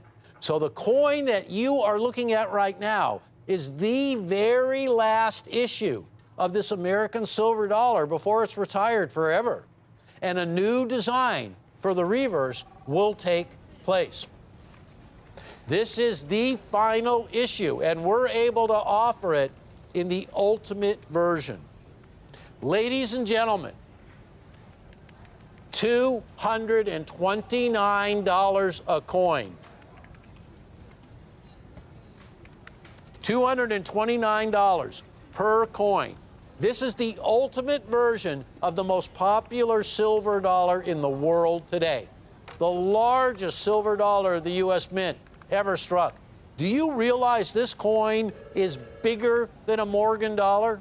It also features the Renaissance design of the original Walking Liberty half dollar from 1916. Adolph A. Wyman designed that obverse, and it was groundbreaking. It was the first representation of an allegorical, a figure of liberty, kind of mythical, ever to grace a coin. Its design has been known as the ultimate in numismatic design on silver. The reverse, that was contributed by just the 12th chief engraver of the U.S. Mint, John Mercanti. These coins are totally perfect. And a third party has agreed that every one of these coins will be absolutely perfect. And there's a lot of intensive grading. In fact, there's 3 people who grade each coin.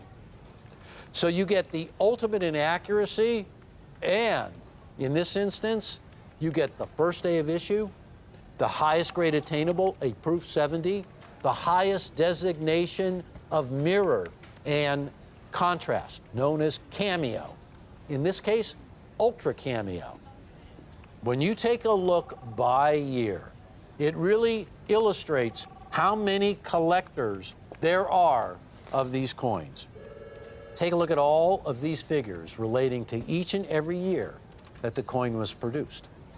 Beginning in 1986, 1,446,000 coins were struck. That was the highest mintage year.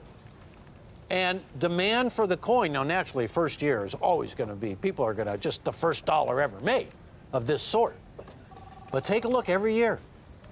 So many collectors are purchasing these coins and building complete collections. That's where these coins go.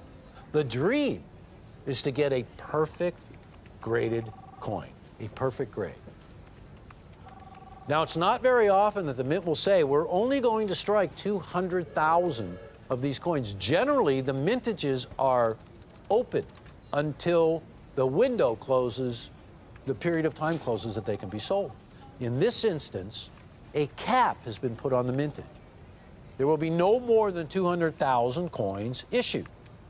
Well, if you take a look at the 2020 W figures right below it, you can see already how many of those coins were ordered for there to be a high mintage this late in the year. Almost impossible. I would be very, very surprised if it even reaches that maximum. But nonetheless, that's where we're at.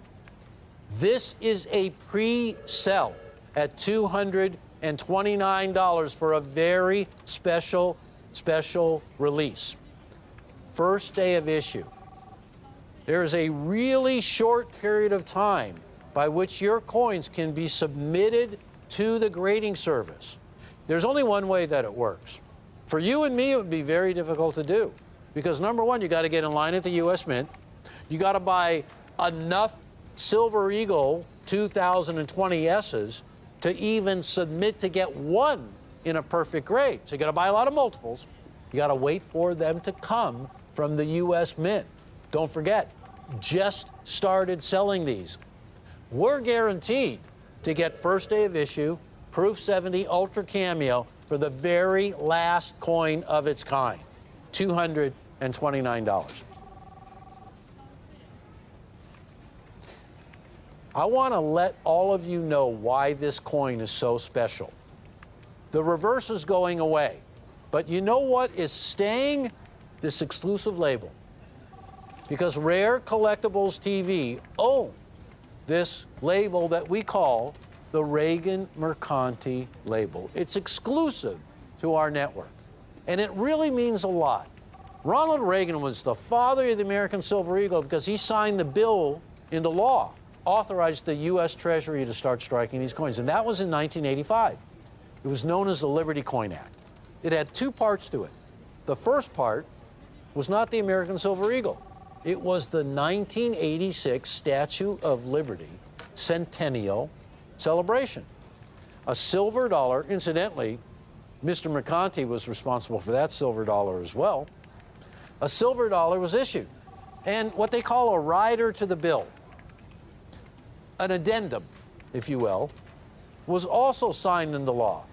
And that second part of the law authorized the American Eagle program. Now, it's been going strong since 1986. The obverse is featured Adolph A. Wyman's masterpiece of the Walking Liberty half dollar, and the reverse, a tribute to the original heraldic eagle design, turn of the 19th century design on silver dollars. Well, that is all going away, and a new reverse will hit the scene in 2021. Well, you can imagine, in this year of the Mint being closed, how pent up the demand for this coin is. Have you guys been watching our show? We have featured a Silver Eagle that is known as the emergency release. And what that simply means is that the U.S. Mint, because they were striking no coins, went back to their archives, to their stockpile, and they released some coins from 2017 that they were holding. Those coins have been highly sought after just because there was nothing available in 2020 from the U.S. Mint. Finally, a small trickle of the current dated silver dollar. And lo and behold, it's the last one ever. This small trickle is coming to Rare Collectibles TV in this form. Let's take one more look. $229 for a perfect Proof 70 Ultra Cameo. San Francisco strut. Very limited, maximum mintage of 200,000.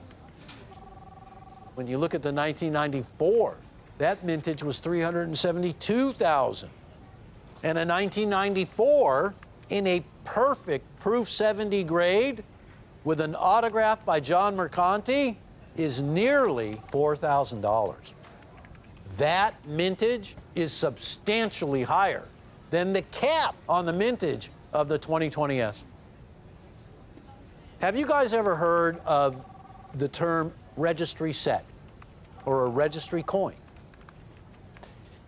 To put it simply, really what it is an opportunity for us collectors to brag about how fine our collection is, to put together a set that then gets rated by NGC. And they assign a point, in a point system, they assign points to every single issue in that collection that you submit as a registry. And the ultimate goal is to be the #1 holder of the registry set for, let's say, the Morgan dollar, or the Walking Liberty half dollar, or the Peace dollar, or the Lincoln cent, or the American Silver Eagle dollar. Now, NGC has recognized by recording our populations of our exclusive label, this Reagan Mercanti label, they are now recording the populations separately from all the other Mercanti autograph labels. Ours will be the only label that has those individual designations. This is information that will allow you to put together the finest registry sets attainable. This exclusive label with a Proof 70 grade is all Rare Collectibles TV. And one of the reasons why we love this label is the connection. The connection between Ronald Reagan and John Mercanti was a really amazing one. John Mercanti first came to work at the United States Mint in 1974. His tenure at the U.S. Mint lasted all the way to 2010. He finally became just the 12th chief engraver. That's how he retired. But his career featured things like this. You see that Ronald Reagan that was created by John Mercanti when he was at the U.S. Mint. He sculpted that. Reagan became president when Mercanti was at the U.S. Mint. Mercanti was at the Rose Garden during the signing of the Liberty Coin Act that authorized these coins. His connection to Ronald Reagan, timeless. So Reagan appears on our label because that bust that you saw that was sculpted by Mercanti became that label. That artwork was based on that sculpture he did. And he signed it, each one of those. So the connection that John Mercanti had to Ronald Reagan. Rick Tomaska, knowledgeable, honest, sincere, author, PNG member, coin expert, passionate numismatist for 35 years, and founder of Rick's U.S. Coin Show on Rare Collectibles TV. Welcome to Rick's U.S. Coin Show, folks. This is an amazing opportunity. Never in the history of U.S. coins has anyone been able to offer so much in the way of eye appeal, quality, and rarity for so few of your numismatic dollars. What I have today are the last of the Proof Roosevelt dimes struck at the old Philadelphia Mint when they were still making proof coins what I call the old-fashioned way. proof production, which was basically unchanged from the 1800s, and packaging, which by modern standards is so primitive that what the packaging they were using. And I have got these proof coins, these proof Roosevelt dimes. The last Roosevelt dimes struck at the Old Philadelphia Mint in proof condition on 90% silver planchets. And they're available through the good fortune I have had working. You know, I've always got a lot of irons in the fire trying to buy collections from dealers and collectors around the country. And this collection from the estate of Harry the Hoarder, his amazing proof collection. This is a man who had, I call him Harry the Hoarder, but he was he had a collector's eye. He bought quality. And he was very active, incredibly active. He worked probably 12 hours a day, 7 days a week. Incredibly active for probably about 50 years. He probably started this proof collection back around 1970. And he acquired the finest proof coins that he could find at all the shows he attended. And again, he was a very, very active dealer. These coins, folks, first of all, they're proof coins. Proof coins differ from the kind of coins you find in your pocket change in that these coins were struck for collectors. They're meant to represent the state of the art, the finest possible representation of a coin design that the Mint's able to produce given the technology of the day. So at the Philadelphia Mint, they would take the finest dies and polish them until they had a mirror-like finish. And they would polish the coin blanks as well, give them a kind of polishing. And then they would slowly feed these blanks into the die and then strike them not once but twice under higher pressure. So every detail would come out as the Mint intended. And then, most importantly, they wouldn't dump them into bins as they would commercial strikes. They would individually handle them. Now, the whole thing with the Philadelphia era coins. Nowadays, when you buy a proof set, folks, I mean, here's a set from 1991. This is a proof set. You order it directly from the Mint. You pay a premium for it because it's a very labor-intensive process making these proof coins. It's very labor-intensive. The polishing of the dies, the double striking, individually handling them, special packaging. And these coins are as pristine as the day they were struck. But back in this early Philadelphia era, folks, here's how they came. This is the last of the Philadelphia proof sets, 1964. They came in a paper envelope like this, sent third-class insured mail. So here they go to all this work to make these beautiful proof coins, and then they send them in this packaging that, you know, is guaranteed almost to damage the coins. So you get your coins, and here I've got a 1958 set I'm going to pull out. And they come in this cellophane packaging like this, which is pliable, which means the cellophane can rub against the surface of the coin, which means this coin can get damaged. And so they use this packaging, and you end up, the end result, folks, is that most of these coins are damaged or hair-lined or tarnished in some way. That lowers their grade. So to get these coins in high-grade proof condition, and I have them in proof 68. Now, I want to make these available to anybody who wants to get involved in these extraordinary coins. The last of the proof coins struck, you know, in this early era. Take a look at these coins I have today, folks, in proof 68 condition. On the very top row, those last four dates you see, that very last date on the right-hand side, let's start with that one, Patrick. That 1964 in proof 68 condition. There's the last date of the series. The last date struck on a 90% silver planchet at the Old Philadelphia Mint in 1964. Proof 68. Take a look at this coin. As pristine and flawless as the day it was struck. The 1960, absolutely stunning eye appeal and quality. Looks like it just came off the die. This is the way proofs are supposed to look. Unfortunately, in this early era, because of the packaging, they rarely survive in this condition. Now, folks, again, we're talking about these proof coins. Here, for example, is a 1958 that I cut out of one of these 1958 sets.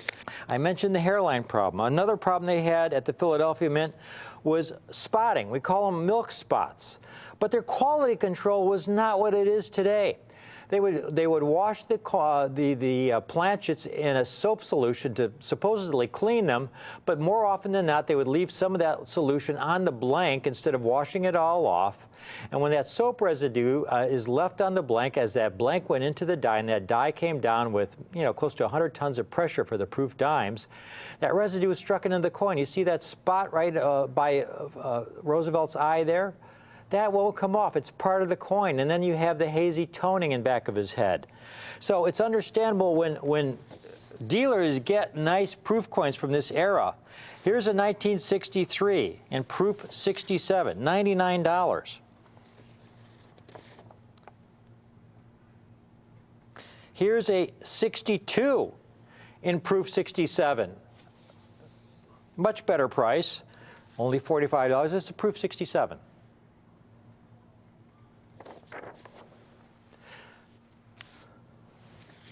Now here's a 60, that's a proof 68.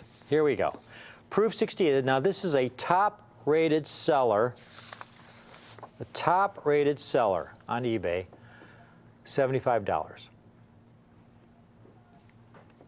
That 1964 Roosevelt dime you just saw, folks, if you were to submit one of these for grading yourself, the cost of grading is $25. You have to pay for the shipping to ship it to NGC. They're going to charge you $20, $25 registered mail to ship it back to you. Your cost is about $50 when you get done for grading, and it's probably not going to come back a proof 68. The highest grade these dates have received from NGC is proof 69.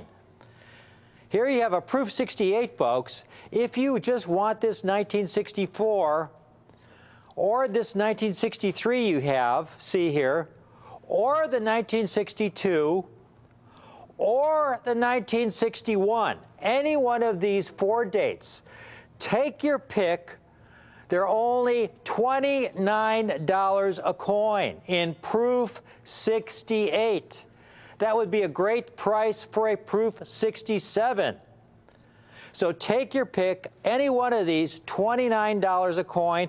And if you want a second coin, we guarantee a different date.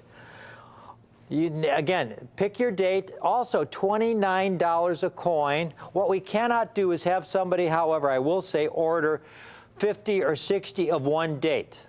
Okay, we cannot do that. You can take your pick of any of the dates, but only one individual date per customer. If you want a third date, it's also $29 a coin. And if you want a fourth date, to get all 4 of those last 4 years, the 61 through 64, all 4 for only $29 a coin, folks, that comes to $116 for all 4 coins. And it gets even better, because if you want to add the 1960, which is a little tougher than those last 4 years. The last 4 years, they struck a little over 3 million proof Roosevelt dimes. In 1960, they only struck about 1.6 million. If you want to add the 1960, it will be just an additional $29, the same $29, all 5 coins for a $145. All 5 coins for $145. Now, we've got people calling in already, but don't order just yet, because, folks, it's going to get even better. It's going to get even better. Now, you get to these dates in the 50s. The mintages drop tremendously. The 59, they only struck about 1 million sets.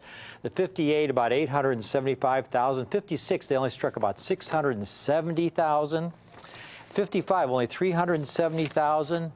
Now, personally, you look at the mint state Roosevelt dimes, the coin struck for commercial use, in high grade condition, mint state Roosevelt dimes, and this is a good reference point. Mint state Roosevelt dimes go for thousands and thousands of dollars. Here's a 58D. MS-68 with what they call full bands, a full strike. $5,400. I just pulled up the 1955 Roosevelt dime date, and I typed in the word 67, the 1955. You see there, they've got them at $1,700 for a 6/7 full band, but then they got a 6/7 for $600. And they have another one, a 55S for $500. Now, I will be offering Mint State Roosevelt dimes in the future, and they'll be a lot less for the prices you see there. These dates in the 50s get really, really difficult. Here's a 1958.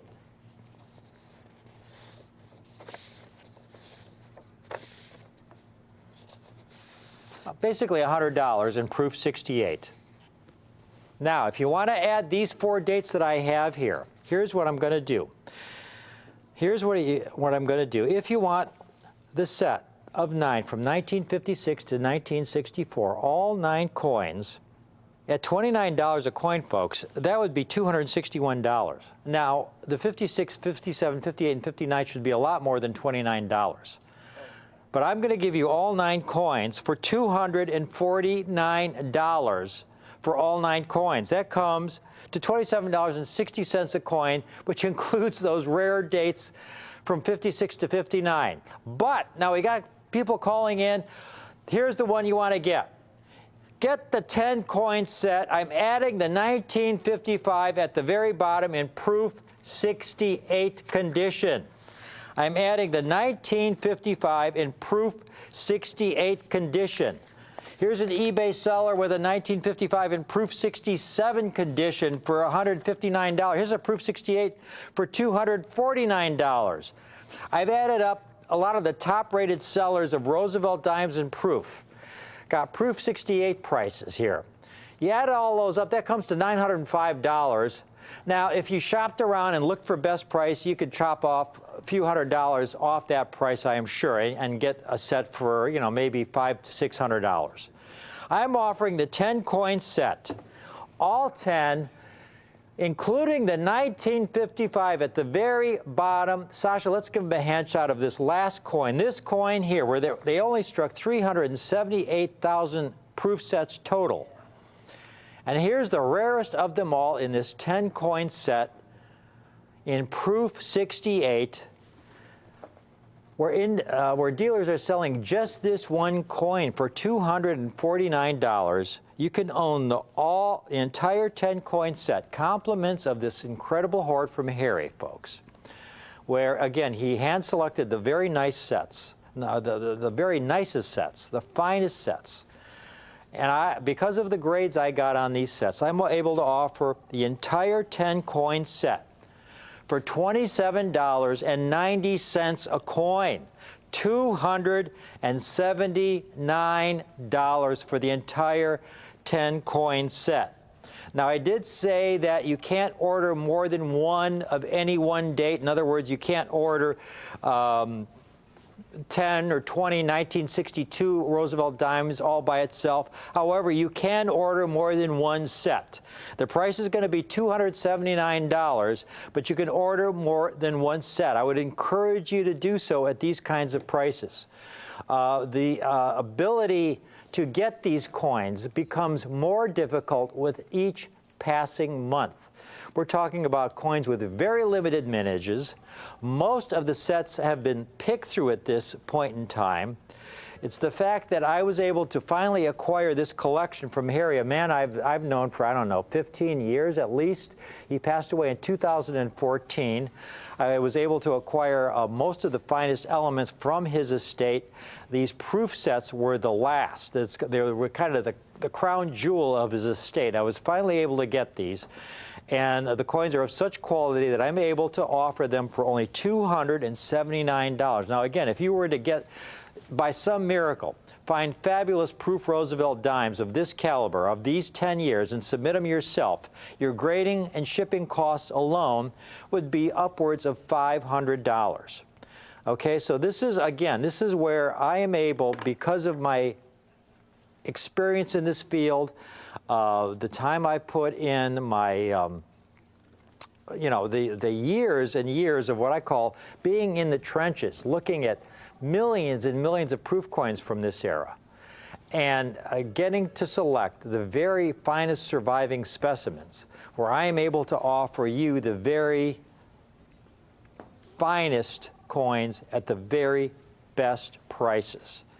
This is it, where you get just amazing eye appeal, incredible quality, Again, the highest grade any of these have received is Proof 69. Here you have Proof 68s. Proof 68s, the entire 10-coin set, $279. I just got a hand from Cameron. He tells me we had an individual just acquire Mr. L from Idaho. 5 sets. Congratulations, Mr. L from Idaho. 5 sets for $279. I'm going to close it at this point. I've got a couple boxes of these sets, so I do have, at this point in time at least, a decent quantity, but it's not an unlimited quantity. This is something I'm able to offer at these prices while I have these coins from this amazing estate. You know, with the decades I've spent specializing in these coins, and I'm working on my next book that's going to include Proof Roosevelt dimes. This is just one more reason to get involved with these coins now while you can get them at these prices. When you can get the 10-coin set that includes the ultra rare 1955, where they only struck around 370,000 examples, in Proof 68, this coin alone is worth the entire set for $279, the entire 10-coin set. Thank you for watching this presentation. This is a phenomenal collector special you will find only here on Rick's U.S. Coin Show. But I would like you to stay tuned for the next presentation coming up, because if you like this, if you like this one, you will like the next one. Thanks for watching.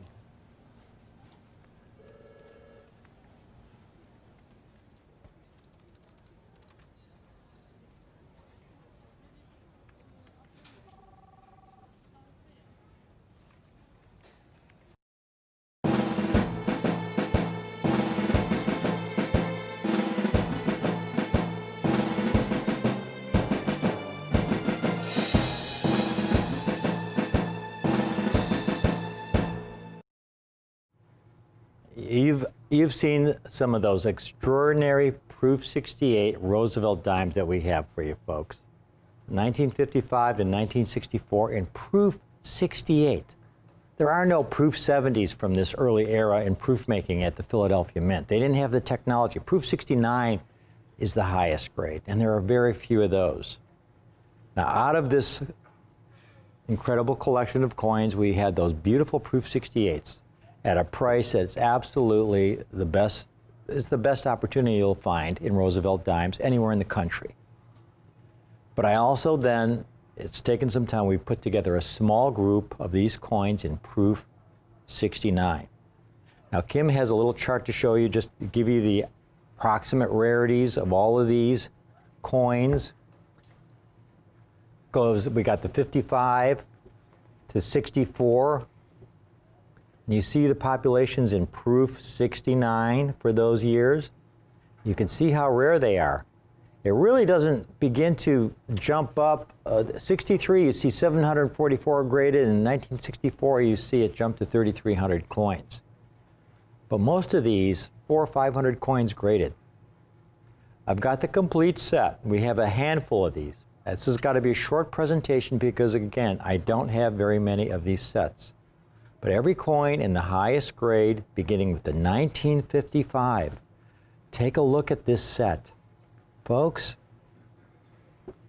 I've got a limited number of these sets. That's the bad news, because I don't have very many. That's not so good news.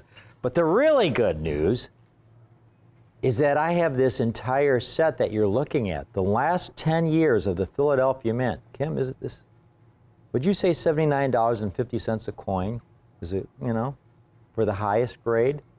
$79.50 a coin. In other words, this entire 10-coin set that you're looking at, highest grades, $795.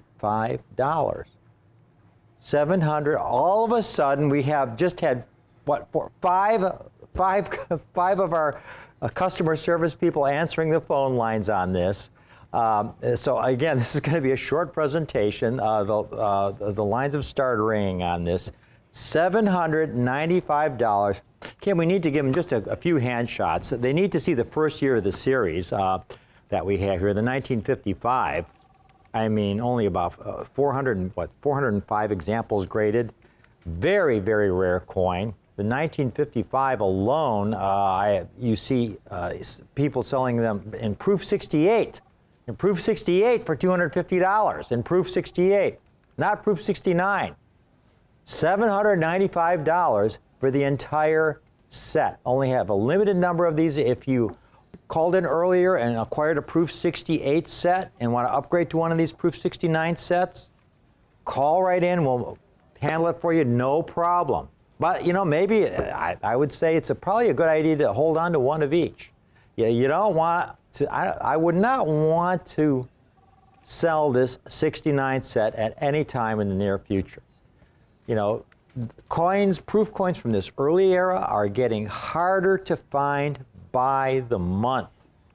And you're talking about the early era when these coins were struck at the old Philadelphia Mint in proof condition. These are the last of the 90% silver Roosevelt dimes struck at the old Philadelphia Mint when they made proof coins what I call the old-fashioned way, where they basically used technologies that were carried over from the 1800s. And when the packaging by modern standards was really substandard. So for these to survive in this condition, most importantly, for me, you know, if I were asking $1,995, $1,995 for the entire set, it'd be a great set, but, you know, I mean, it's not something I drive across town necessarily for, but it would be certainly an ultimate set. But for $795, $79.50 a coin, this is worth going out of your way to pick up. This is not something that comes along very often. You can go to a major show, you will not find a set of Roosevelt dimes in this condition at any price. At any price. And we have them today while they last. Again, we got people calling in. I have a limited number, so I have to cut it right here. The entire set for only $795. The last of the proof Roosevelt dimes struck at 90% silver at the old Philadelphia Mint. Extraordinary collector's special to be able to offer these Roosevelt dimes in proof 69 for $79.50, folks. $795 for the complete set. You know, this is the kind of offers we have where we get so many dealers calling in to buy these sets at these prices.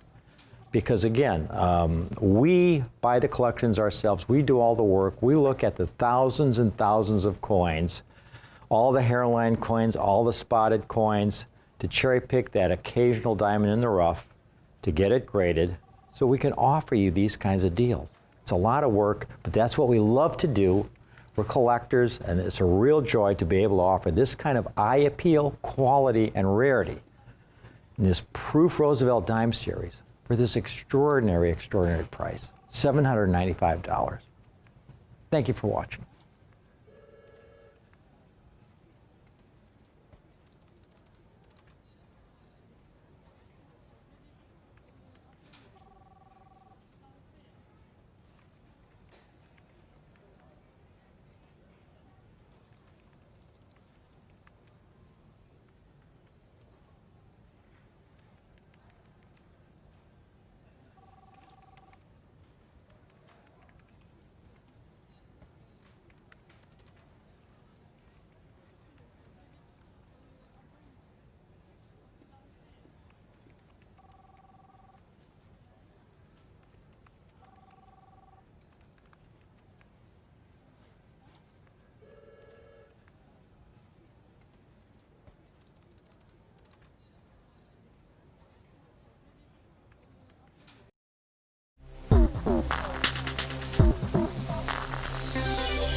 Jack, we have offered some great rare coin opportunities for our viewers over the last 7 years. It's almost 7 years now. Wow, that's amazing. Yeah, and there are so many rare coin opportunities that when we offer them, they're once in a lifetime type of opportunities that we tell them, this is it.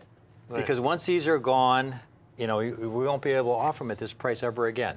And it's been true many, many, many times over the last several years. So many of our coins that we offer now, you can't get them anywhere near those prices anymore. I always talk about that too, about just, coin collecting. A lot of it is just an opportunity game. Knowing when you see an opportunity, when to just jump on it and take advantage. And of course, the great European bank hoard, where all that rare United States gold has been coming out of those banks in Europe, have provided so many of those opportunities for our viewers. And we've been first in line for that. And so many of you out there watching today have taken advantage of that, and we have a lot of happy customers. Right. Well, what we have today, Jack, this is a rare gold opportunity, and it's unusual because it's not United States gold. And, this is normally about United States numismatics. Right.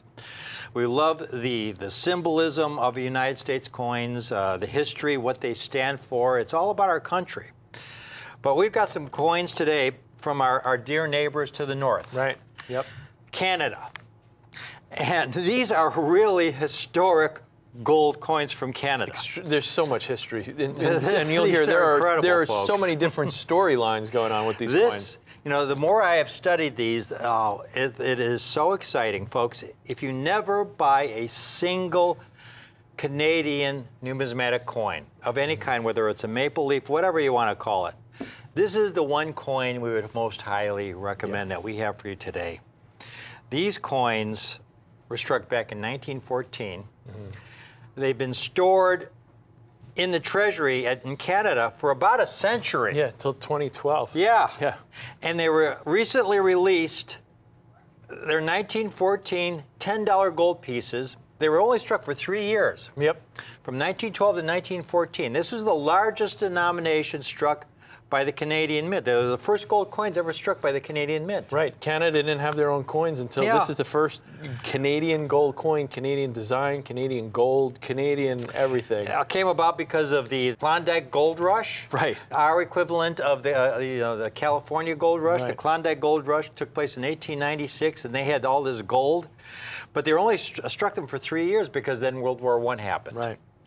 And World War I happened, and so they stored the bulk of the coin, the $10 gold pieces that were struck in their vaults. Right. Not only did World War I stop them from striking more coins, but it stopped them from releasing these coins and circulating. Exactly. They held them back. They needed them for their treasury, for their store of their money. They didn't strike that many, a few hundred thousand for all 3 years. Tiny mintage. Something like 245,000 coins, $5 and $10 gold pieces, were stored in the vaults in the Canadian Treasury. They recently pulled them out in, 2012? Right. And they selected the very finest surviving examples from these 245,000 coins. And they melted 80% of those 245,000 I think I read coins 87%. 87%, folks. They melted the vast majority of these coins. It's over 200,000 of these coins struck back between 1912 and 1914. They melted them back down. These are so rare, and we have among the finest surviving examples. We have them on display. We have just over 500 examples, folks. We bought every example we could get. They're in MS 63 condition. We have this double display set up just for these coins. Choice, brilliant, uncirculated. They're beautiful coins. They are. I love these coins, and we're going to show you some close-ups, folks, because what struck me, Jack, is the incredible detail of these designs. 1914. That was the last year they struck these coins, because then World War I happened. They ceased production. Right. They didn't strike any more gold coins, Jack, until, what was it, 1967, over 50 years later. Yeah, it took them a while. And those coins were only struck as a collector piece. These were intended to be circulating coins. Obviously, they didn't. I mean, really, the story of this hoard is essentially the exact same story as our GSA hoard in the United States. Right, yes, exactly. Basically, their mint made these coins. They were going to melt them all down. Yeah. And somebody went, whoa, whoa, whoa, collectors want these coins. These are historic, important numismatic treasures. Let's not, destroy them all. Let's let the collectors have some of these. Yeah. And they only gave a very limited amount, but they gave some of them out. And it's really the exact parallel story to our GSA Carson Except City with dollar one hoard. important difference. They're not silver. The GSA hoard, they didn't melt 87% of them down. That's true. They put them all in holders. Right. They melted 80% of the lowest quality examples down. Right. And there was only something like 30,000 $5 and $10 gold pieces struck between 1912 and 1914 that they held that they felt were the finest surviving specimens, of which about 24,000 of them were $10 gold pieces struck between 1912 and 1914. You take a close-up look of these, folks. Again, this is about equivalent to our $10 eagle. It's the exact same size, same weight, same size as About a half $10. an ounce of gold. Exactly. About a half an ounce of gold. Right. Gold right now, you know, it's bumping up around 1,900 to 2,000 an ounce in that range. Right. It's about a half an ounce of gold. We've got these coins, and Jack, in past auction catalogs, this $10 gold piece was. Well, these, yeah, in the old, you know, I have a couple of older world coin books here from my library, and these are older books that I've had a while. But you know, this book, Gold Coins of the World, a great encyclopedia of gold coins of the world. yeah, that you this have is a here. great Yeah. book that's from 1992. This edition. And that's when gold was what, about $300-400? an Yeah, I ounce? was reading the introduction to find out what gold was then, and they're saying gold is $350 to $400 an ounce at the time that this book was published. Okay, right. So when gold was $350 to $400 an ounce, this coin in uncirculated, Just uncirculated condition, folks. Uncirculated, That could right. be an MS60, MS61, MS62. Right. Yeah. was $1,750. Yeah. Then, when gold was a fraction of what it is About today. 1/5 Yeah. of what it is today. So in other words, that coin was selling for about 5 times its gold value. Right. And now this edition, this is the 2009 edition of Kraus World Coins. They list the 1914 in MS63. And at this time, gold was about $900, $950 an ounce, about half as much as it is today. Okay. They list the MS63 of this coin, the exact coin, exact date, for $4,000. Yeah, yeah. And that's when gold was, again, about half of what Yep. it was is today, around $900 an ounce. Folks, take a look, close-up look at these coins. They're stunning, Jack. And again, I am just amazed by the quality and the detail of each of these. The obverse, you have the portrait of King George V, Right? who was really a very, very progressive king of his time, Jack. You were telling me how he, unlike previous monarchs, he really wanted to integrate, you know, the lower classes The with middle the upper class classes. was kind of his focus instead of always just, you know, being with the upper class. He was a very beloved king for that reason. The detail Yeah, the on that artwork's coin. great with the crown. I love Incredible looking at the crown and artwork. his like cloak or whatever he's wearing Yeah. there, his garments. Just really great. That beard with that big mustache with it.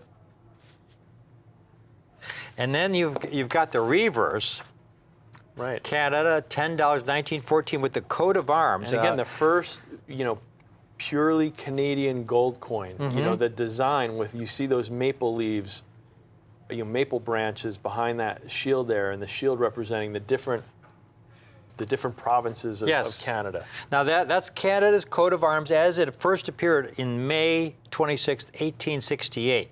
Now that coat of arms there, the 4 parts of the coat of arms represent the 4 provinces of Canada.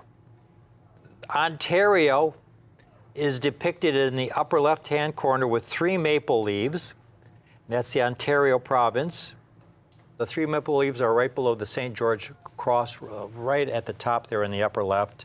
And then you have the Quebec province depicted with 2 lilies, a lion, and 3 maple leaves in the upper right there. And then New Brunswick is in the lower right with a ship known as a galleon and a lion there in the lower right. And then Nova Scotia is depicted with 3 thistles and a salmon in the lower left. And that's Canada's coat of arms. You know, we have that Canadian coat of arms. So the first time you're having a Canadian design on a gold coin.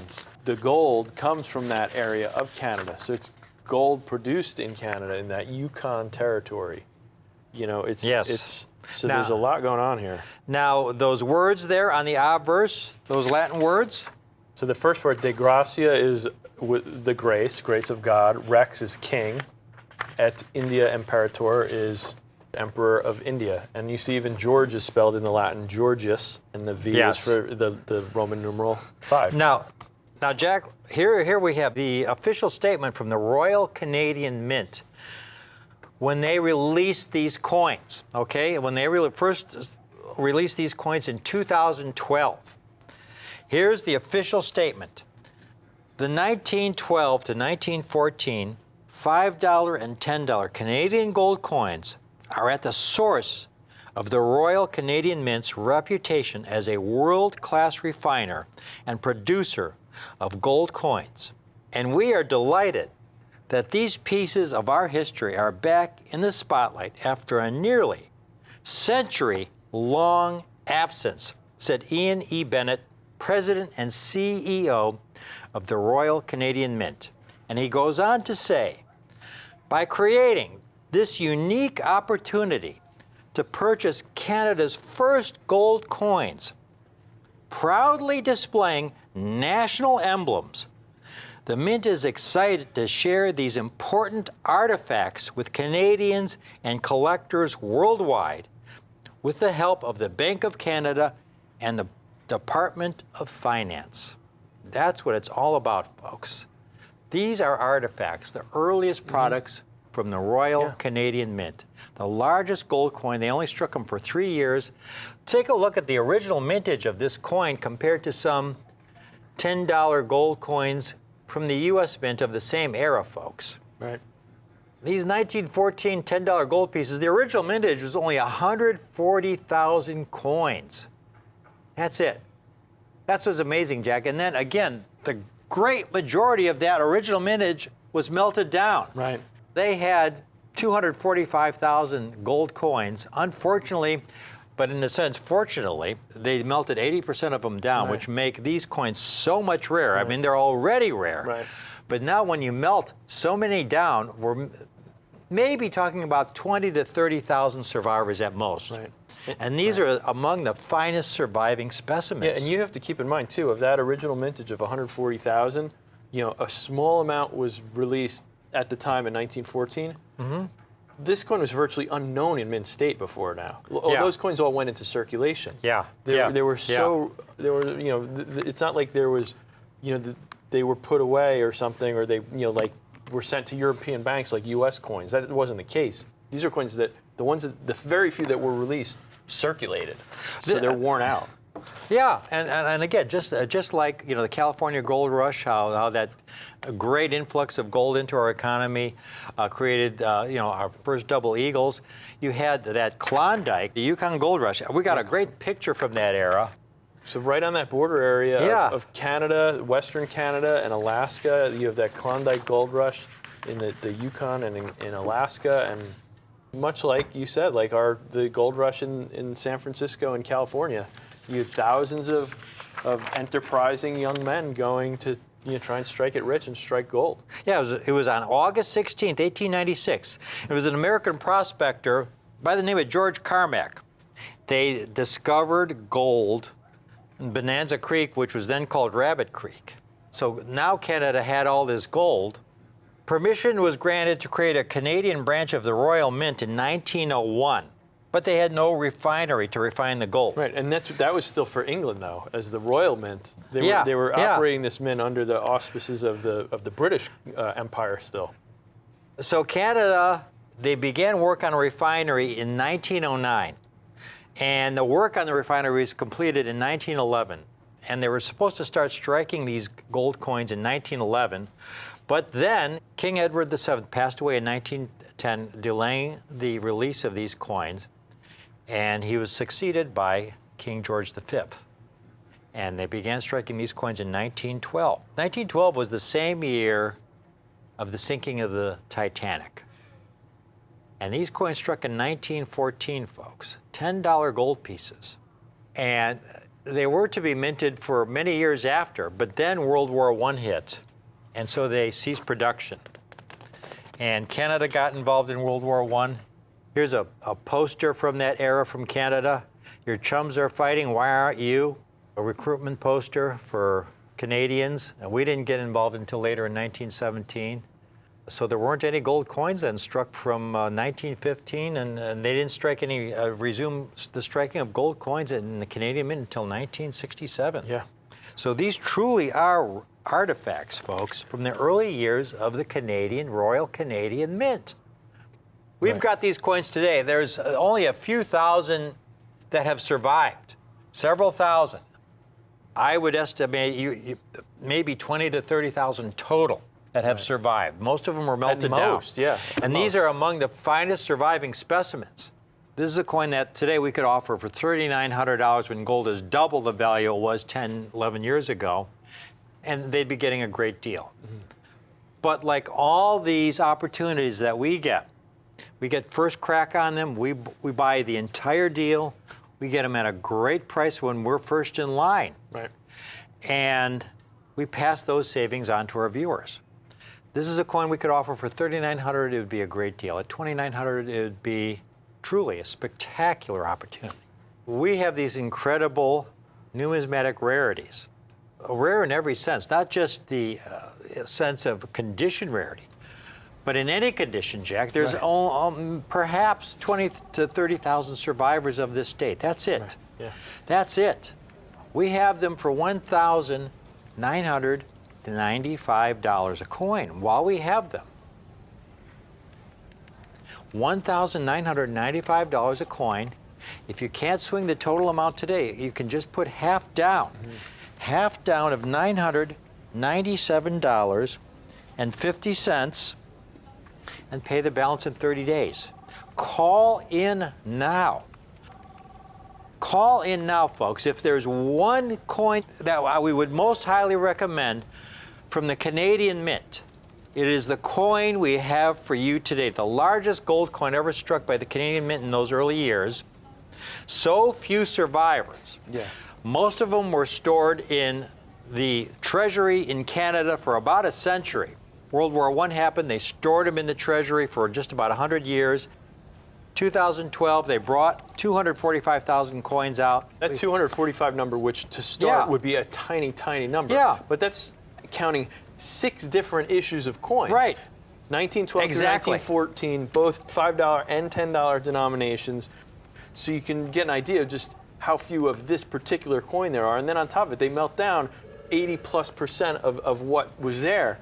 And you can understand just how rare this coin is. And that's also important as a collector, because if they melted the rest of them down, it's not like there's some other wave of horde of these coming out that's going to drive the price down. These are just, as these go into collectors' hands, they're gone. There's no more. That's it. Done. $19.95 is such a great price for a coin like this with this much history. Gold coin, it's just about a half an ounce of gold, same size as a US 10. You know, and you know what? That's a great comparison. Let's compare it to the US $10 coin because it's the exact same size, the exact same era, and actually a lower mintage than many of the coins of that era. Incredibly low vintage. So let's look at a couple of these ones like we showed on this chart. So even let's see, like a 1932, for example, 1932 10 Indian, vintage of about almost 4.5 million coins. Here you have one it's an ICG, it's not PCGS or NGC, and it's MS62 only, and it's just about $2,500. Yeah. 1908, here's one closer in rarity, still 200,000 more made, 340,000 mintage. Here is an Annex MS63, and that's a $4,000 coin. But then the Canadian coin itself, you've got a couple comps. The coins we have are MS63, which are beautiful coins. These are choice, brilliant, uncirculated coins. You know, these are close to the finest grade. There's not that many graded higher. When you get up to 65 and 66, there's so few. Here's one that sold an MS65 coin that sold for just about $20,000. Just under $20,000 for an MS65 example. We specialize in United States rare coins, but so once in a while something comes along from another country that is so exceptional and extraordinary. And there's such a story especially when with it's this. our neighbor, our neighbor to the north, Canada. Right. And this is the greatest numismatic opportunity that I think the Canadian Mint has ever offered. These earliest gold coins from the Royal Canadian Mint. And these are among the finest surviving specimens. We bought them all. We had just over 500. We have a lot of people calling in, and we have them for only $1,995 a coin, with about a half an ounce of gold, when gold today is bumping up around $2,000 an ounce. Yeah. This is the perfect price point for these incredible rarities. This is an artifact from the earliest years of the Royal Canadian Mint. And you notice the special custom holder that NGC has encapsulated them in. Right, pedigrees it to the hoard. They're a pedigree. It says right there on the holder, folks, and this is really important. It says right there on the holder, the Bank of Canada hoard. And that is really, really important, because this is the only group of its kind released by the Bank of Canada. And among the finest surviving specimens, again, this is a coin we could price much, much higher. Like all our numismatic offerings, this is not about what the market will bear, okay? We don't have them priced at $3,900 or even $2,900. It's based on our cost. And when we get a great opportunity that comes our way, like this, and like coins from the Great European Bank Hoard, like this group from the Bank of Canada hoard, these finest surviving 1914 $10 gold pieces, true artifacts from the Royal Canadian Mint, and we're able to offer them, based on our cost for only $19.95, folks. This is something really. If there's just one coin you ever buy from the Canadian Mint, ever struck by the Canadian, this is the coin we would most highly recommend. A coin that was only struck for 3 years. The great majority were salted away by the Canadian Mint with the onset of World War I. They were in storage for almost a century. And then they came out in 2012, and instead of releasing them all to collectors, the Canadian Mint proceeded to select the very finest surviving examples. And they proceeded to melt the other 7% of those 245,000 coins back down into gold bars, folks. So a coin that was already rare became about 10 times rare. Right. And we've got them for only $19.95 a coin. And I see them selling for more than that ungraded. I mean, $2,300, $2,400. There's one right there, and that one, I mean, there's some really serious marks in the field, so that's probably why it's not graded, because it probably would be like an MS-60, and it's still over $2,300 a coin, and there's ungraded like that in a lower grade condition. But these are certified, and you can see them. MS-63 is a really choice example with minimal marks. Right. Beautiful, beautiful coins, true classics from Canada, the Royal Canadian Mint. It's not often I get really excited about a numismatic coin from another country. I keep looking at these because I just think it's so beautiful. And even though I know it, it's funny because they do things a little different in Canada. Every country does things a little different. Yes. But the Canadian coins, so U.S. coins are what we call coin turn. So when you flip a coin heads to tails, you go this way. Yes, that's a good point. And I keep doing that even though I know these Canadian gold coins are what they'd call either metal turn or book turn. Yeah. So when you flip it over, you go side to side. Yes. And then it's right side up still. Yeah, exactly. But no matter, even though I know it, I keep just instinctively going like this because I'm used to doing a U.S. coin. And then I'm going, oh wait, it's upside down. Yeah, exactly. Jack, I just want to close this out again with this statement from the Royal Canadian Mint. They put it so well. I mean, this is really what it's all about, and this is quoted directly from the president and CEO of the Royal Canadian Mint.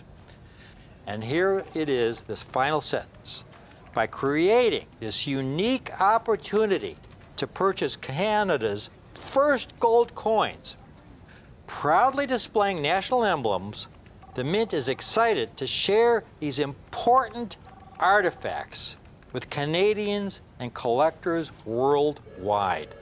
That's what it's all about, folks. We have them for only $19.95. I hope you can take advantage of it.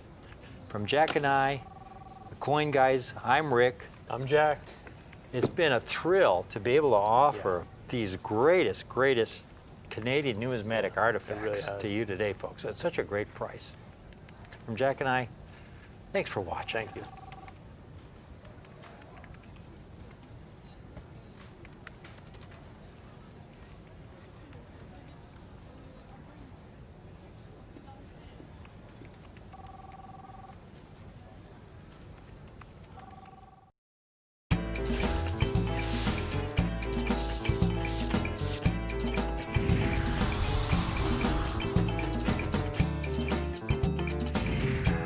Thanks for joining us here on Rare Collectibles TV. Hi, I'm Rick Tamaska, and this is Rick's U.S. Coin Show. Rick's U.S. Coin Show is a brand new show that brings you rare, high quality, and unique coins at the most affordable prices on TV. My name's Jack McNamara, and I love coins. We're the Tamaska girls, Kim And Caitlin. Here at Rare Collectibles TV, we know what kind of coins you want because we're collectors ourselves. I've been collecting coins for over 40 years. I love finding coins all across the country and bringing them to you. Whether you're new to coin collecting or an old pro, we've got the coins you're looking for. After my first book, dealers began calling me the Cameo King.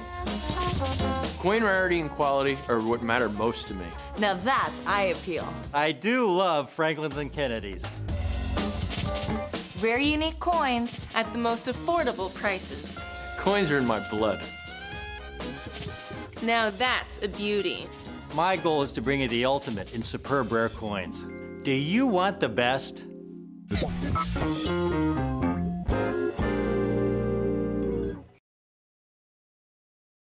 Back, folks. Welcome back to Rick's U.S. Coin Show. This is, again, I've never been able to offer these Kennedys in this condition before. And I'm really stoked about this. These are two really, really tough dates, really undervalued dates, really rare dates. I'm just getting all my paperwork together here. It's the 1971S and 1972S Kennedy. And in the past, I've had them in star condition with beautiful obverse cameo contrast, but really no cameo contrast on the reverse. And then I've also had them in cameo condition where they've had nice cameo contrast on the obverse and reverse. And Jackie, here's a couple examples so you could show the viewers.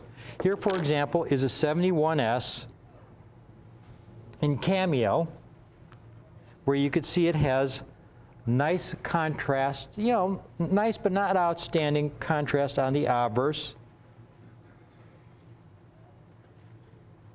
And also on the reverse. And so it gets a cameo designation because it has cameo contrast on both the obverse and reverse. You see, folks, the cameo grading standard is something that I developed with David Hall back in 1992 when I came out with my first book, Cameo and Brilliant Proof Coinage. He got a copy of the book. He said, Rick, let's sit down and, I suggested we develop deep cameo grading standards. And so basically, if a coin, Kennedy, doesn't have any frost on the portrait, it's called a brilliant proof. This would be a brilliant proof, and it would just get a proof grade like whatever, proof 65, proof 66, proof 67. On the other hand, if it has some cameo contrast on the obverse and on the reverse, it'll get a cameo grade. If it's like that coin Jackie just showed you. If it has that kind of frost on both the obverse and reverse. On the other hand, if you get one of the first strikes off the die, take a look at this coin. This is a 72S.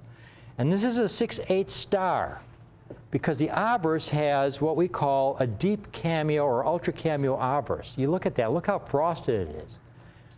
Compared to that 71S, I mean, this thing is just ultimate. But then you flip it over and there's nothing there as far as frost. It's, brilliant. It's one-sided.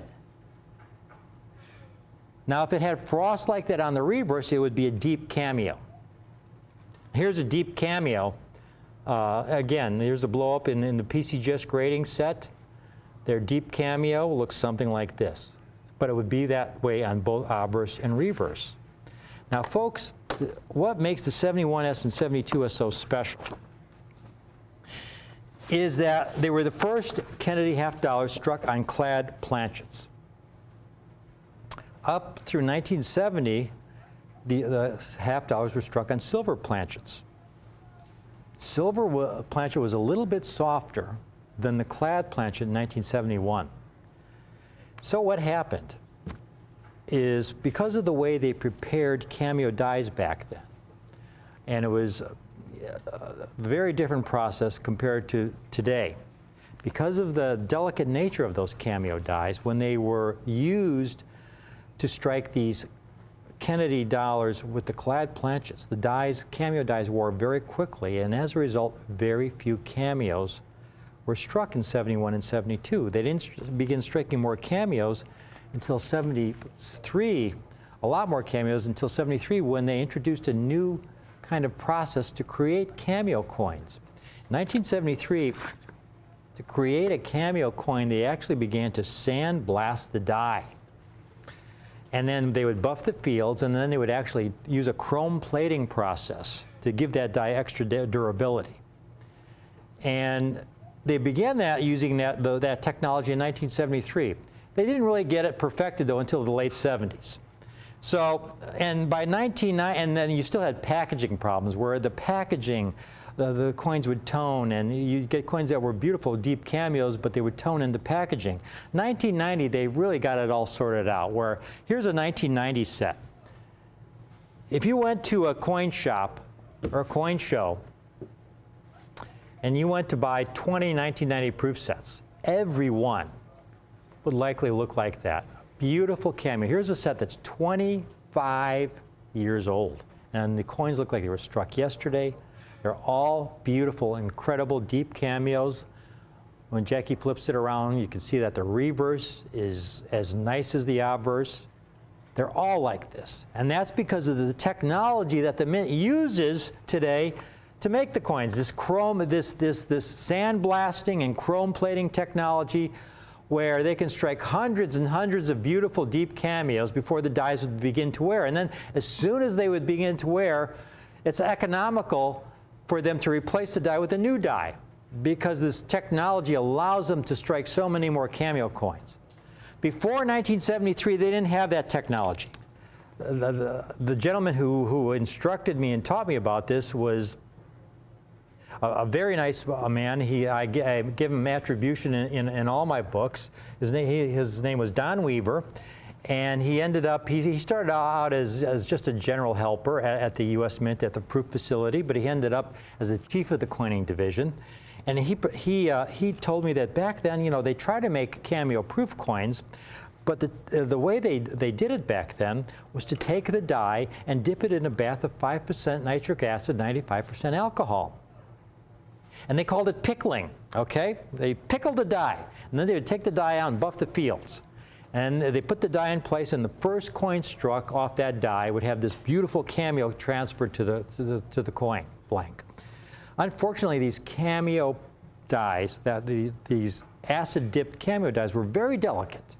And that acid etching, you can imagine, would wear very quickly. When you had about 200 tons of die pressure to strike a half dollar, you can imagine how quickly that acid-etched cameo effect would wear smooth until the coins were brilliant. So most 1971s, being that they were struck on these hard-clad planchets, are brilliant proofs. And I brought some 1971 sets with me today so you could see these Kennedy half dollars. Here's your typical 1971 proof Kennedy. And Jackie, if you could put that 1990 next to it so the viewers can see the difference, it's just night and day. You know, it's night and day. That's why what I have today is so special. We've got these coins in proof 67 star cameo and proof 68 star cameo. Now, what is a star cameo? A star cameo is a coin that has an ultra cameo obverse and a reverse that, in NGC's opinion, just misses ultra cameo. Now, in my opinion, they undergrade these coins. Jackie, if you could show them one of these 7-star cameos up close. because to me, folks, these are Ultra Cameo obverse and reverse. But, you know, you get a great price because, I mean, star cameos are rare. You take a look at this 71S.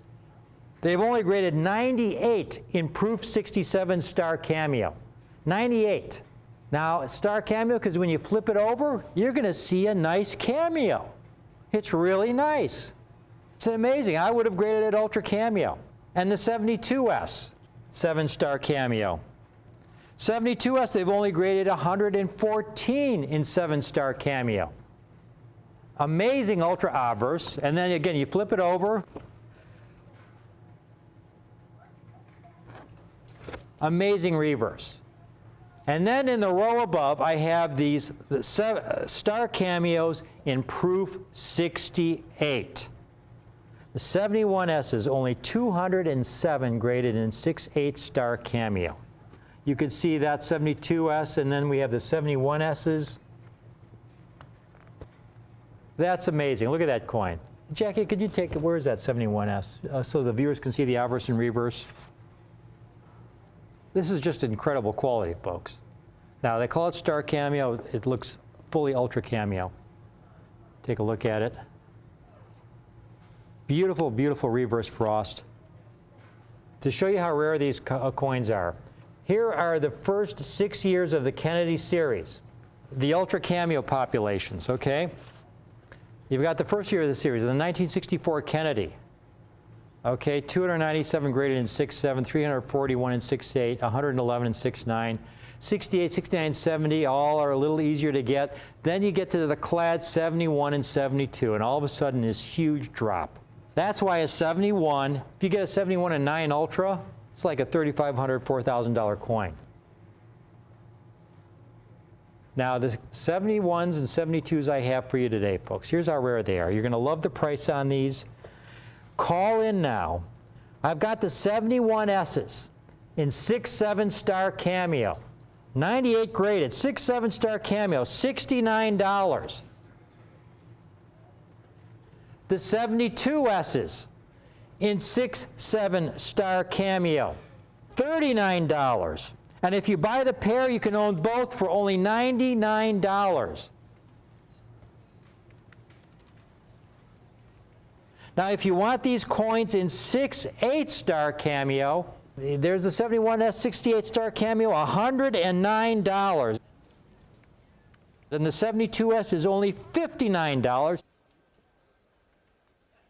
And if you want to own the pair, folks, you can own the pair in 68 star cameo for only $159. Call in now. These coins are really rare with this kind of Ultra Cameo contrast obverse, reverses that border on Ultra Cameo. A lot of these coins to me would be Ultra Cameo. Again, if we can show them the populations on these one last time, just so the viewers can see how rare these are in this incredible star cameo condition. Again, the 71Ss in 6/7 star cameo, $69. The 72s in 6/7 star cameo, only $39. And the pair in 7-star cameo, both the 71 and the 72, only $99. It's a $99 special, folks. And then I have these in 6/8 star cameo. I've taken me over a year to put these together. These are so rare in this condition. The 71s in 6/8 star cameo, $109. The 72Ss, $59. And the pair for only $159 while they last. A great, great opportunity to get two of the toughest Kennedy dates in cameo condition, in Proof cameo condition, in the entire series. If we include the special mint set coins, the special mint set coins are the toughest of all, but those aren't proofs. If we're talking about proofs, 71Ss and 72Ss are among the key dates, up there in rarity with the accented hair and then the Type 2 in 1964. These are among the 4 rarest dates in this extraordinary cameo condition. Yeah, the 71S again in the 71S in Ultra Cameo, they've NGC and PCGS combined all grades. They've only graded a couple hundred coins, but it's 200 or 300 coins, all grades. And these coins are really, really close to that. Proof 67 star cameo. A 67 Ultra cameo would be about a $200-300 coin. A 68 Ultra cameo would be a $500-600 coin at the very least for the 71S. So we got one set sold in 68. Another set sold. Also looks like it's a 68. Thank you very much. All right. Jackie's again going to show you a close-up of one of these. Again, to get a star cameo, it's got to have an ultra heavy obverse and a reverse. Which one sold there? Another 71S. Thank you. That is so rare like that. Again, only 207 graded. Beautiful cameo obverse. But again, the 71S is notorious, and the 72s, for not having any cameo contrast on the reverse. You'd see the coins with, you'd find it with a nice cameo obverse, but then there'd be nothing on the reverse. And here you've got a 71S with a beautiful, beautiful cameo reverse. It's just stunning. I mean, it's a great, this is why they are so rare. Only 207 graded in 6/8 star cameo. Another set of 2 and 6/8 star. Who got that set? Mr. S in Connecticut. Thank you very much, sir. Mr. S in Connecticut. All right, my daughter went to school in Connecticut, in New London, Connecticut College. A 6/8 star, a set, or another 6/8 star cameo set. Great set. I mean, you can't beat this, folks, for the money. Both these coins so rare, and you get the pair for only $159. $159 for the set. Set in 6/7 star. Okay. Okay, I'm going to give this just about one more minute. We're selling quite a few of these, and again, I have another set of 6/8 star. You know, I have limited quantities. We're getting a lot of calls in. Don't want to oversell any of these because it's just so hard to get it with cameo contrast like this on the obverse. Look at that piece. It looks like a modern proof. Very conservatively graded by NGC. You ask yourself, why isn't that an ultra cameo? So 2 more 6/8 star sets. Okay, thank you. You know, I almost forgot. How could I forget this, Jackie? 3 or 4 of these sets. Take a look at this. I apologize for I completely slipped my mind. Like 4 or 5 71Ss and 6/9 star, and the same number of 72Ss and 6/9 star, only 95 graded. Of the 71Ss, the 71Ss in 6/9 star, if you could take a look at those, they're $795. I apologize for not, I completely forgot we had these two these coins in 6/9 star. We just have a few of these, though, in 6/9 star. These are, again, the 71S 6/9 star, the key date, $795. That's T6938. T6938. And then the 72S, T6939, $229. This is the best quality I have. I just have a few of these. The pair, $990 for the pair of these, okay? Just have a few of these in 6. It is so hard to get these in 6. I mean, it's virtually impossible. It's the best quality I have in these 2 dates. 6/9 star cameo, $990. A call out on these when we sell these few sets that I have in 6/9 star cameo. You get to see a close-up of one of these. This is just ultimate, folks. Again, a 71S and 6/9 Ultra cameo is a $3,500, $4,000 coin. Here you got a 69. Look at this, 71S. Flawless 6/9 star cameo, $795. Only 95 examples graded. 95 examples. I've got 4 of them here today. Okay, we just sold one 71S and 6/9 star for $795, so that means we've got 3 of those left. And then the 72S you see here, a set of 2 and 6/9 star, okay? And there's a 72S. Only 198 graded of the 72S in 6/9 star. for only $990 for the pair. Again, the 71S, 95 graded total. T6938, that coin is $795. The 72S, T6939, only 198 of those graded. That coin is $229. But if you get the pair, you can get the pair for only $990. Wow.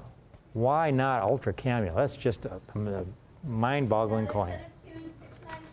Another set of two. Thank you, Christy. Okay, so we're getting low on those coins. We're going to do the last call. Looks like we only have one left of the 71 and 72s in 6/9 star. We have a handful of the 6/7 and 6/8 stars left. The first time I've ever been able to offer these two key dates in this condition. Two key dates with this level of extraordinary cameo contrast on the obverse and reverse for both the dates. If I ever get a 71S in Ultra Cameo, 6/7, 6/8, 6/9, you know, when I get those grades, I will have them out here. You can rest assured of that. But this is just extraordinary for these two key dates in the series. Again, these were the first clad Kennedy half dollars. These harder planchets just wore those delicate acid etched dies very quickly, so very, very few superb cameos were struck. And that's why these coins are as rare as they are. We've had a great response. I want to thank everybody for picking one of these up. Thank you for listening to my presentation. Please stay tuned. I will be back very shortly. Thanks again for watching, and we'll be right back.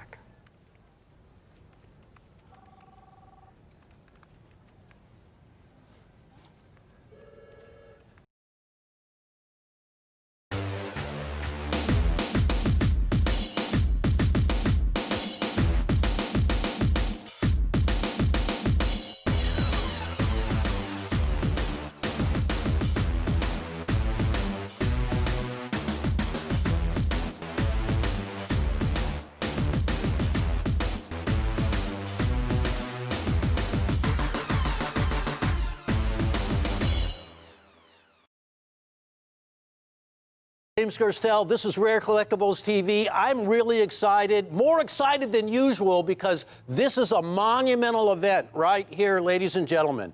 I want to ask you a question. If you had a chance to go back in time and beat everybody out for a coin that you always wanted, maybe that you even own already, maybe one of the most popular coins in your coin collection, or maybe one of your favorite coins, like so many millions of people. The coin I'm talking about is the 1960